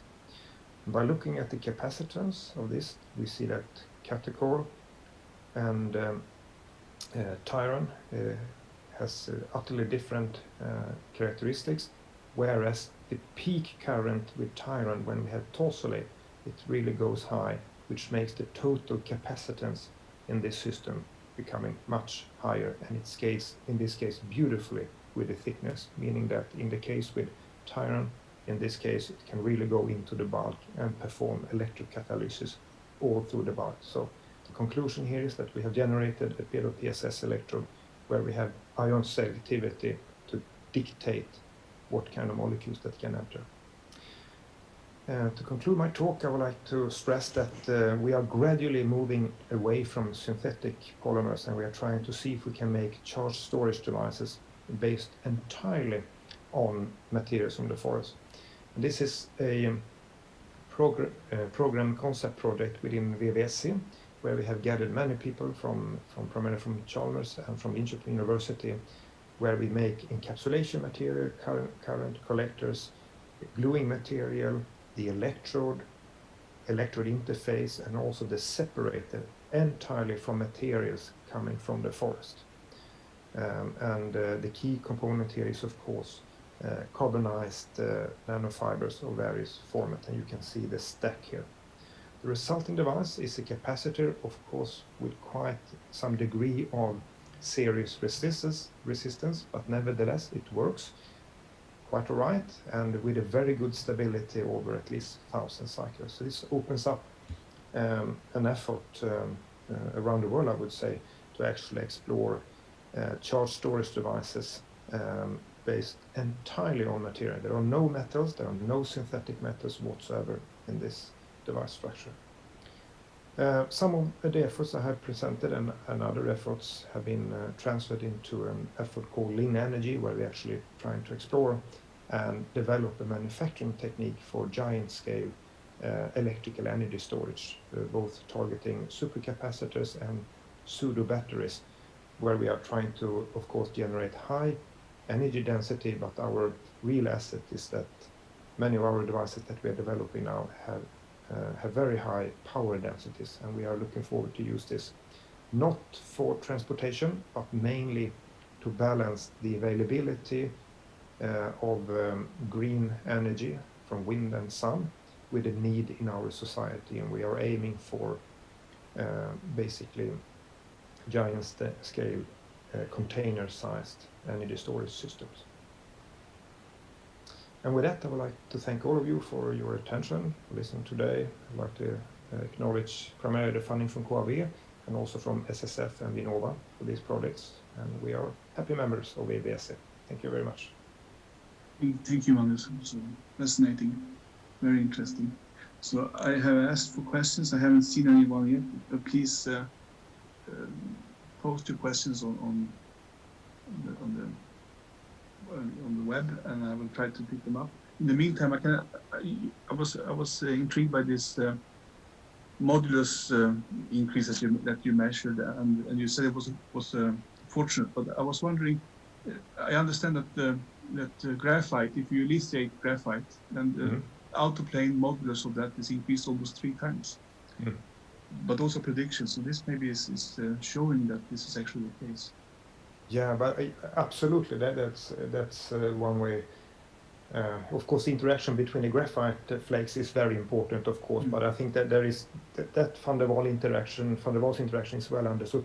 But the surprising thing was that how it integrates with ordinary kraft cellulose. I don't know very much of the chemistry, but I was surprised to see such a great interaction, even going beyond the interaction that you have between fiber to fiber in the paper. So that was surprising, positive results, and once again, the paper were manufactured truly using as identical protocol as actually is used in paper industry to derive these paper conductors having around 100 Siemens per centimeter in conductivity, which is actually rather good. I have a question now. It's I'll read it for you. Maybe not something you haven't considered given the applications of your materials, but are they light sensitive at all? We have used zinc oxide filled papers produced at RISE together with KTH in Stockholm. And we have seen that they are expressing high degree of photoelectric effect. We can see that the resistivity change a lot depending on the light intensity that they are exposed to. Besides that, photoelectric effect is one thing. We could also, consider other effects that are photocatalytic. We are moving with our materials, particularly anthracinones and alcohol-based systems, organic materials, and we are looking at photocatalytic effects, for instance, to produce hydrogen peroxide. So yeah, so there are 2 pathways, one electrical and one photocatalytic pathway. I would say those are the main targets with respect to light. Okay, thank you. So maybe one final before we end and for the break. So can you say something about the dimension? How thick are these electrodes, for instance, that you made? Good question. So for the paper, I think they were on the order of a few hundred microns in thickness. The thickest electrodes we made of PSS nanocellulose composite, we reached a few millimeters, in fact, in thickness. We were basically casting them. They were not produced with ordinary paper techniques. But the nanographite cellulose paper, a few hundred microns in thickness. How thin can you go on the separator side? Good question. We were trying to make as thick as possible to get as high charge storage capacity. We haven't explored the other directions, but maybe it's a good question. I don't know. Okay. So I'd like to thank you, Magnus, and all the other speakers for this early afternoon session. It was fantastic to be part of it. And I propose now we have a 6-minute break. We start again at 2:30, and then Maria will share the event. And thank you so much. It was a pleasure. Thank you, Leif, for taking care of us.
Okay, this is just a test to see if you can hear me all right in the Zoom. Yes, Maria, we hear you. Thank you. Perfect, thanks.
All right, so we're back after the break.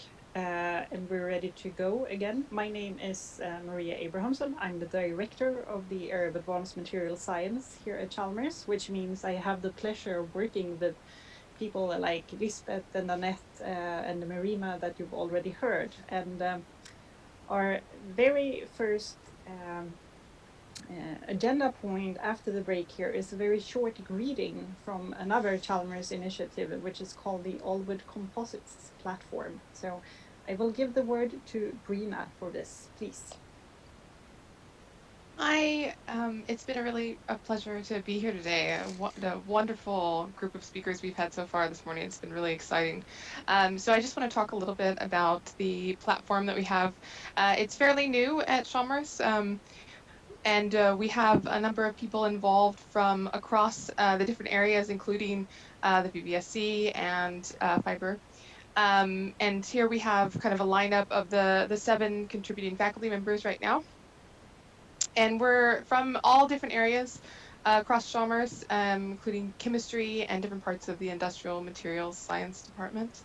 And our main goals of the platform is really to scale up new material processes, working with bio-based materials to get them to the industrialization level. And that's really, so the main goal is industrialization, and we're looking for new materials in emerging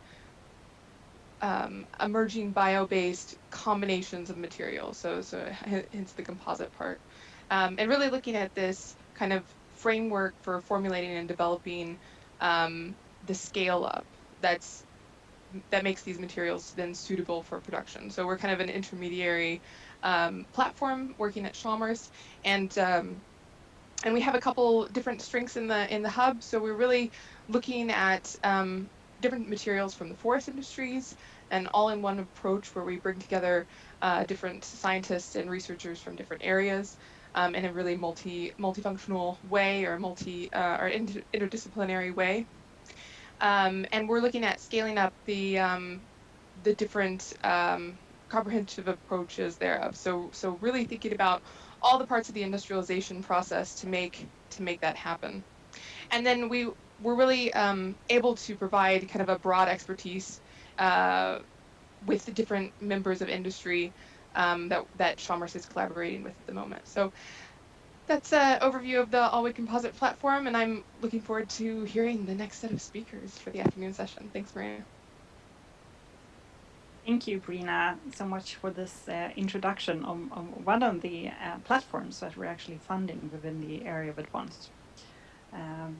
So now we're moving on to our next formal speaker, and this is Dr. Michaela Kogler. She works at Lensing AG, and she is, I believe, the head of the product development laboratory there. So we are very excited to hear what you are going to talk about. And now I can't find your title, unfortunately, but I hope that we will see it shortly. So please, Michaela. Okay, I hope you can hear me and you can see me. So 1 second, I will just start the presentation. Perfect. Okay, should be working now, or not? You see my screen? Yes, it is. It's working? Perfect, sorry. Okay. So let's start. So the title of my talk today is Consequences of Plastic Pollution on the Environment. And thanks again for the very nice introduction, Maria. And I'm very happy to be here today. Let's start. I would like to start my talk with a few very important sentences, I would say. So it's, we made plastic, we depend on plastic, and now we are drowning in it. Plastic is a very versatile, lightweight, flexible, moisture-resistant, strong, and relatively inexpensive material. Those are the attractive qualities of it that lead us around the world to such a voracious appetite and to such an overconsumption of plastic goods. However, durable and slow to degrade are also attributes that are in association with plastic materials. Plastic has a staying power. I'm sorry.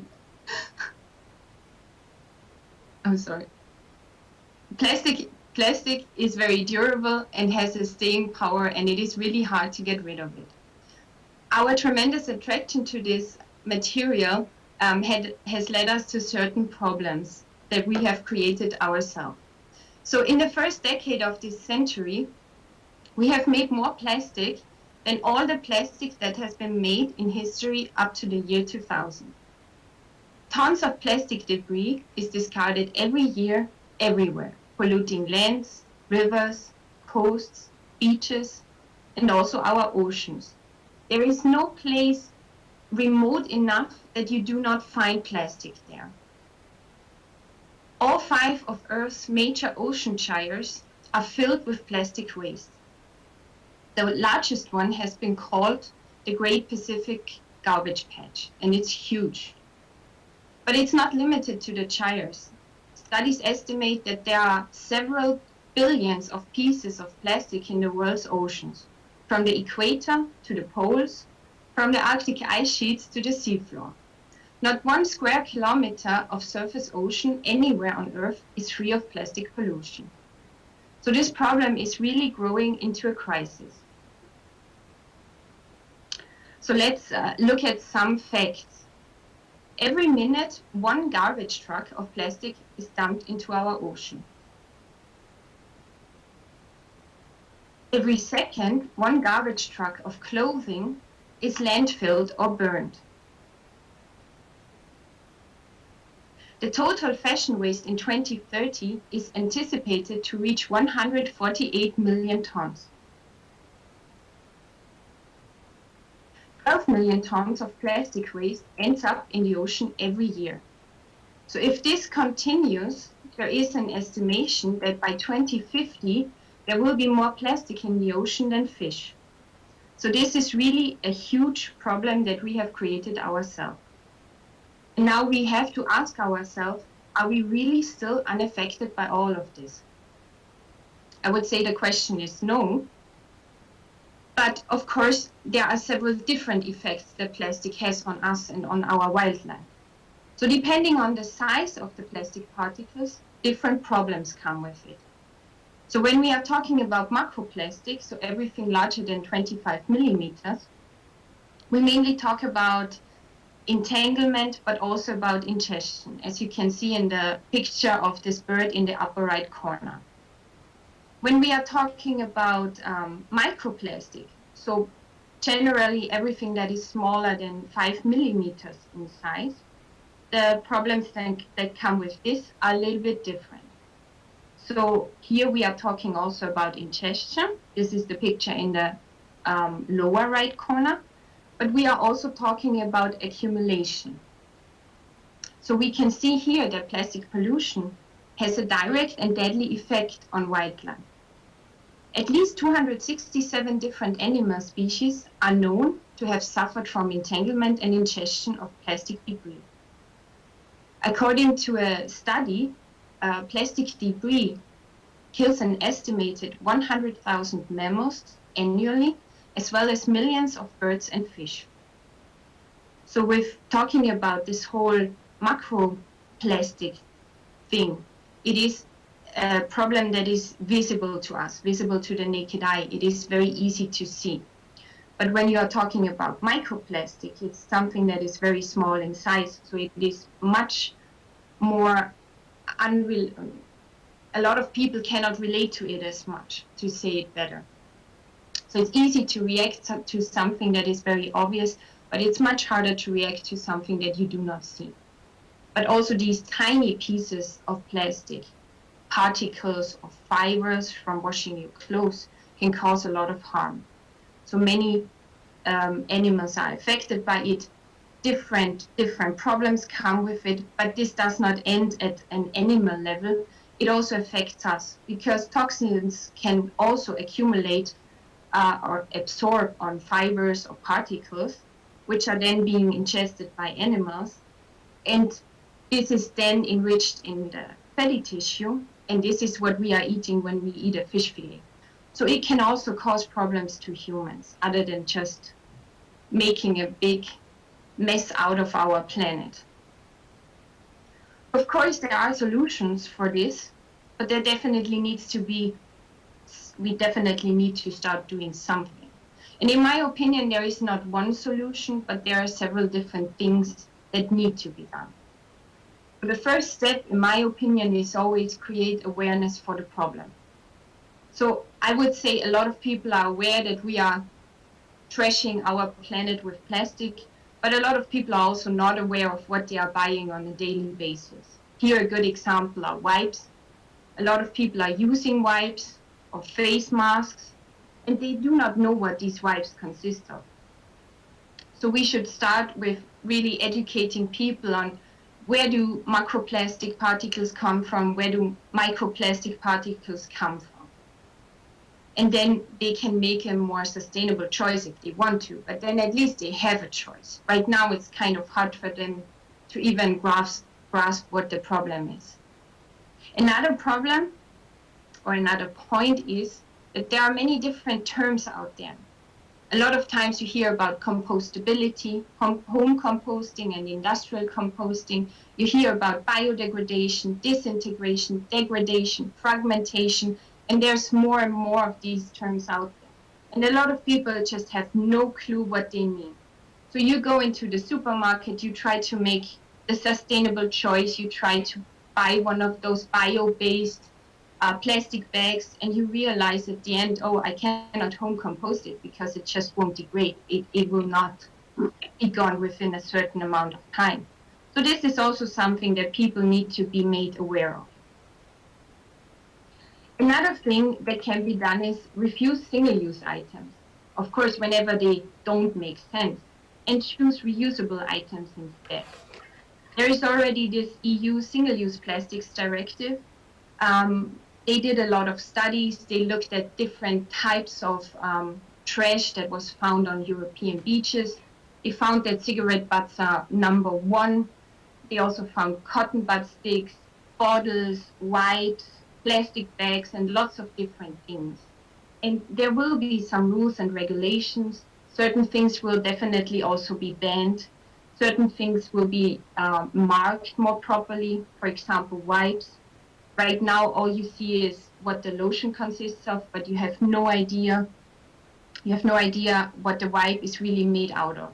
And here also, a lot of people think that they are buying already sustainable things like cotton, but when in reality, they are really buying something that is made out of plastic and consists of 70 or 80% synthetic fibers. So this is something that is definitely a step in the right direction. Another solution definitely is recycling. There's different ways to recycle, but we definitely need to start with the consumer. They need to know how to recycle better, and then we can adapt the processes. Other things could be to make improvements, for example, for wastewater treatment plants. Here I'm talking about microfibers mainly that are being released during the laundry of your clothes. But there can also be upstream solutions for washing machines. So you could have filters that would catch these fibers before they even end up in wastewater treatment plants. And then there is also the search for alternatives that could be used for certain products. And here, of course, Lenzing comes into place. I think a lot of people probably already know us. So we are a fiber producer. We start with the raw material wood. We make wood chips out of it, produce the pulp. From the pulp, we have different processes to produce the fibers. And these fibers are then being used for either textiles, non-woven applications like wipes, or hygiene applications. And we also have some industrial applications like filters, shoe soles, but also vegetable or fruit nets. Lenzing has always been a very sustainable company, and we had a huge focus on the whole sustainability topic. So, of course, it was also very important for us to look at the biodegradation of our fibers in various environments. So here on this slide, you see a graph with the biodegradation in different environments. So for example, anaerobic digestion, which would be landfill. We have industrial and home composting conditions, soil, fresh and marine water. So we did all these tests according to certain standards, and our fibers have passed these standards. Here you have a closer look, for example, at the biodegradation in the marine environment. These tests were all done at an institute in Belgium. They are called Organic Waste Systems, so OWS. They do the analysis, and you can then get the certification from TÜV Austria. It used to be Vincott, now it's TÜV Austria. And what you see in this graph on the y-axis is the relative biodegradation. So this corresponds to the CO2 that is being produced during the biodegradation. And on the x-axis, you see the time in days. So in this darker gray color, we have a cellulose reference that is always being used just to show if the test is valid or not.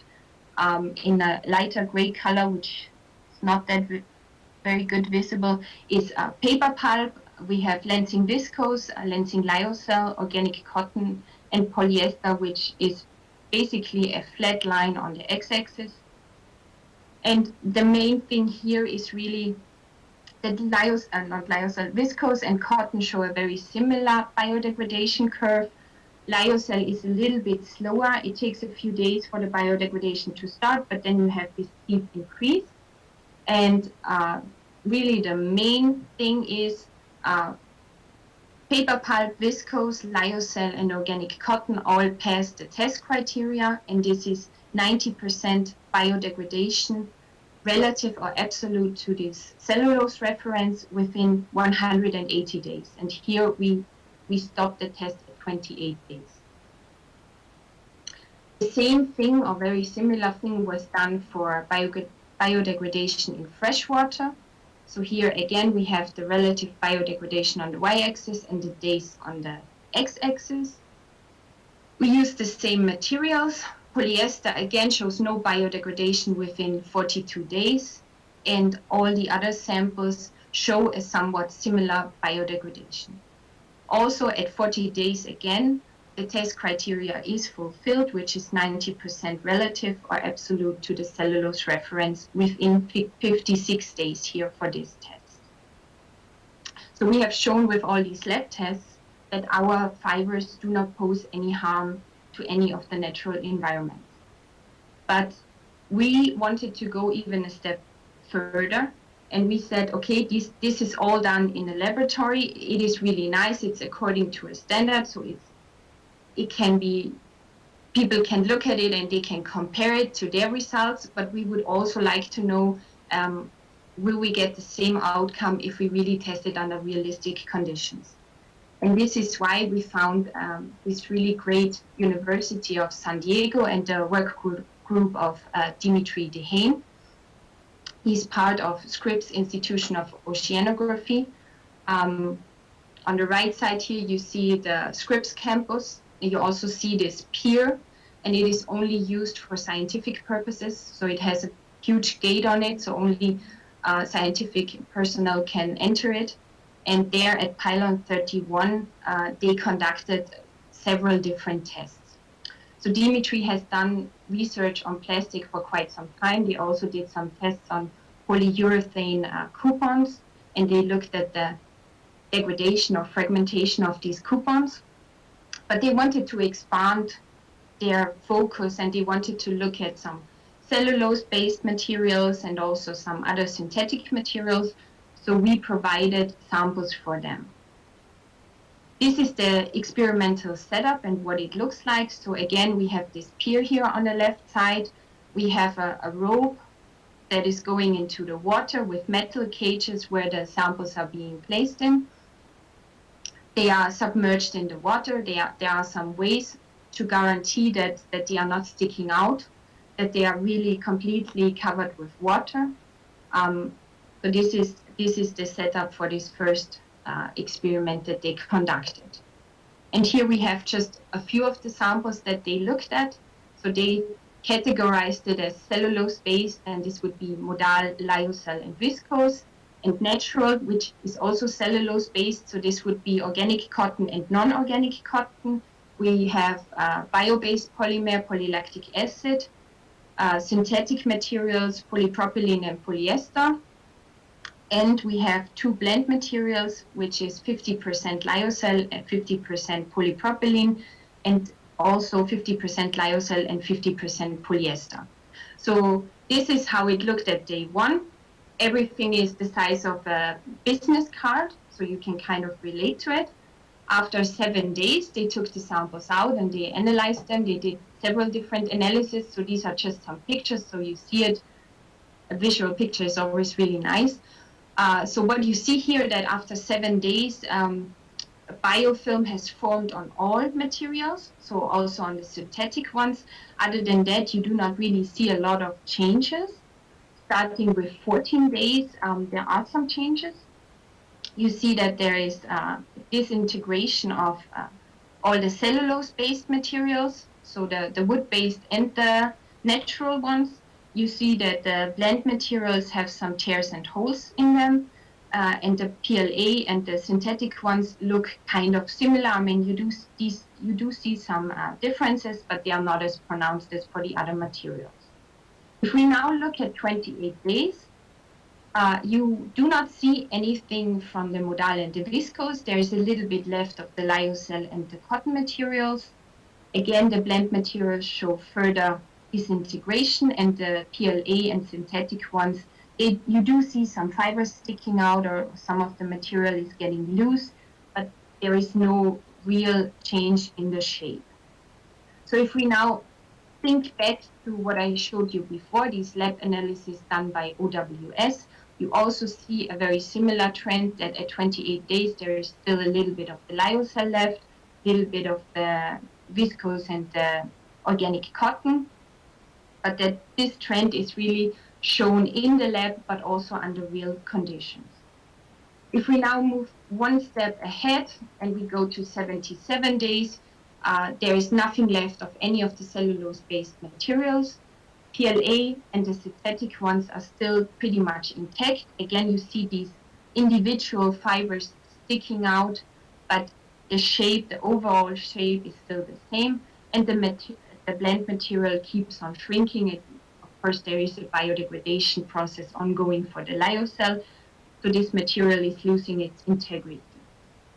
So to sum this up, the materials that at the experiments that were conducted in the laboratory, but also under real conditions, show very similar results. So we could prove that there is a chemical degradation, but also a physical degradation, and that the time frame or the conditions that were tested here are very similar.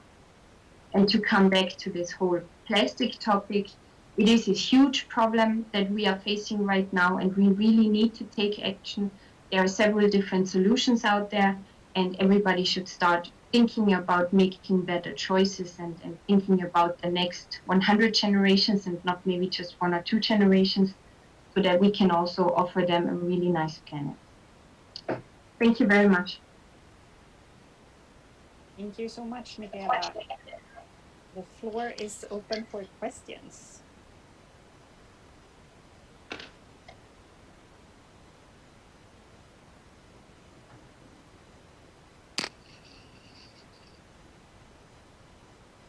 Okay, so we have one question in YouTube. Let's see if can you turn on your Zoom link maybe and read that question.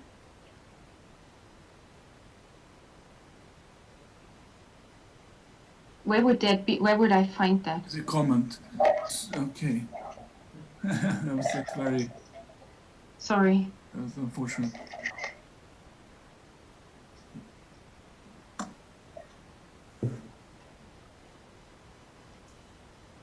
All right, so I'll ask a question. So, I mean, this is really, really interesting work. So I'm sort of curious, like, do you see that we could replace basically all plastics that we use today with materials based on wood fibers, or are there any limitations there that yeah, I don't think it makes sense to really replace all the plastic there is, because plastic is a really nice material and it has a lot of good qualities. Also, it would not be, yeah, I think it would be possible, but we would use up a lot of the wood, and this is also not making too much sense. So there should be a good balance, but I think we really need to think about where it would make sense to replace it. For example, wipes could be one thing that would make sense, or other single-use items. Thank you. Let's see if we have. Yeah, we have one more thing. Yeah, so I can read that. Do you know of any studies of microfibers from cellulose? There is not, I mean, we have not found a lot of work. I mean, yes, there are studies. We are aware of the ones from Professor Thompson from the UK, where he found cellulose under deep sea conditions. We are in contact with him, and we have discussed a few of the our thoughts about it. Let's say it like this. I mean, there is not a lot of work out there, and also this work of Dimitri Dehaene. I mean, they are one of the first ones that are doing research like this. Of course, under real conditions, it's much more difficult to establish something, because once it's gone, it's gone. You know, it's kind of hard to trace it. In a lab condition, it's very easy because you have a closed system, so you can say, okay, the CO2 comes from this fiber that is being biodegraded, but in an open system, it makes it way harder. To my knowledge, there is not that much work out there, and also there are still a lot of difficulties with quantifying, and also with classification on what is what when they find particles, because everything is done by eye. I mean, they are looking at the samples with a microscope, and there's a lot of error in the analysis that they are using right now. Let's say it like this. Thank you. See if, I think that was the final question. So thanks again, Michaela. Very nice talk. And we will move on to our next speaker. So we will stay in German-speaking areas. We've had several talks earlier today on from the Wallenberg Wood Science Center, and now we will move on to a different competence center that is called Wood K Plus and located in Austria. So we will hear from Dr. Andreas Haider on wood and wood-related R&D highlights on biocomposites. Please, Andreas. Okay, thank you for this kind introduction. I hope everything can be seen and heard. Yes, absolutely. Okay, fine. So thanks for the invitation to Professor Westman to show our company and some highlights of our R&D from the biocomposite side. First, some words on our company. So what's going on? So we have in Austria 4 sites where we have different topics on research. These are in Linz, St. Veit, Tulln, and Lenzing. So I'm responsible for the site in Linz.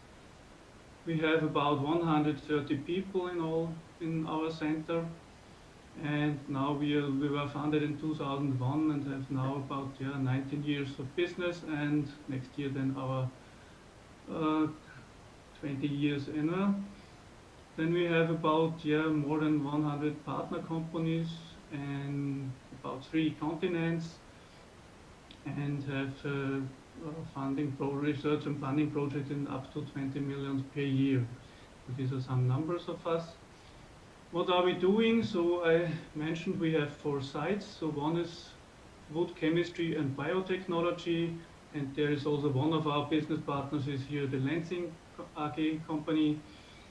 Then we have the site for bio-based composites and processes, where I'm responsible for the wood paper surface technologies, and in Tulln the wood materials technologies. And combining many things, so we have many analytics and methods and equipment, so we have an own team. This is organizing that. and also one team for market analysis and innovation research for studies and technical supply, and also for LCA studies and stuff like that. I will talk today mainly from the second area, so examples for the extrusion and carbon materials, so everything what is belonging to biocomposites. So here are some impressions of our site in Linz. So in the middle you can see the University of Linz, the Johannes Kepler University, where we have our rooms, and also some pictures of our laboratories or our pilot plants. So we are working from lab scale to pilot scale in nearly each topics we are working on. So what will be the content? So I will show you, not in deep, only a rough overview of topics from the profile extrusion to injection molding, 3D printing, and some special carbon topics. As I heard before from Mr. Berggren, so it's a pity I have not included our topics for supercaps, but maybe we can contact later on. And nothing about nanocellulose, because there we have some presentations for that.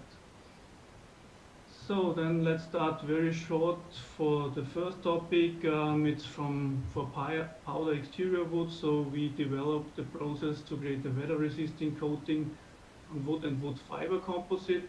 So it's not as easy as it looks like here in these pictures to do it for WPC or NFC in injection molding, but finally it worked. And also we did then in parallel the natural and artificial weathering on that. So we had a small European project on these topics. We talk here about powder coating. So then another one is the foaming of materials. So I will show it an example for extrusion and then later on for injection molding. So here we have the first challenging was to fix the geometry. So this is the first picture without foaming, so it's not very well calibrated, but it's only for showing what are the difficulties. So if you go to a density up to 0.8, for example, then you have no troubles. If you go on with that up to 0.4 or whatever, you have a very big change, as you can see here in the geometry. So this was not the correct way, so we decided to go in co-extrusion, so a core shell system with the foamed core. So this was then the new geometry, so that we have a shell, it's colored here in red to see it a little bit better, and can go up to 0.6 at the moment with maximum of about 30-35 weight% of wood inside, and keep the geometry as we need it. We did also a rough calculation on this example. So for example, in this case, WBC, a solid decking, and the formulation was based on polypropylene, wood, coupling agent, and a color master patch and the UV additive. So of course it depends on the individual prices, but it was a rough calculation for the customer we had here. So when we made a shell of 1.5 millimeters, we could decrease the cost of the materials down to about 70.5%, with a thicker shell also to 20.5%, because we can then use more recycled material inside, for example. And then this knowledge about foaming materials we used then in several different projects and applications. One I can show you here is for window profiles. So you can see here these two parts that are done with foamed materials down to 0.7 grams per cubic centimeter. The rest is at this moment wood coated and some aluminium, but the next steps we will see how far we can go on that. So then for injection molding, the same topic. So the advantage would be high mechanical strength at low density, and also maybe thermal and acoustic insulation if needed. So the applications here were mainly automotive and packaging. So we did several projects with gas injection, so the move cell process with our company partner Engel, or with additional foaming agents, so the chemical reaction processes, and different process variations with core-baked and short-shot process. So very important was then here, of course, the sandwich structure, so this compact skin layer, and it's depending on the cooling effect on the molding surface. And also then, of course, the microstructure, so it's very important, the homogeneity of the foam, and also the thickness then of the skin layer and the final mechanical properties. What we could see then in the first project steps, the reinforcement with the cellulose compared with standard talcum filled PP, and both with Musel here. So we used here the standard commercial types from our partners. So it's a very good talcum type, as they mentioned, and compared it for the first with a cellulose reinforced PP. And we saw that a much more homogeneous foam inside, and also the injection molding worked well, the processing. And we have then also seen, besides this foam structure with smaller bubbles and fibers, so the fibers are acting as nucleating agents as we interpret it, and it's more effective than the fine talcum. We also saw that we could improve the mechanical properties, named tensile strength, the impact behavior, and also the heat deflection temperature. Due to the last, the HDT, we could also reduce then the cycle time, so the cooling time, especially so for this small sample bone, it was about 5 seconds. So for bigger parts, it should be then maybe much more. And we have also seen that the pre-drying of the compounds was not really strictly necessary. And here one example, for example, the back injection molding. Here we can see an organic sheet back injected with this foamed material, so the gray parts. Then let's switch to another main topic at the moment. So it's the additive manufacturing. What are we doing there? So of course, as it's our main business, material development, but also the process adaptations. So we are dealing here with mainly biopolymers and of course biocomposites. So we can do the production of the filaments for the FLM, for the fused layer modeling process, or unfilled polymers. For filled polymers, we were talking about short fibers or continuous fibers, or we do only the coating of fiber bundles of natural, or for example carbon fiber bundles. And then, of course, we can do the printing. We have then the scanning for it, the whole characterization we need. And in some cases, we're also doing something about the post-treatment. On the right side, at the bottom, you can see a study of maybe talking about some new developments with another institute at Vienna for new parts, for concrete parts. So the extrusion line only short, you can look at it later on. So it's a standard line. So we have the filament extruder, a twin screw extruder. We used in a melt pump. We have the cooling via water or via air, depending on materials. The quality insurance, depending on the diameter and the roundness. And then the standard unit for hole-off and winding. It's a double winding unit. So with that, we're starting with compounds. So we do the compounding before, because we need a more homogeneous material for the filament production. So for that, we are quite free in developing materials from our partners. So one or two interesting points here because of the time. So is, for example, comparison the 3D printing with injection molding. So we can see here when we rise the wood content from 0 to, in this case, 55 weight%, we can see in injection molding the density is increasing because of the compression of the wood inside. But in 3D printing, you have a decrease in the density because of the decompression and forming of porosity. So you have to take very well care of the printing conditions and also the processing. So this is when you make it in a standard way, but you have to take care on that.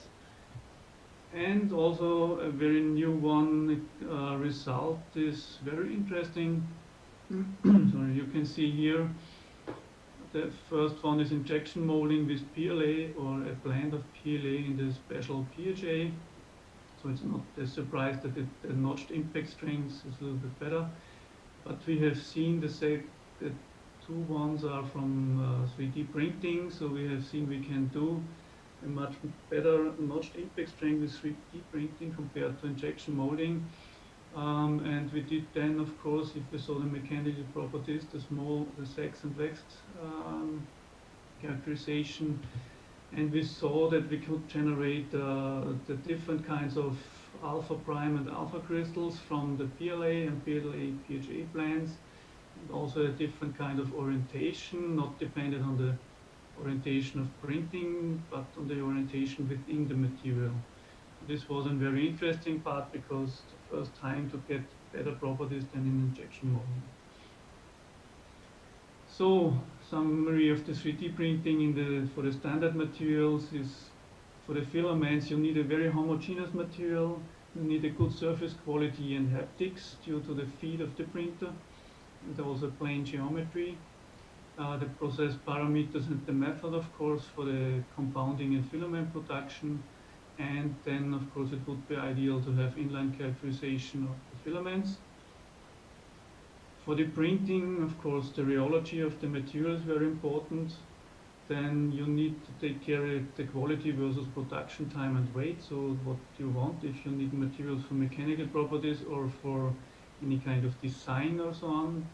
Then the anisotropic properties and also the mechanical performance, as I showed one example before. And also very important, the handling of the polymeric materials. And that leads then to design for the printing and decision guidance for the applications.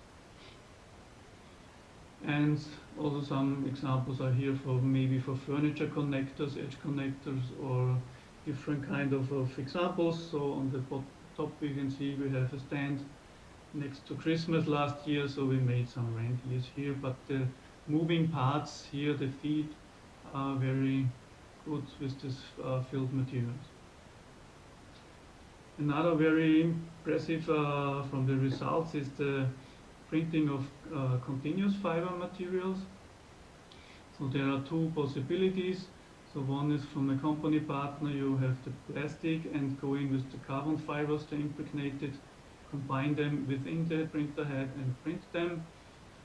Or as we also started to bring in the continuous natural fiber into the filament and print it directly through a standard machine. These are the two approaches we looked at. So this is, for example, with carbon fiber inside PLA with 1.5 K carbon fiber inside. What is important so that it's right in the middle of the filament, and also here you can maybe see in the screen very small air bubbles from water or from air inclusions, so you have also to take care that the upstreaming process is perfect for that. And very important are, of course, the compatibility between the fibers within the fiber bundle and also between the fiber bundle and the matrix. So we have here two topics, not only one as in the standard natural fiber composites. So for that I have here only for showing some samples. So we did some testings with some lux for directions and calculating how to print continuous fiber after simulation and looking how it works, or some isogrid structure for our partners from the aerospace companies. You can see also the pictures here from the isogrid structure from the surface, so from the laying of the carbon fibers and polymers. Also the difficulties we had with these knot points, so because we are printing here several times on it, but it worked quite well and were interesting on the results then. Yes, we did also then, as I mentioned, with natural polymers, natural fibers. So we use technical polymers. So normally you cannot do NFCs with technical polymers, but in this case we could do it due to several processing reasons. Not each combination worked, of course, because not each natural fiber yarn is very strong. You can see here the examples with polyamide, PETG for example, with viscose or flex yarns inside. Principle, the trials were successful with standard printers, but major challenges, of course, are the cooling of the layer, the printing path, because of the cutting of the fibers. It's not as easy with carbon fibers, and also the material and size of the nozzle. So you can here see some standard samples for testing, but then we also did some, here's a small pyramid and some other parts we did, but we cannot show it at the moment. But it worked as a standard printing device without special equipment on it. So to switch to another topic, so we have also many topics running in carbon materials, so maybe not as you think with your new here wood, but we working here on base materials from cellulose, from lignins, and so on. So one is the bio-based activated porous carbons, where we also go into supercaps or air and water filter systems, but I have not included here now. I will, and also the viscose-based materials, so using viscose materials for the carbonization, and also in the direction of maybe batteries and clothing.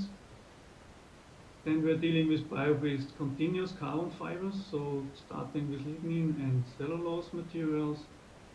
And also one special topic I want to mention is the bio-based silicon carbide ceramics made from WPC materials. Okay.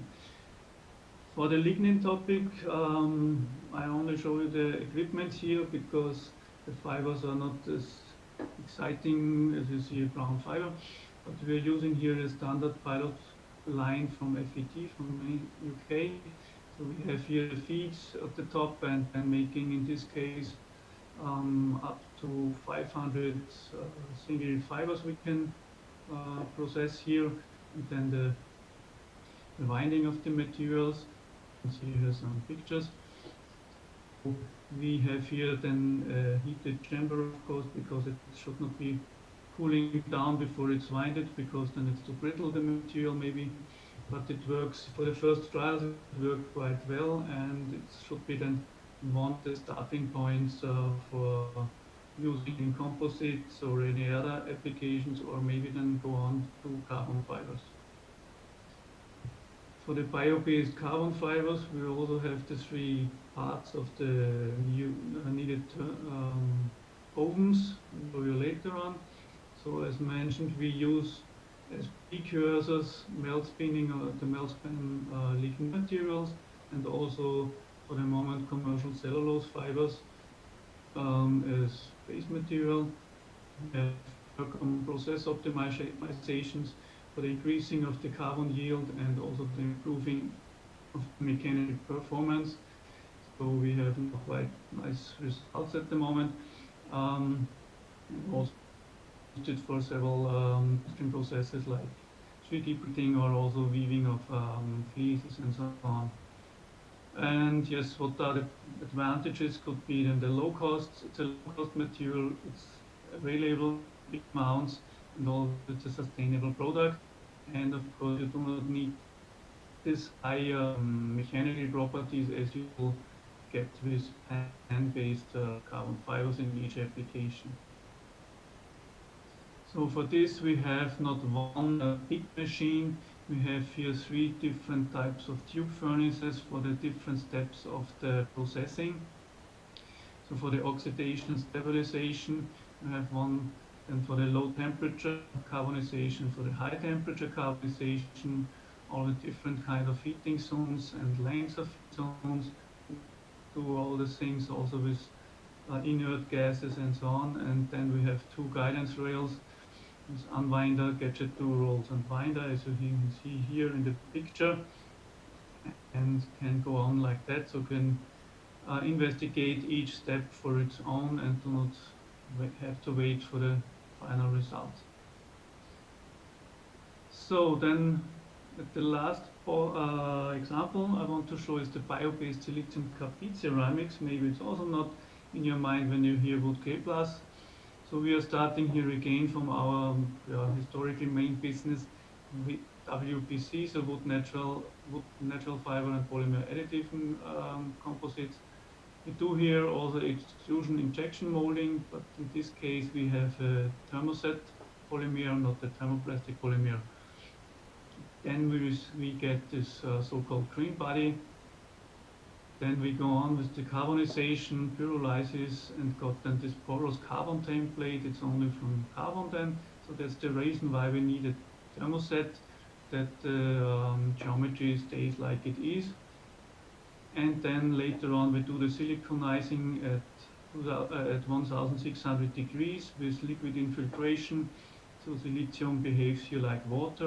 And then we get the bio-based ceramics. So it's always can a little bit play with it, carbon, lithium, or only lithium carbide. We also have patent here for that. And it's working with different kind of geometries. So you can see here some kind of very thin walls, so 1.2 millimeters, for example, or bigger tubes, for this example, or also in injection molding we have done successful results. Very interesting is also that the surface from the beginning stays till the end of the process, so we will have always the same.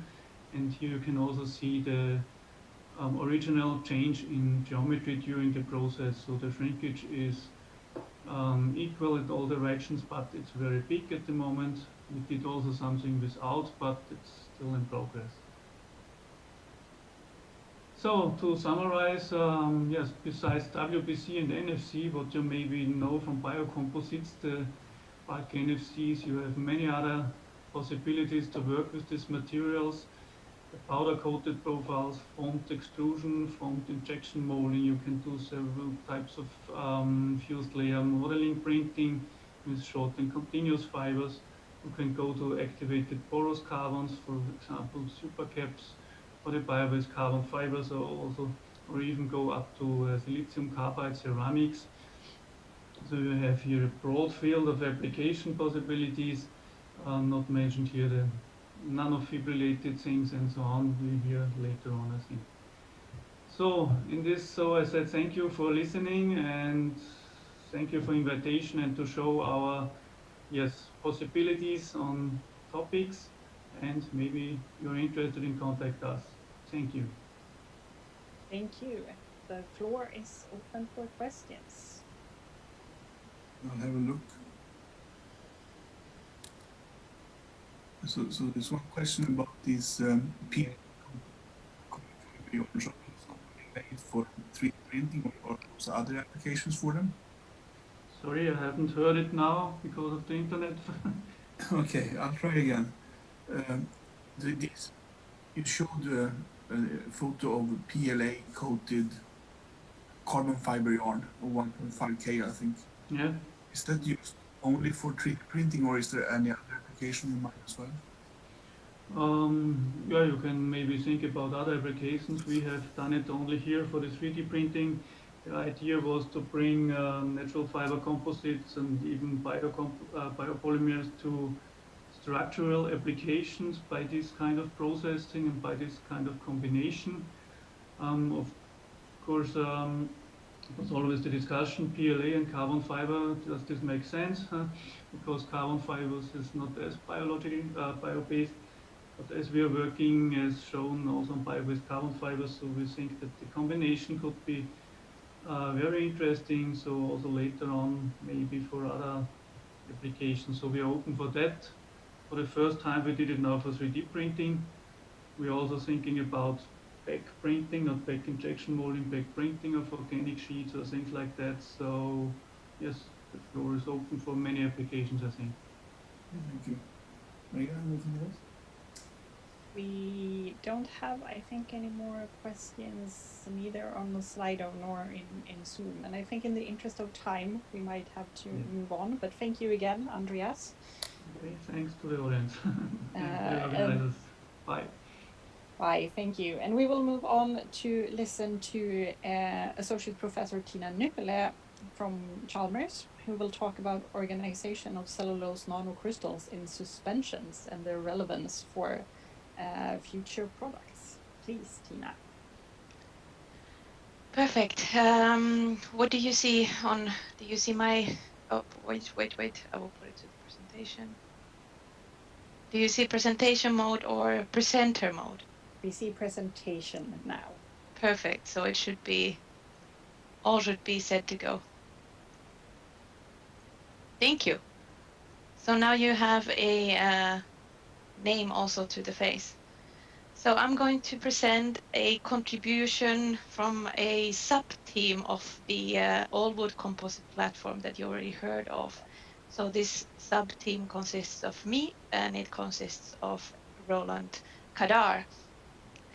And what we are working on, or what we are interested in, so we are interested in cellulose nanocrystal suspensions and how they can be organized in a manner that would fill this gap that we have between having the raw material and then having a feasible processing method of translating those materials, those raw materials to materials.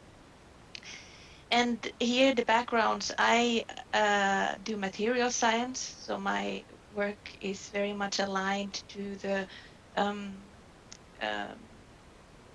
let's say what the Wallenberg Wood Science Center and Research are about, so new materials from trees and within that area. And then Roland is a rheologist, so this is then a combination of materials and analysis that we have worked on. And we've of course heard already about the cellulose nanomaterials, and just as a recap, so there are a couple of grades of them, and in this one we are talking about, or I'm talking about the smallest of them, that the cellulose nanocrystals. And I mean, these materials, they are rather intriguing for the academic world, as well as to also to the worlds outside of the academia. And I mean, mostly what the CNCs have been suggested for and have been presented for are film applications. And the films can be formed via simple evaporation. And why these films are so interesting and why these are so intriguing and why these can really carry you towards many different scientific projects is that they tend to show birefringence. So they have a dual refractive index.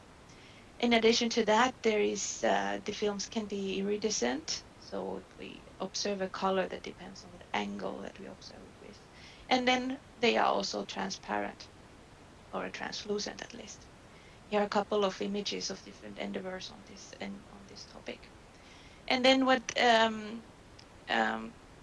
some challenges that I have not listed here, but I'm just going to mention here is, of course, the when we deal with nanomaterials, there are some legislative issues that are still underway. So that is one challenge.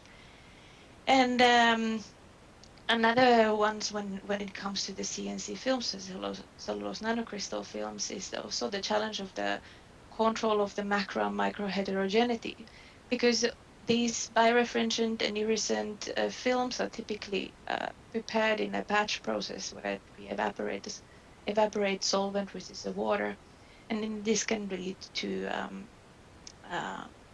structures that don't have a homogeneous mechanical performances, for example. And then also when doing or most of the research at the moment on such films is on batch processes. So this is also somewhat a limitation when we think about realization of materials from the CNCs. And maybe one slide about why this batch process is so omnipresent, why let's say why there are fewer steps on making continuous processes than batch processes. So it relates to these properties, intrinsic properties of these nanoparticles from nature and how they organize in suspensions. So what you see in this figure here, you see amount of anisotropic phase in the suspensions of these nanoparticles with respect to concentration. So first in the low concentration, so on the left-hand side, we would see rod-like particles that are in a rather isotropic form in a suspension. So something that we can also relate, behavior that we can relate to other materials as well. But then on higher concentrations on the right-hand side, we can see that these materials in suspensions suspension self-assemble, and they also pose or they have liquid crystal phases. And then somewhere in between, we have biphasic systems, which can present both of these organizations. So then, of course, this kind of a self-assembly of crystalline materials, and especially the liquid crystalline phases, are very interesting for materials for optical purposes. However, since this is a self-assembly and in a simple way set can be provoked by changing concentration, this makes a continuous process a challenge. So what we are working with, we are simplifying the system. So instead of working on those biphasic as well as those complex liquid crystalline phases, so we are concentrating on utilizing those suspensions and applying shear to induce orientation in the suspension and then later on in films. Here in this scheme, you can see again the similar representation, what these nanoparticles, how their organization changes with respect to concentration at rest. So we have dilute suspensions that are isotropic, slightly when we increase the concentration, also isotropic phase is maintained. But then with increasing concentration, we start to develop these various phases, liquid crystalline phases, biphasic as well as nematic and chiral nematic phases. And then on the lower part, you can see our observations so far, or let's say our both hypothesis and then findings, where we are putting we are utilizing different starting suspensions and applying shear to them to orient them. And typically what we can find in the literary reports is that all of these concentrations end up in a nematic phase, the nematic liquid crystalline phase being being represented by a structure where the crystals orient in a manner that you see them orient on the lower part of this slide. But there we are also interested on the path that the material took from going from the upper row to the lower row. And why would this be interesting? This would be interesting for being able to control the processing parameters. So for example, the shear that is needed to make these materials the maximum speed of the continuous formation of film materials, and so on. We are not the groundbreaking, or we are not, let's say, the first ones who are doing this. So we have taken inspiration from these works that you can see in this slide. So in general, what we know is that increasing a shear leads to increasing the order parameter, which then represents the increase in orientation, unidirectional orientation of these particles. So that is what I'm talking to you about on the left-hand side graph. And then on the upper row, you can see presentation of optical light microscope visualization of what happens to the suspension when it is in shear. So then we have taken our materials and rheological skills and put them together and done made an effort to visualize this what happens between going from the suspensions towards orientation in shear. And of course we have used the rheology to do that. And in our experiments we have used a set of different concentrations in suspensions. What you see here in this figure is an oscillatory experiment where what we have utilized to identify the modules of the suspension materials. And you can see here the concentrations that we have used. So we have spanned from 5 to 8. Recently we have also extended our works from this. And what we can see there as a relation of the G prime and G double prime, we can identify two classes of materials. Here we would have the lower concentration, and here we would have a higher concentration of the materials. And we can identify that we have two populations of materials. We have so-called rheological gels that behave like gels, and then we have the rheological liquid crystals. So this gives us already an indication that if you now think about that scheme that we had of different concentrations, so within our setup, we are in two of those boxes, two of those suspension concentration boxes. So the message here is that the other population works like and the other one as gels. And what it then means uh, in let's say in a macroscopic behavior of these networks is that here we have a visualization of the rheometer configuration with the plates that we can look through utilizing polarizers and an analyzer, and then in that way observe development of those polarization patterns that stem from the organization of the CNCs. So then what you would see here is you have two different concentrations. This variation in color is telling the message that there are several directions of orientation taking place. And then the difference between these two populations of the suspensions that I was already presenting is that we have the transition from the liquid crystal systems to the rheological gel systems. And in the rheological gel systems, the orientation is dependent also on the direction of the shear, while in the case of the liquid crystalline, this is not as pronounced. So moving on. And then we have further utilized the steady shear viscosity analysis to confirm this transition from the let's say from the lower concentrations to the higher concentrations to identify what's going on with the different suspension phases. And here you can see the characterization of shear viscosity versus shear rate.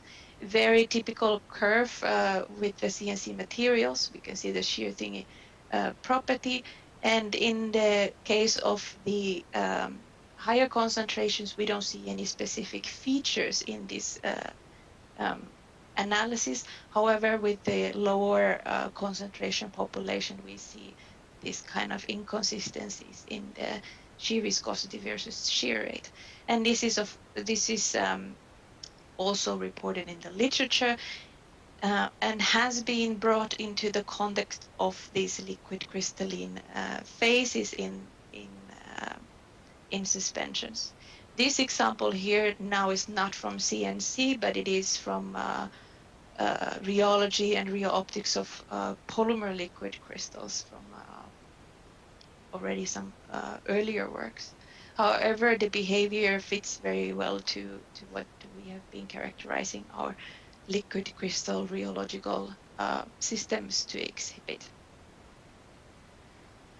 And here you can see on the left-hand side, I'm talking about left and right because I'm not sure if you can see where I'm pointing. So on the left-hand side, you can see the already familiar shear viscosity versus shear rate analysis. And then we have utilized that visualization setup where we can look at the macroscopic, we have a macroscopic view to our suspensions in the shear, and we have taken here on the right hand side these still images when the materials are exposed to the shear. You can see, so the first row of the images is showing the starting phase of the materials. So again, the variation in color is telling that we have orientations in several directions, or at least islands of materials oriented into other direction than other islands. And then when the shear rate is increased, some of these color pattern is changed until when the shear rate is further increased and we have developed a uniform coloring. And what this tells us is that indeed we go from this kind of a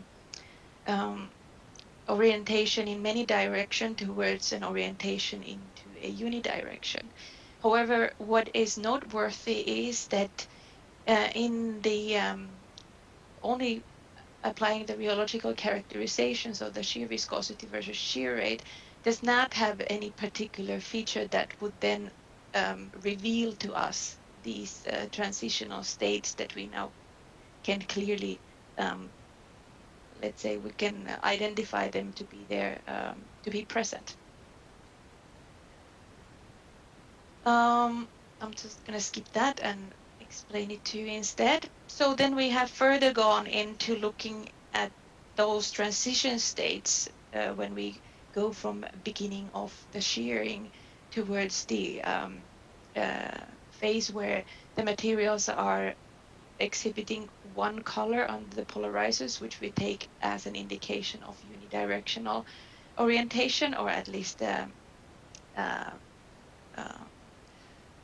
orientation of the islands of the materials, and how you read these colorful pictures on the left hand side is that each of these lines, so these figures going from left to right, are constructed of lines that have been taken from this macroscopic visualization of the rheology setup.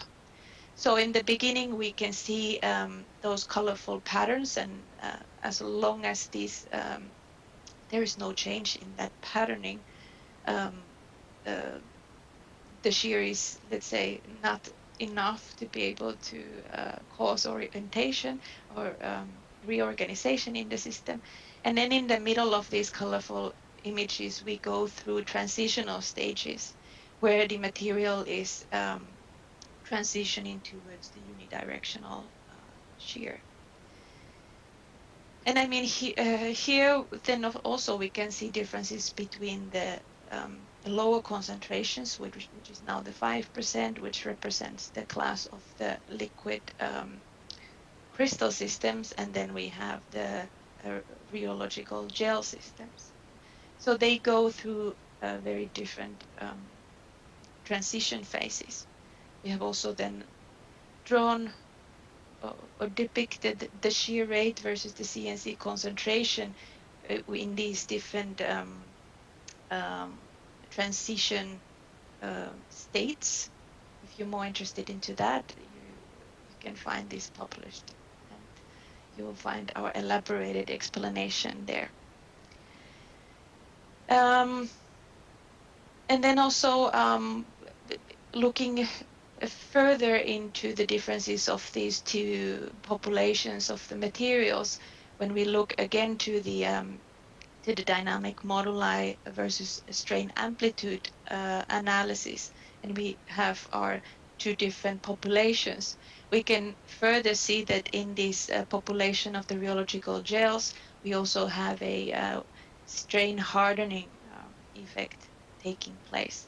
And I mean the strain hardening would be we can think about it as a strengthening via rearrangement, and then this takes place with those systems that we have already identified to have a network where the particles and the particle islands are interacting. So those higher concentration suspensions.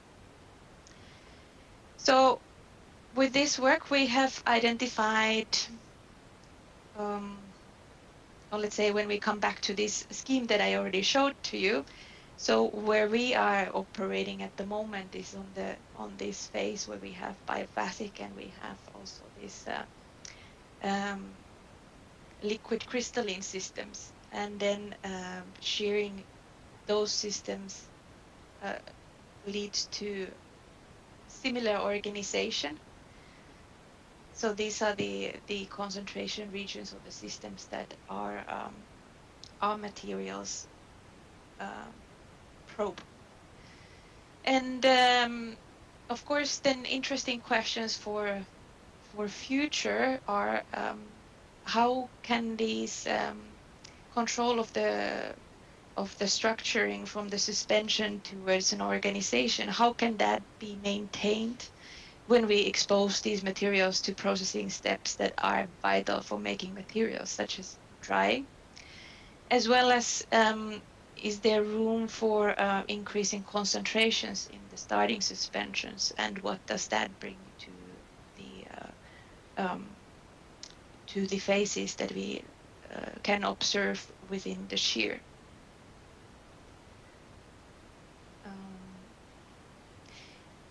So before I finish, so I just wanted to also tell a little bit about other research that I'm doing at Chalmers. So the rheological characterizations are not the only materials endeavors that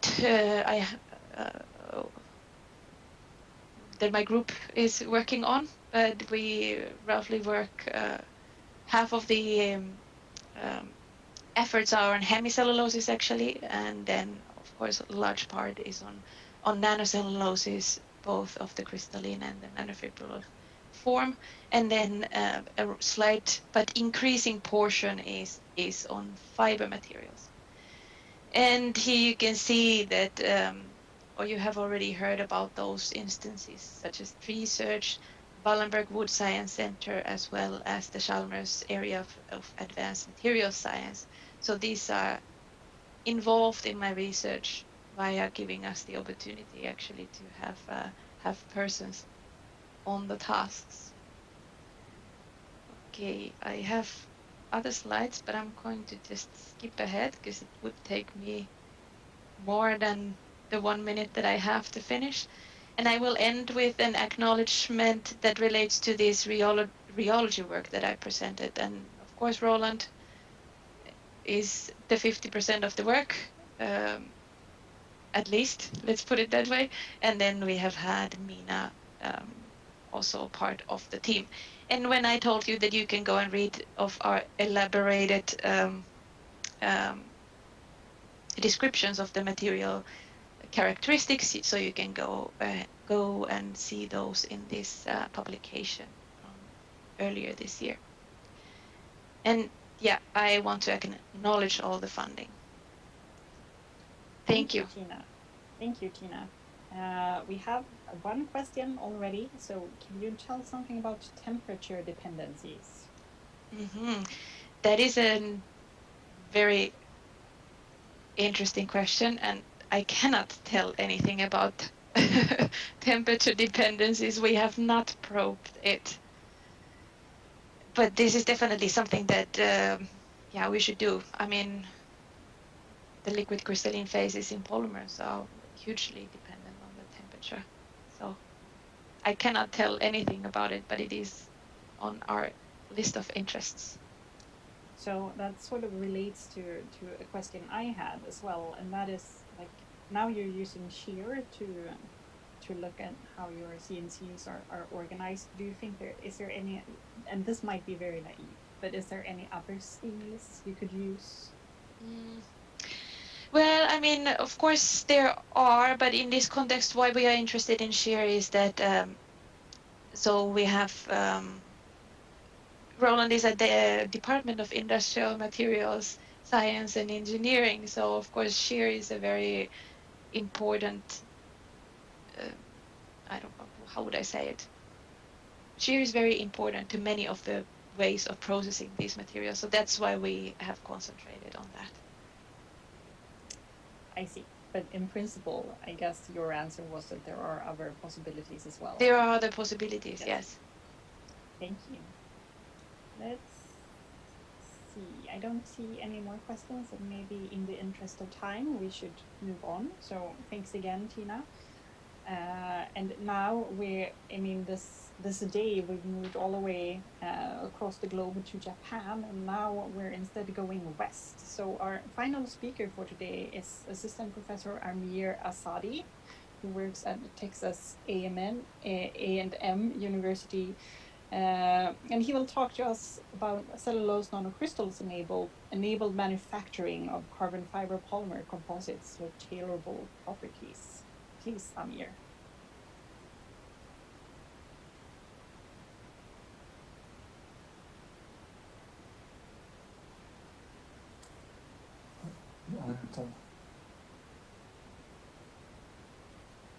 So you are now you're in. Now yeah. Thank you very much for introduction. I just shared my slides. I don't know you see my slides, right? Yes, we do. Okay. All right. So hello everybody, my name is Amir Asadi. I'm assistant professor at Texas A&M University. My home department is manufacturing and mechanical engineering technology. I have appointments with material science engineering and also mechanical engineering. Today I would like to talk about the one way that we are doing and we are using to manufacture a composite which we can call cellulose nanocrystals enabled manufacturing of carbon fiber polymer composite with tailorable properties. So basically what we want to do in this project, we are using hybrid composites. So the hybrid composite that I'm talking about and I'm concerned with is those composites that they have and they use carbon nanotube and graphene. So basically we are using cellulose nanocrystal to somehow to control the nanostructure of the carbon fiber polymer composite that they contain carbon nanotube or graphene. So cellulose nanocrystal are somehow assisting agents to control the nanostructure. So basically the outline of the talk, I will straight go to the mechanical properties of these composites, which we can call it CNC, CNT slash GNP composites. So before going through the rest of the slides, let's go to the down of the slide. What is CNC? What is CNT? What is GNP? CNC, I use it for cellulose nanocrystals. CNT, I use for carbon nanotube, and GMP I'm using for graphene nanoplatelets. So basically, I have two types of nanomaterials in the carbon fiber composites: CNC CNT or CNC GMP in carbon fiber polymer composite. After that, when we see the mechanical properties, so we will go back to the nanostructure and nanoscale, what is going on between the nanoparticles that we already introduced in the composite. So basically, what will be the interaction between the CNC CNT and CNC GMP at nanoscale and also in the molecule level. Then I will introduce you to the immersion coating of the carbon fibers with these suspension. We used it to manufacture the composite. However, now we want to go back and see deeply what is going on in the process of the coating, which is the most important process for the manufacturing of these types of composites, for us at least. And then we will go one scale up to see what is the interfacial properties and what happens at the interface when we are introducing these nanomaterials as coating to the composite. So I will start with the mechanical properties of these hybrid composite. So before going through that, so basically I know that this community is very full aware of what is the cellulose. However, I would always put this slide, what is cellulose? So cellulose is the most abundant polymer on planet, and this is the building block of all plants, at least if the source is plant. We have other sources, as you are aware of. And this is the hierarchical structure of a tree. And if we look at the tree at the meter scale, we go to the transverse section at centimeter scale, growth ring at millimeter scale. And at the growth ring, we see a cellular structure. And at the wall of this cellular structure, we have something like composite in the nanometer scale, which is fibrometric structure like composite. And if we get rid of the lignin part, or a matrix part, so we will end up with fibrillous structure. So this fibrillous structure has amorphous region, has crystalline region. Both of them will have the same properties, and both of them are made of cellulose, which is a ribbon-like glucose molecule, basically. So at least the type of cellulose nanoparticles that we use in our work is two types: cellulose nanocrystals and cellulose nanofibrils. So these cellulose nanocrystals are rod-like, like rice, and cellulose nanofibers are fiber-like, like spaghetti. And both of them have the same properties, the mechanical properties, as you might be already aware of. The density is 1.6, the tensile strength between the 2 to 7.5 gigapascal, and the elastic modulus around 120 to 220 gigapascal. So basically they are among one of the best. They are not super nanomaterials, but they have good properties compared to other type of reinforcement, especially if we are looking at the carbon and Kevlar reinforcement. So how this work started, basically we wanted to somehow use pristine carbon nanotube and pristine graphene without any functionalization, without using dispersant or anything, and just using water as solvent. So what we wanted to do, we wanted to have a scalable manufacturing, not using any toxic solvent, just water, and not using the, or let's say the functionalized materials, which already went through a lot of processes such as chemical and mechanical.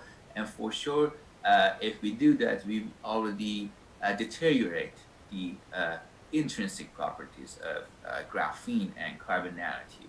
So we saw that in the vials at the bottom, you can see that if we have the pure GMP, which is the pristine graphene nanoplatelet, and if we have pure CNT, again pristine, in the water, so you know that it will be deposited at the bottom of the vial. It's not going to be dispersed.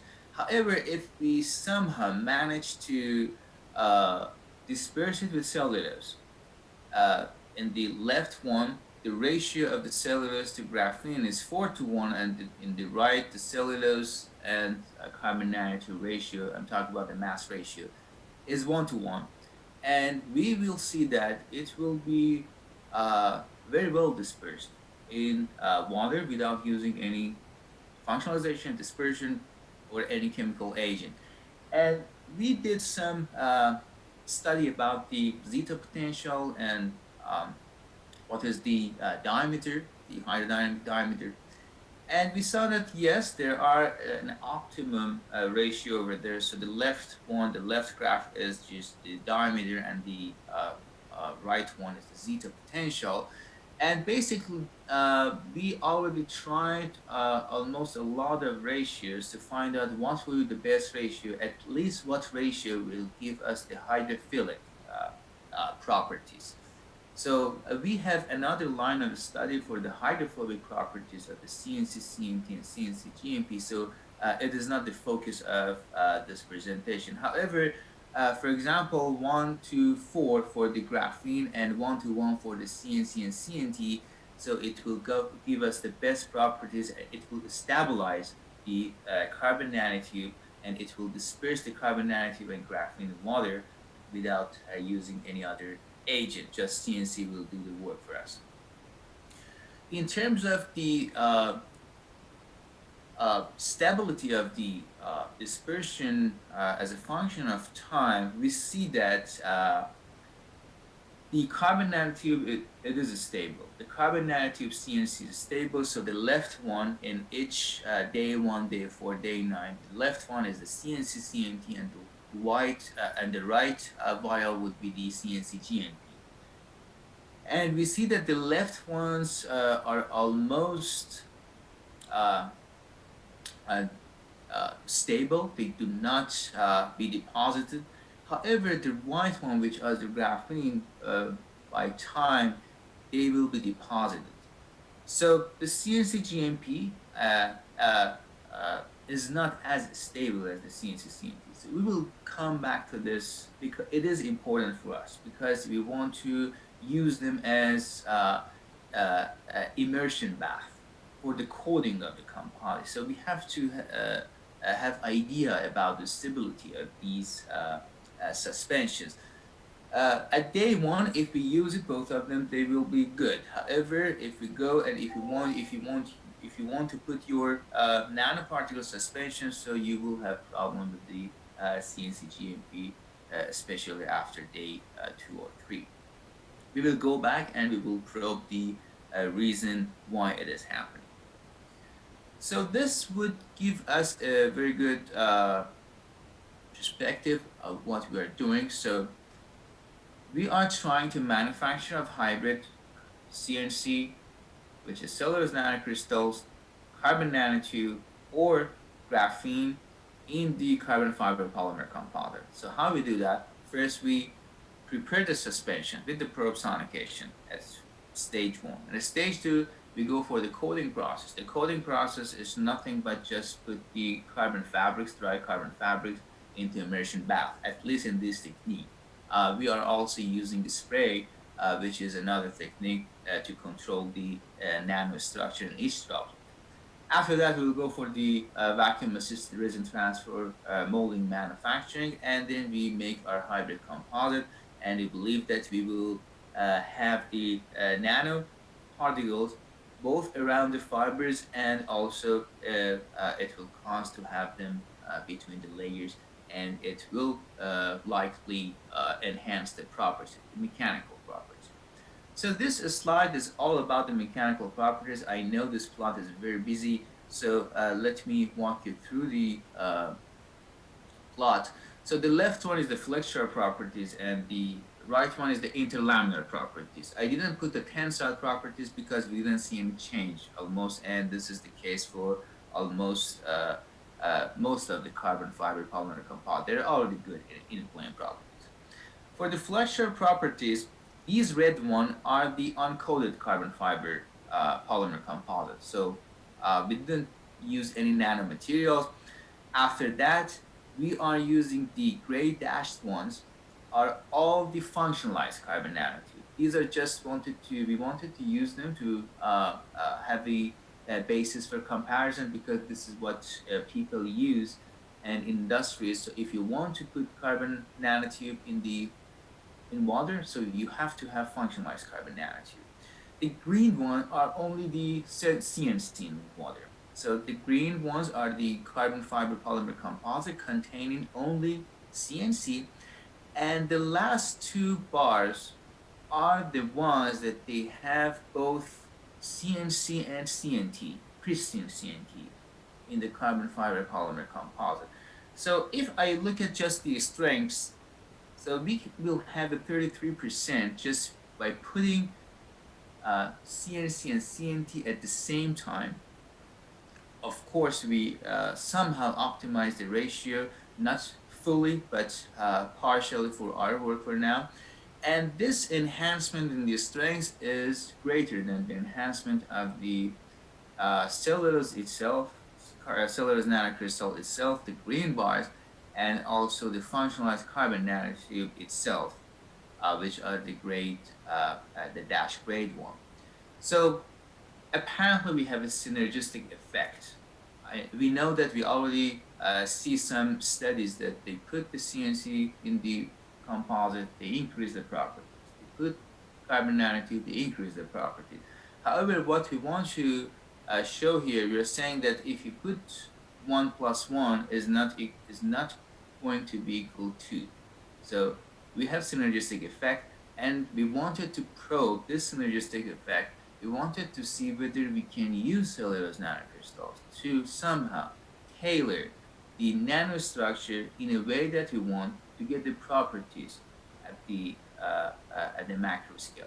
The interlaminar properties are almost the same. So basically, if we put the CNC and CNT at the same time, so we will see that we have a 35%, which is almost 20% more than the highest enhancement by CNC or functionalized CNT in cases. So this is the mechanical properties I just wanted to introduce you in the first slide, because now we know it will enhance the properties, and we just want to see how we can first increase this enhancement by tailoring the structure, whether we can use this property to tailor the macrostructure from the nano level, or maybe from the molecular level and coming to the larger scale.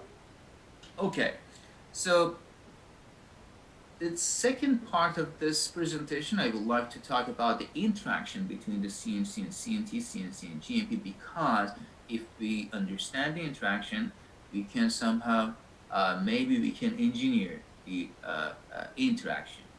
However, we have to find out the interaction first. So this is just a TM image. The upper one is the C, the middle ones are the CNC, CNT carbon nanotube, and the bottom ones are the graphene nanoplatelets with CNC. So basically, we just realized that they attach to the carbon nanotube, at least to the carbon nanotube, by both sides and also from the tips. However, I'm talking about the middle one at the right, CNC, CNT. So we somehow noticed that apparently CNC prefer to attach by their tips, especially at the location that we think that they are defects. And these defects are maybe manufacturing defects of the carbon nanotube itself, or they just got created during the sonication. The same is for the graphenes, and we think that the CNC will prefer to be in places that we think that they are defect. So we use density functional theory to understand how they interact. So basically, if they are pristine, if the carbon nanotube and the graphene is pristine, we don't have any defects, the cellulose nanocrystals, they prefer to go with their sides, and they will have the best physical interaction with their side, or maybe the strongest physical interaction if they approach by their sides the carbon nanotube and graphene, not by their tips. And as we know, the bonding would be CH pi bonding, or basically let's call it the physical bonding. In this case, the intermolecular interaction, if you want to understand, so the binding energy, we use different solvents. The solvent, the vacuum, it means no solvent, acetone and water. We chose acetone and water because acetone, the polarity index of acetone is between the vacuum and water is about, let's say, 5, water is 10. So we wanted to see how the polarity index will affect that too. However, the binding energy between the CNC and the pristine CNT, we can see that, okay, so at water, which is our interest, is about 15, let's say. However, if we have two CNTs at the same time in water, the bonding energy is 27. So this means that if we compare it, so it means that two CNTs prefer to attach to each other, not to attach to the CNC in water. And if it happens, we know that what agglomeration happens if we have this situation. However, in the experiments, at least in those vials, we didn't see that. We see that it will disperse the CNT. So that was the basis of our hypothesis, that we think that there are some covalent bonding between the defects on carbonaceous nanomaterial, in this case the graphene and the carbon nanotube, and cellulose nanocrystal. The defect types that we have, if we don't have any defect, is no defect. So single vacancy, double vacancy, stone waves are all typical defects for carbon nanotube.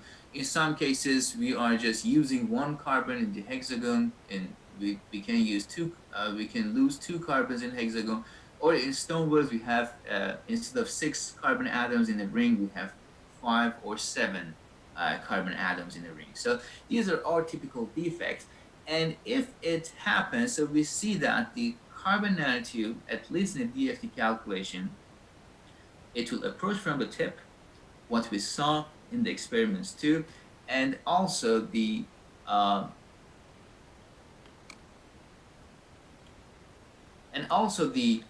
binding energy would be higher right now. So right now, the binding energy between the CNC and CNT is about 37, which is higher than 2 CNTs. So right now, the CNC will prefer, and the CNT will prefer each other compared to only 2 CNTs, which cause agglomeration.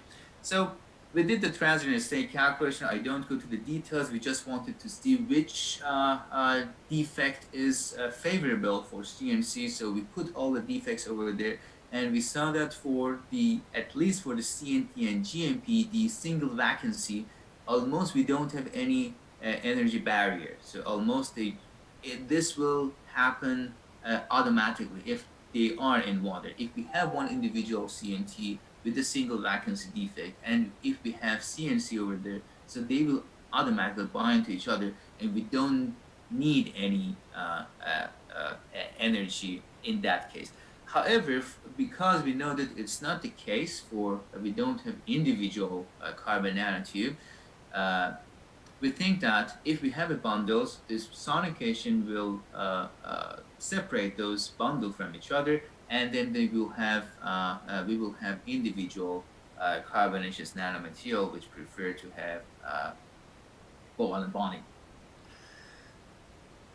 So remember, at first slide we saw that the carbon nanotube and CNC is stable. However, the graphene and CNC, we don't see that stability, and we see that, for example, after day 4, after at least between day 1 and day 4, it starts to deposit. We did some also DFT to see what happens. Interestingly, we see that CNC will cause the change in the shape of the graphene if we have only one layer. So if the CNC approaches over there, so it will change the curvature. Still, we don't know why they settle. So still we are probing, but at least somehow we understand for now that the change is, as the shape is changing by reaction, by the covalent bonding between the CNC and graphene. And we think that, we hypothesize that this change in shape may cause this instability. However, I don't have the answer for that yet, and we are trying to understand why the settlement occurs. Let's go for the next part, which is the immersion coding. Somehow right now we know how the nanoparticles interact. So in the immersion coding, which is the coding process, at least for this work, we use just immersion bath. So we wanted to understand what happens during the coding process. So I will just touch it briefly. So these are the SEM of the dry fabrics with different types of coating, nanoparticles in coating.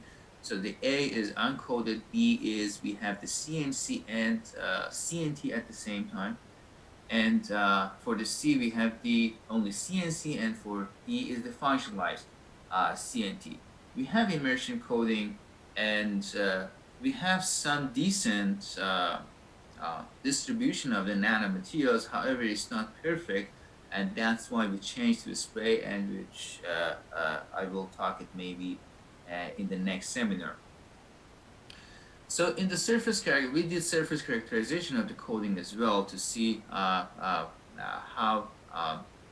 the chemistry is changing. Not the chemistry is changing, what, let's say, chemical groups we are creating by coating on the carbon fibers.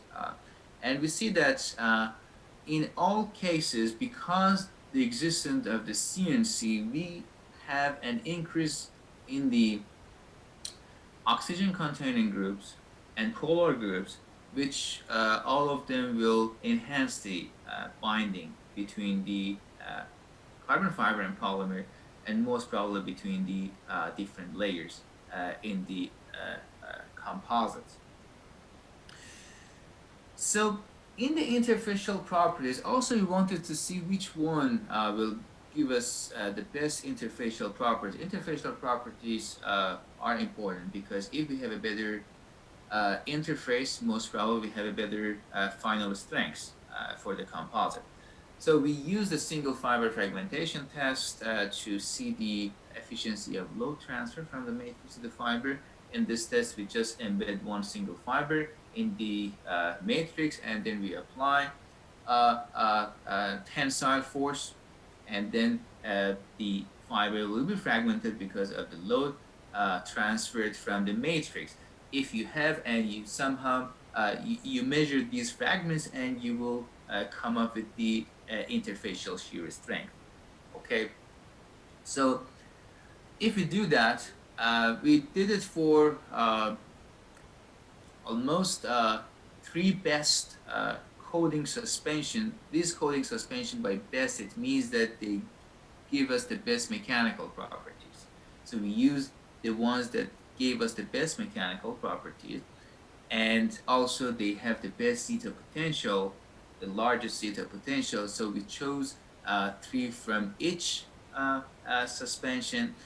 And in the case for the CNC CNT, if we put 12, let's say the ratio of the 12, we see that we can increase almost 100% the interfacial shear strength compared to uncoated one.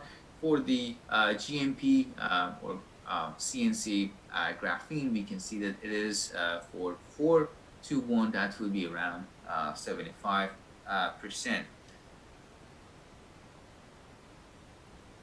We wanted to see what happens at the interface in terms of chemistry itself, in terms of actual composites, not just with the single fiber fragmentation test, and not with let's say XPS that will give us only the just some sample, which are not in most cases they are not composite. So these are the nano IR experiments. It means that at the same time that we are doing atomic force microscopy, we can get the IR measurements too, basically to understand exactly what is the chemical composition at the part that we are interested in. So again, we did it for all the composites. And basically what we want, we see that the chemistry is changing at the interface. The chemistry is changing. For example, especially if I go for this case as the CNC GNP and the CNC CNT, we see that first of all, the carbon fibers, the morphology of the interface in the composite itself is changing. The chemistry at the interface is changing. We see that we have different groups right now, other than those groups that they were existing, they existed in the uncoated carbon fibers. And we believe that the we haven't probed them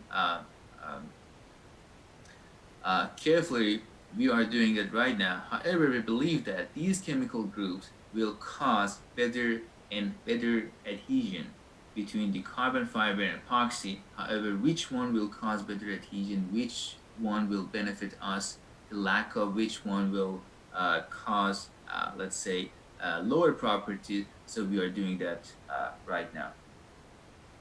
So in summary, if you want to summarize, we see that the CNC, we can use CNC to disperse and stabilize the pristine carbon nanotube and graphene water. We can use this suspension to coat the carbon fibers and integrate the carbonaceous nanomaterials. The interaction we saw that is not merely physical bonding between the carbon nanotube, graphene, and cellulose nanocrystals, and we saw that covalent bonding occurs at least between the defects and carbonaceous nanomaterials and CNC. We saw that in the mechanical properties, we had synergy. CNC will cause enhancement. Carbonaceous nanomaterial enhances the properties. However, both of them, if they coexist, we will have higher enhancement compared to individual ones. And we can confirm this by the interfacial shear strength, flexural, and interlaminar shear strength properties for the hybrid composite that we got. So this work was supported by NSF. However, I just wanted to share some news out of this work in the NSF website itself, also in the NanoGov. And finally, I would like to thank Özge, who is the main PhD student conducting this work, Dr. Lisa Prez. We are collaborating together on this project.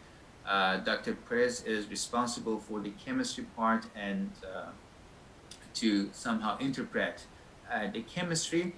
And I would like to thank the NSF, which is the funding source for this project, and Dr. Cooper as the program officer.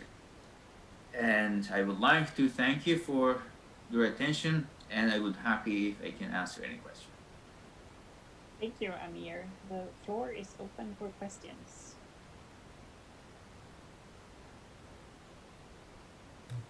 So maybe I can start, it's Leif here. So I was very inspired by the single fiber fragmentation results that you showed. So I missed did you put the modification, the CNC mixture on the fibers, or did you put in the epoxy?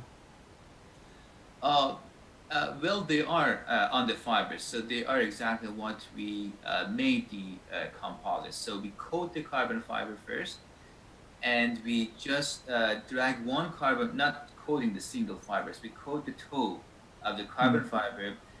We extracted one carbon fiber from the, let's say, from the toe, and then we put it in the matrix. Yeah, it's very, very nice result.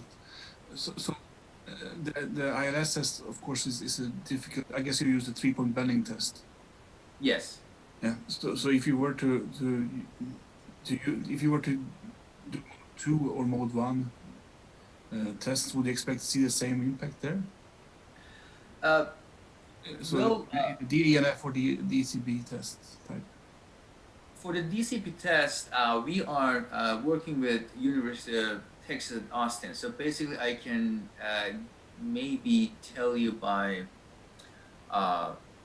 for sure, in a month or 2 months, that's whether for the mode 1, the lamination, whether we have better interlaminar strength for the mode 1 or not. I can say I believe it will happen, but I don't know. I don't have any results. Okay, but you use the same procedure. You coat the dry fibers and you infuse the resin. Yes. Yes, exactly.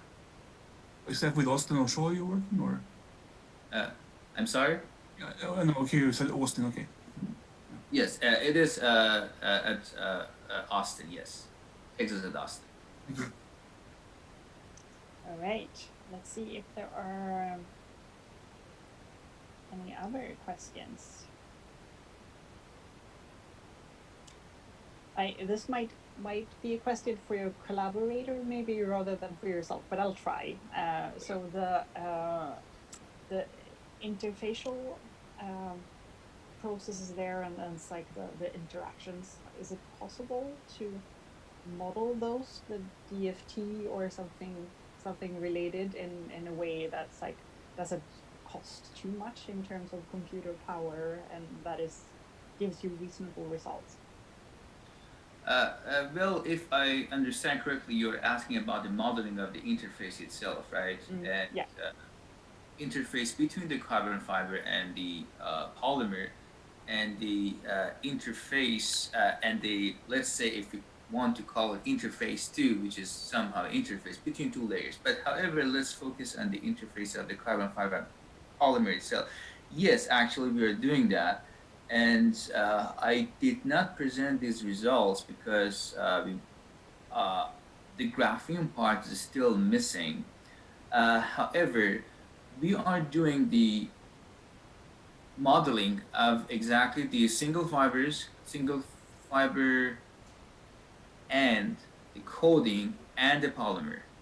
However, for now, we are interested in the sizing, how it will interact with the sizing of the carbon fiber itself, because we believe that the sizing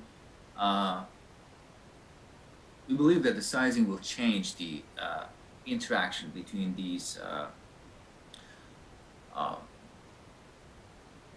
agents. However, another problem that we have, the sizing is proprietary and we cannot get the exact sizing from the companies. So what we are using for the sizing, at least for the carbon fiber, and we hope that for the carbon fiber, for the glass fiber sizing, we have seen that this different sizing will give us the different properties. However, for the carbon fiber, so far, at least for the 2 or 3 carbon fiber that we use, and we believe that they have different sizing, we do not see a lot of problems over there. However, just let's get back to your question. So the sizing that we are using is just one sizing that it is patented maybe 20 years ago. It is used on the carbon fiber. I don't know exactly, for example, it is used by Hexel or Toray or whatever that we are getting right now. And we see that we have different properties. And at the next stage, we put the polymer itself. So the modeling is on the way, because this project, the modeling of the interface and the modeling between the interlaminar region is also defined by the funding sources. So we have to deliver that too. Yes, it is on the way. Okay, thank you. Cool. And I don't see any more questions, so we should thank Amir again for this very interesting talk. And it's up to me to try to summarize this day, which is not easily done necessarily, since it's been quite a long day and it's been very many topics. So this is the 11th time that we run this seminar, Materials for Tomorrow. It has different themes every year. This is, I believe, the first time we've run it with the forest as theme. This is also the first time we've run it digitally. And for those of you who were with us in the morning, you also know that we are nowadays very, very reliant on stable internet connections. And if you don't have that, you run into trouble.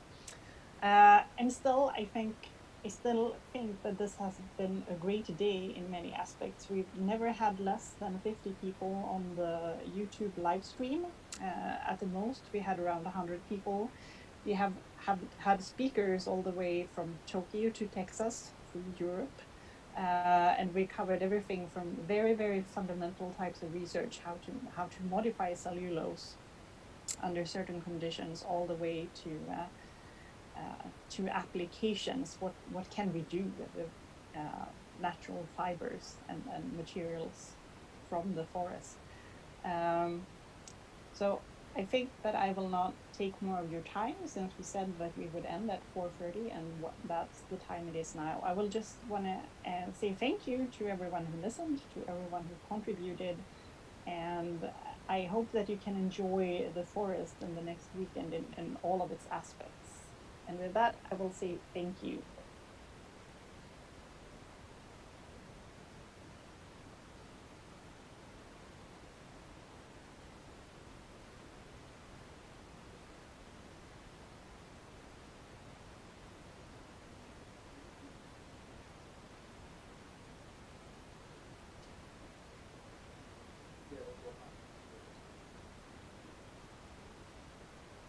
Yeah, thank you.